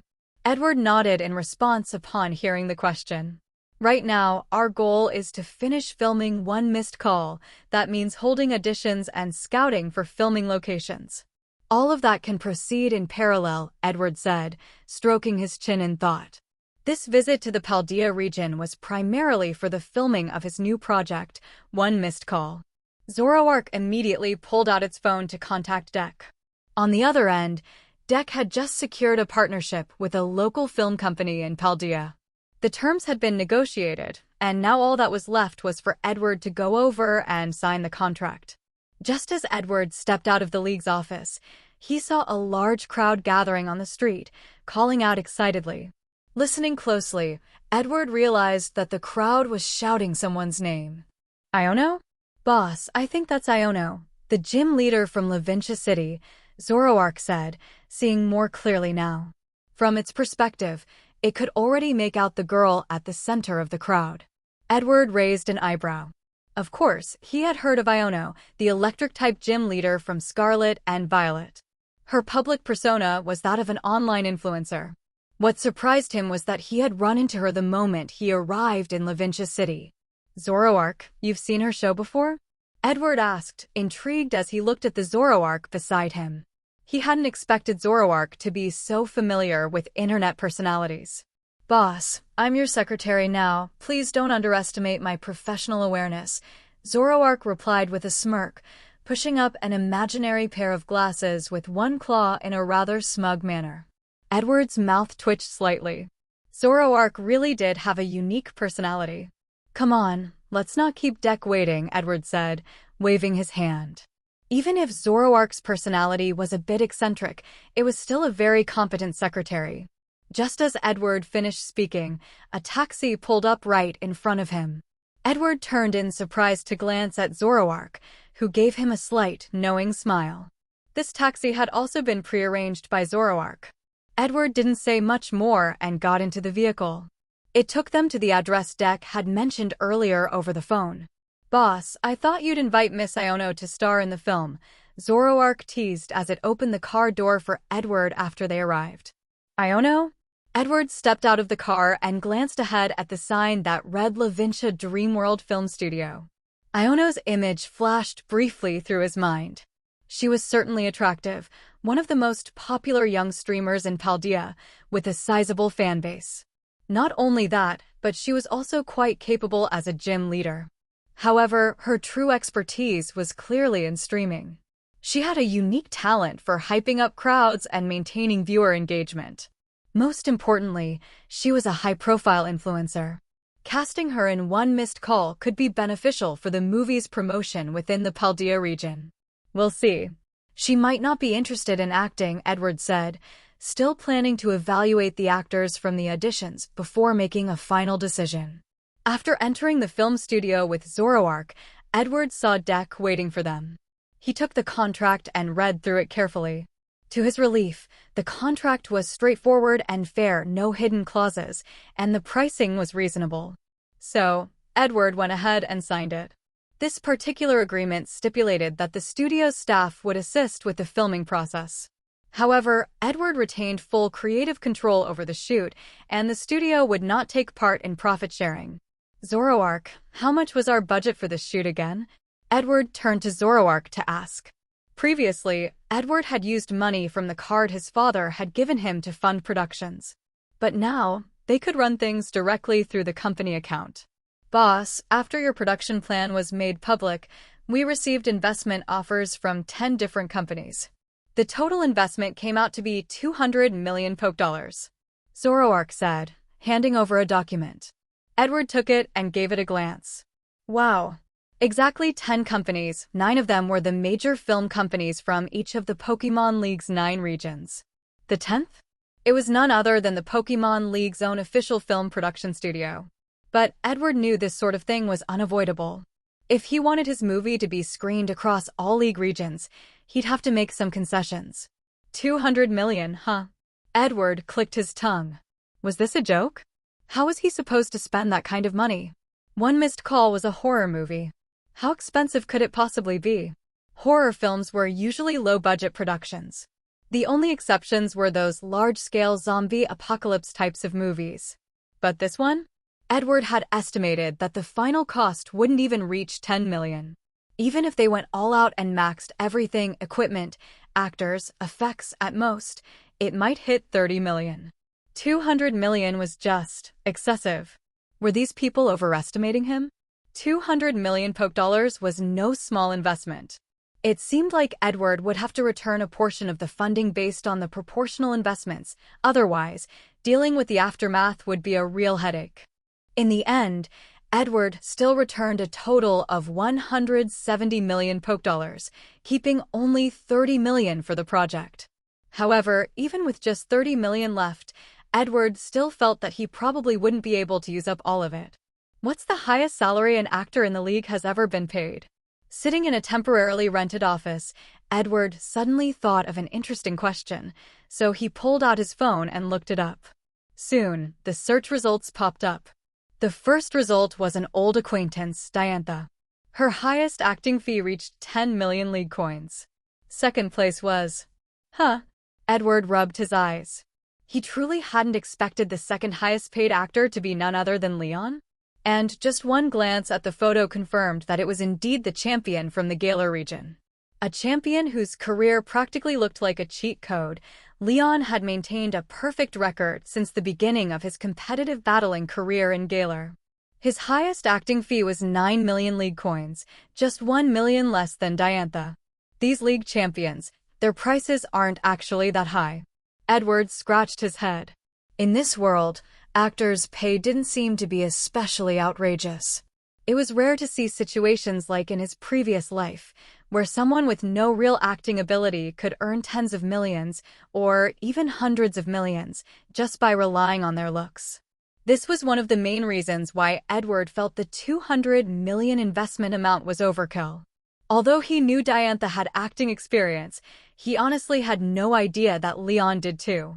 Actually, thinking about it, it's not all that surprising. After all, Leon is the guy who sells ad space on his cape. When Edward thought of Leon's usual style, he realized that it wasn't that out of place for him to act in movies. After all, Leon was focused on raising the competitive level in Galar, and even went on to create a battle tower later on. Among all the champions, he was definitely one of the most devoted and diligent. If the price was right, Leon probably wouldn't mind acting in a movie. Still, Edward had never considered hiring these two champion actors. The reason was simple. The moment the audience saw Diantha or Leon, they'd likely be pulled out of the movie's immersion. It would feel like the next second they'd pull out their championship-tier Pokémon teams. At that point, what's the point of filming a horror movie? Might as well turn it into an action blockbuster. Or just rename it, One Missed Call, the years when ghosts were hunted by two champions. So, Edward simply skipped over those top-tier actors. Let's go ahead and send out the casting call. Edward pinched the bridge of his nose and said to Zoroark. Zoroark nodded immediately and went out to handle it. Once Zoroark left, Edward started mentally planning the casting choices for the film's male and female leads. Truthfully, there wasn't much to stress over. For the female lead, the requirements weren't too high: passable acting skills and a pleasant appearance. It would be ideal if she appeared more delicate or fragile. That way, when she's haunted by a ghost, the sense of tension would be more palpable. The male lead, who helps the heroine, should have a more rugged or tough image. Again, solid acting skills were key. The only troublesome role was the vengeful spirit in One Missed Call, Mimiko Mizunuma. According to the story's background, Mizunuma suffered from asthma and had started engaging in bad behavior from a young age, bullying her younger sister while pretending to be innocent. One time, after bullying her sister again, their mother left with the younger sibling, and Mizunuma suffered an asthma attack and died at home. Thus, she became a vengeful spirit. So, to ensure the storyline made sense, Edward needed to recruit a child actor. As for filming locations, those were easy enough to handle. Most of One Missed Call takes place in urban settings. The team would just need a railroad track scene, and they could convert the Western-style mansion in Petalburg Woods into a derelict hospital. Just shift it from being a puppet theater to an abandoned medical facility. The rest of the film scenes would be more or less straightforward. Suddenly, everything's gotten so busy all at once. Edward stretched lazily and turned to look around. This temporary office had been cleared out for Edward by the film company they were working with. Originally, it had served as a prop storage room, so the space was cluttered with all sorts of strange and unusual items. Edward even spotted some swords and impressively realistic firearms. These could be sold as high-end collectibles. If I remember correctly, there have even been movie props that were sold as merchandise before, and for high prices too. Edward fiddled with a finely crafted skull. The skull even opened up like a box. It was something he'd found in a large storage container. Opening it up, he noticed that the inside was carved with mysterious symbols, suggesting it had once been used as a prop in a supernatural or mystical-themed film. Boss, the casting calls have been sent out. Zoroark came walking in. Edward nodded and placed the skull back into the box. But as he was doing so, the skull accidentally knocked into something underneath. Before Edward could react, a pile of miscellaneous items jolted into the air and clattered loudly to the ground. At that moment, Q, who had been resting in a pokeball at Edward's waist to recover from jet lag, suddenly burst out. Its eyes locked fiercely onto the container that had just been disturbed. Then Edward saw a pale purple Pokémon leap out from the pile, letting out a strange, eerie cry. A wave of dark purple energy slowly began to emerge. It was the Ghost-type move Astonish, and the Pokémon unleashed it directly at Edward. Grah! Q let out an enraged scream. The next second, its body expanded rapidly, and ghostly energy surged out like a tidal wave, crashing violently toward the mysterious Pokémon. The creature cried out in pain, collapsing weakly to the floor, completely incapacitated. Nearby props were blown aside by the overwhelming ghost energy, crashing heavily into the walls. Even the skull Edward had just been holding shattered into pieces. Zoroark looked at Q in surprise. But Q didn't hold back at all. Still furious, its shadow extended threateningly. Edward quickly scooped Q up to stop it from continuing the assault. The Nightshade move had been enough. If it followed up with Shadow Sneak, the poor Pokémon might actually be killed right there. Q, calm down. I'm okay. Edward gently patted little Q in reassurance. Its small body was trembling. That was one of Q's flaws. It would become overly aggressive in battle due to its cowardice, choosing to eliminate threats with overwhelming force before they could strike back. Even after all these years of raising it, Q still hadn't fully overcome this tendency. When it was frightened or excited, it often went overboard. Q anxiously scrambled up Edward's chest, making sure he was all right before finally curling up contentedly in his arms. Meanwhile, Edward glanced helplessly at the fallen Pokémon. Now that he could see it clearly, Edward finally recognized what it was. A Gimmighoul. Edward scratched his head. He hadn't expected to find a Gimmighoul hiding in the pile of props in the corner of this storeroom. Gimmighoul, a rather special kind of Pokémon. Edward was already familiar with some of the little details about it. He even knew how this Pokémon evolves. Although Gimmighoul in its initial chest form was rather weak, with unimpressive base stats, everything about it would change once it gathered enough coins to meet the conditions required for evolution. But right now, Edward didn't have the time to ponder the question of how Gimmighoul collected its coins. At this moment, he was urgently carrying the treasure chest outside in a hurry. In its anger, Q had struck hard, and Gimmighoul was now on the verge of fainting. Thankfully, Edward had stopped Q from launching another attack. Otherwise, the poor little creature might have already been done for. Even so, Edward still needed to take Gimmighoul to the Pokémon Center for medical treatment as soon as possible. Under the scorching summer afternoon sun, rays of heat beamed down upon Edward's back as he briskly made his way forward. Zoroark followed behind him, watching Edward's anxious expression with a trace of amusement in its eyes. Soon enough, Edward arrived at the Pokémon Center with Gimmighoul in his arms and handed it over to Nurse Joy. Strangely enough, despite the great distances between regions, this Nurse Joy looked very similar to the one from the Hoenn region. Only some subtle facial differences distinguished them. The Joy and Officer Jenny families truly were fascinating in their uniformity. This Gimmighoul doesn't have any life-threatening injuries, Nurse Joy explained, standing in front of Edward, but it is severely wounded and will need time to recover. What's your relationship with this Pokémon? Edward glanced over the bill she handed him. It wasn't particularly expensive. I was the one attacked. This little guy was injured by my own Pokémon. Edward gave an honest reply. Huh? Then you're quite the kind person, Nurse Joy responded, slightly stunned. A moment later, she smiled even more warmly. Edward gave a helpless chuckle. And just like that, he'd earned himself another nice guy card. Sitting in a chair in the Pokémon Center, Edward held Q in his arms and gently rubbed its head. He had sent Zoroark to handle the payment. Edward intended to wait around and see how Gimmighoul was doing before he left. I never imagined that my first day in the Paldea region would be so eventful. But Gimmighoul, Edward fell into thought. Gimmighoul itself wasn't very strong, but its evolved form, Gholdengo, was quite powerful. With its ghost/steel typing, it had excellent resistance coverage. While it did have 4 type weaknesses, its long list of resistances made up for those. All in all, it was a very solid choice for a Pokémon. However, in the real Pokémon world, Gholdengo was rarely seen on the battlefield. The reason? The requirements to obtain one were far too demanding. A trainer needed to collect 999 Gimmighoul coins to evolve it into Gholdengo. This was an extremely tedious and expensive process. As a result, most trainers would never consider raising such a difficult Pokémon. After all, the cost of raising a single Gholdengo could easily be enough to raise 2 well-rounded Pokémon. But Edward wasn't short on money. Besides, it's a steel type.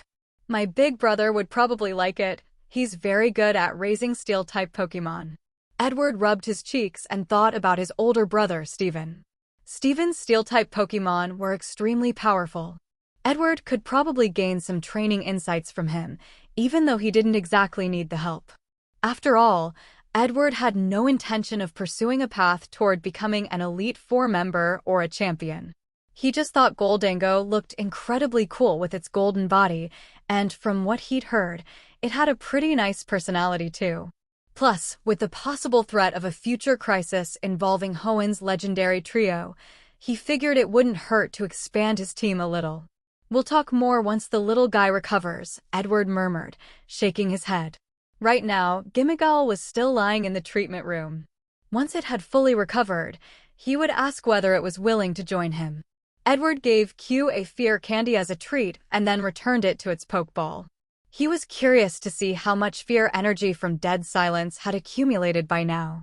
Fear points from Dead Silence, available for collection, 88,999. Would you like to redeem an item? Edward considered the numbers. With the heat surrounding Dead Silence gradually cooling down, the influx of fear points had slowed. It still hadn't crossed the 90,000 mark. But this time, a new item was available for redemption. Redeem, Edward chose decisively. After all, it made no sense to leave those rewards untouched. You've obtained Lingering Echo Basic. Lingering Echo Basic viewers are more likely to retain a lasting impression of your work after watching it. Edward raised an eyebrow. Another ability tied to filmmaking. This one meant viewers would remember his movie even after watching it, a positive effect, certainly. But it could also be a double-edged sword. If he ever made a bad film, it might end up being something audiences remembered forever, for all the wrong reasons. Still, Edward wasn't worried about that. After all, the films he made were all adapted from his previous life's classics, market-tested, critically acclaimed masterpieces. Boss, I've paid the bill and even put in a bit extra in case of any emergencies. Zoroark came running back, panting a little as it spoke. Good job. Zoroark, send a message to the company and have them release the standard version of Lights Out online. Try to stir up some more buzz for Dead Silence as well. Edward's hands itched to do something. That fear point stopping at 88,999 was really bugging his sense of order. If it had stopped at 90,000, he could live with it. But right now, it was just awkward. He was curious to see what kind of new reward would unlock if he pushed it over 100,000. On it, Zoroark immediately took out a phone and began handling the task. Edward was very satisfied with Zoroark's competence. It was truly a perfect secretary, versatile, sharp, and capable of managing nearly any task thrown at it. Now, Edward had begun to worry that one day Zoroark might find the job boring and want to quit. If that happened, he'd have to go through the trouble of hiring a new assistant again. Edward stayed in the Pokémon Center for a while longer, but since Gimmighoul hadn't regained consciousness yet, he decided to leave first. Q's powerful ghost-type energy had left the little guy seriously injured. It wasn't going to recover that quickly. Still, Edward had left Nurse Joy his phone number. That way, once Gimmighoul woke up, he could immediately return to speak with it. When he got back to the temporary office, the place had already been cleaned up. Boss, these are the audition portfolios we've received so far. Would you like to take a look now? Deck walked in quickly, holding a thick stack of documents.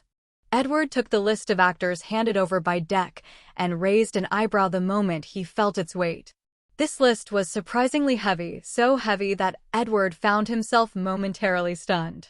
Has it been filtered already?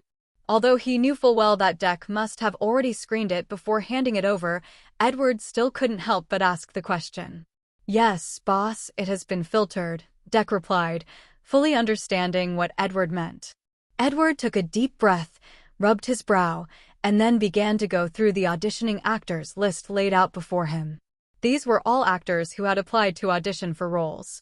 Even though Deck and the team had already done a preliminary selection, the number of names left was still quite substantial. As soon as Q opened its eyes and saw the thick stack of application forms, its eyes went wide with shock. Zoroark, however, didn't seem surprised. It had done its own homework on its boss. After all, Edward's film Dead Silence had become one of the most popular horror movies in the entire Pokémon League. A debut film that had already grossed over $1 billion, joining the exclusive club of top-grossing directors on his first try. And now, with preparations underway for his second film, any actor not clamoring to audition would be considered out of their mind. What even Edward didn't know was that, within a certain niche circle, he had already earned the title of a talent scout. The reason? The male actor who played Jamie in Dead Silence was previously an unknown, an invisible face in the industry. But thanks to the success of that film, he had broken through to become a recognized star, with his market value now significantly elevated. The actor had publicly said that Edward was a director who cared only about acting skills, not fame or reputation. That one comment alone sparked interest among countless aspiring actors who considered themselves skilled but lacked opportunities. They began dreaming of replicating Jamie's story. Bring them in for auditions. As for those whose acting falls short or whose delivery is subpar, cut them all, Edward said after finishing his review. The list had a lot of names, and by reading through bios alone, he couldn't determine who truly had acting chops.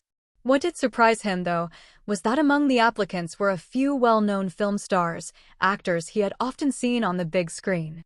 He hadn't expected them to want a role in a horror film either. Still, Edward didn't put too much thought into the audition process. Dead Silence was his debut project, but it had already proven his directorial ability. Naturally, good actors wanted to be part of a quality production. The only surprising part was the sheer volume of audition requests, which even caught Edward a bit off guard. Zoroark picked up its phone, furrowed its brow slightly, and then stepped out of the room. Have the filming locations been settled? Edward asked, suddenly reminded of another matter. The story of One Missed Call, the new film, had some connection with a school setting, as the female lead was a university student. That meant they'd need to borrow a university campus as a filming location. All taken care of. The principal of Yuva Academy is willing to lend us the location for shooting, Deck reported immediately. Edward nodded in satisfaction. Naranja Academy, along with Yuva Academy, were the two most prestigious institutions in the Paldea region. Getting their cooperation was a major advantage. It saved him a lot of effort and negotiation. After briefly instructing Deck to begin preparations for the shoot, Deck left the room. Not long after, Zoroark returned and pushed open the door. Boss, Gym Leader Grusha of the Paldea region would like to meet with you, Zoroark said. Edward blinked in surprise at the name. Grusha? A gym leader? When? Edward asked, puzzled as to why Grusha would want to meet him. The name did ring a bell. He remembered Grusha as the Ice-type gym leader. When he first played the game, Edward had actually mistaken Grusha for a woman. The outfit, the hairstyle, the facial structure all gave off a feminine vibe. It was only later, when he looked up more information, that he realized Grusha was, in fact, male. But as far as he could recall, he had never met Grusha personally. Why would Grusha want to see him? Though confused, Edward decided it would be best to agree to the meeting. After all, if Grusha had already reached out to Zoroark, it must be important. Tomorrow at noon, right here in Levintia City. You can choose the location, boss, Zoroark said crisply. But this only made Edward more curious. What could Grusha possibly want with him? Without any further clues from the man himself, Edward could only instruct Zoroark to take note of the arrangement. As for the meeting venue, Edward chose a cafe right next to the Levintia City Pokémon Gym, easy to find and convenient for both parties. With company matters handled for the moment, Edward decided it was time to go out for a proper meal. He figured it was a good opportunity to sample some of Paldea's local cuisine. Zoroark, ever the capable assistant, had already looked up a few recommended restaurants. After weighing his options, Edward finally picked one that sounded particularly appealing. But the moment he arrived at the restaurant's entrance, he froze in his tracks. Heath's Kitchen. Boss, what's wrong? Zoroark, noticing Edward standing still at the door, gave the signboard a quick glance. Everything looked normal. It's nothing. Just reminded me of something from the past, Edward replied with a light smile. Without elaborating, he stepped forward and entered the restaurant with Zoroark in tow. As soon as they walked in, a waitress hurried over to greet them, asking how many were dining and what they'd like to order. What caught Edward off guard was the woman herself. He had seen her before. It wasn't that long ago. She was the same woman he had seen at the Pokémon League's administrative office, inquiring about the region's minimum living allowance support policies. He hadn't expected to see her here, now working as a waitress in this establishment. 3 people. Please bring us the menu, Edward said with a polite smile. The woman quickly led them to an empty table and handed over the menus. Boss, Zoroark began, puzzled as to why Edward had said 3 people were dining. But then he saw Edward take Q out and place it on the table, even setting up a full set of tableware for it. "What?" Edward asked, noticing Zoroark's confused look. Zoroark paused for a second. "Boss, that lady just now, we saw her before at the League office," Zoroark said with a smile. Edward nodded in acknowledgement just as the waitress returned with the menus. As Edward took the menu from her hands, he noticed the thick calluses on her fingers, proof of hard physical labor. "Zoroark, you go ahead and choose what you want to eat first," Edward said, handing the menu to Zoroark. Zoroark looked at Edward with a complex expression before taking the menu and scanning it. Eventually, it ordered one meat dish, one vegetable dish, and a drink. Afterward, Edward took the menu and ordered a few dishes that Q enjoyed before finally making his own selections. He then handed the completed order back to the woman. Zoroark watched all this unfold with a smile forming on its lips, clearly amused and touched by how naturally Edward handled everything. This restaurant served its dishes with remarkable speed. Edward had only just begun scrolling through his phone when the waitress arrived with their food. What caught his attention, however, was that the one serving the dishes turned out to be a far-fetched. "The food's actually quite good," Edward said, visibly satisfied as he looked at the dishes laid out in front of him. The flavor was impressive, and it was clear from the presentation and taste that the chef had exceptional culinary skills. Q was also busy eating, using its tail to gently clamp the spoon and slowly feed itself. Zoroark, on the other hand, held a pair of chopsticks in its hands and ate with noticeable dexterity. That said, Edward still had no idea what Zoroark's actual eating habits were supposed to look like. Once dinner was over, Edward returned to the hotel. He lay on the bed with Q in his arms, skimming through the film script. He hadn't made many modifications to the script for One Missed Call, mainly because the movie already had a very high scare factor. In Edward's opinion, it was on par with The Grudge in terms of terrifying impact. As he read over the script, Edward suddenly had the inexplicable feeling that the room had become unusually lively. Setting the script aside, he laid down fully on the bed and turned his gaze out the window, observing the night view of Levintia City. Then, on a whim, he sent a message to his older brother, Stephen. Before long, he received a reply. "Stephen, Gimmigal's coins? That's easy. I remember Gita once mentioned that those coins go for around 10,000 poke dollars apiece." Edward's lips twitched as he read the message. What the heck? Isn't that price a bit too outrageous? 10,000 for a single Gimmigal coin? That would mean that if he wanted to collect enough coins to evolve a Gimmigal, he'd have to shell out 9.99 million? That was essentially spending nearly 10 million just to avoid the hassle of gathering them by hand. Well, he thought, that's a true rich man mentality for you. Nearly 10 million to skip the tedium of collection. It really was the most elite solution possible. Of course, if one didn't want to spend the money, they could just try finding the coins themselves. But the problem was that Gimmigal wasn't exactly the easiest Pokémon to encounter. Searching for it was no walk in the park. Even when you did happen to spot one in its roaming form variant, it would often flee in a flash. So, all things considered, the high market price began to make some sense. Then another message from Stephen arrived. "Stephen, you planning on catching a Gimmigal?"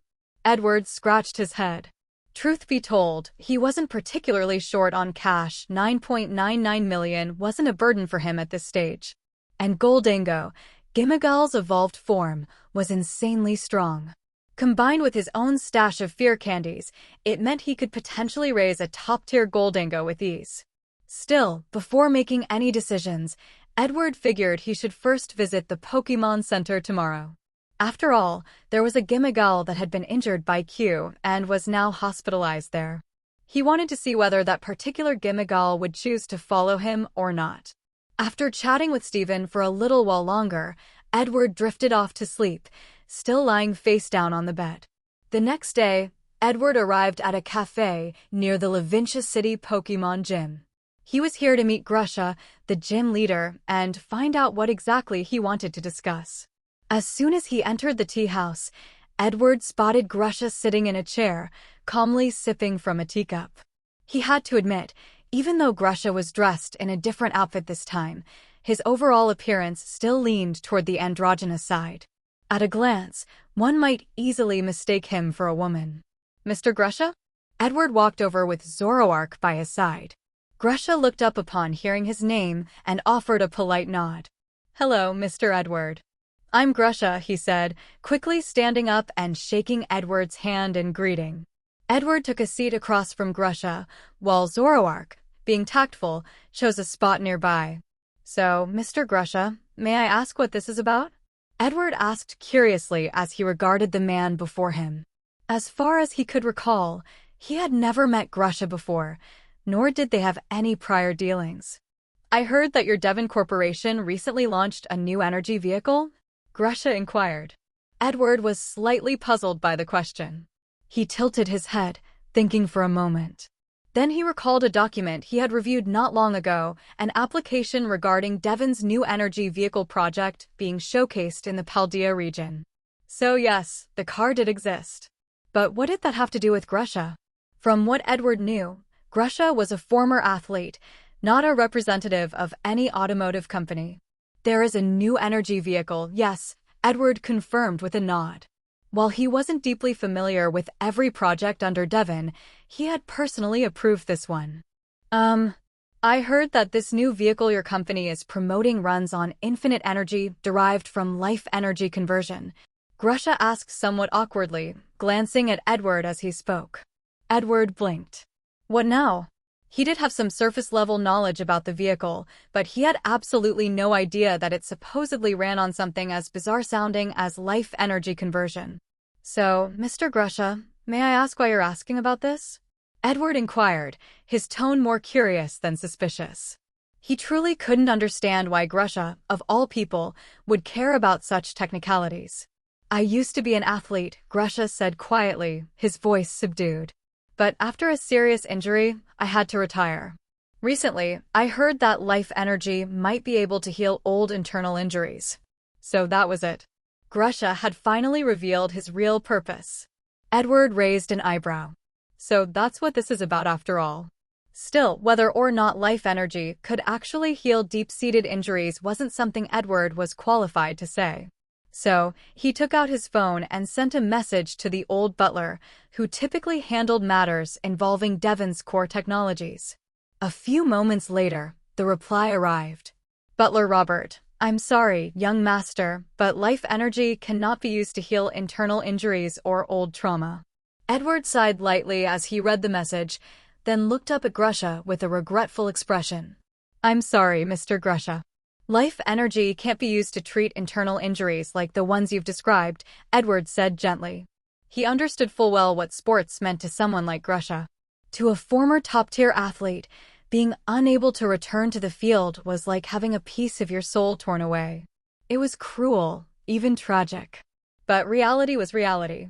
Life energy, despite its mysterious properties, simply couldn't perform miracles. Grusha looked visibly disappointed, but he still gave Edward a grateful nod. After letting out a long sigh, he turned and slowly walked away, his body heavy with exhaustion. Watching Grusha's retreating figure, Edward couldn't help but feel a little powerless. Even in a world as magical as the Pokémon world, where fantastical creatures coexisted with humans and where miraculous recoveries were often possible, not all illnesses or injuries could be cured. Grusha's damaged leg was one such case. After finishing the tea in his cup, Edward left the cafe with Zoroark. With Grusha's matter resolved, at least in terms of closure, Edward now had to focus on the batch of actors auditioning for his new film. He needed to finalize casting as soon as possible so they could begin production on one missed call. As for Dead Silence, its popularity had recently begun to fade. But to give it a little final push, Edward's team had released a short promotional clip titled Lights Out. That mini-feature helped revive some of the buzz around Dead Silence, but Edward estimated that the film wouldn't be in theaters for much longer. After all, horror films had always been a relatively niche genre in the Pokémon world. Unless Edward chose to pay for additional publicity or artificially extend its screening period, Dead Silence was nearing the end of its natural run. But in Edward's eyes, there was no need for that.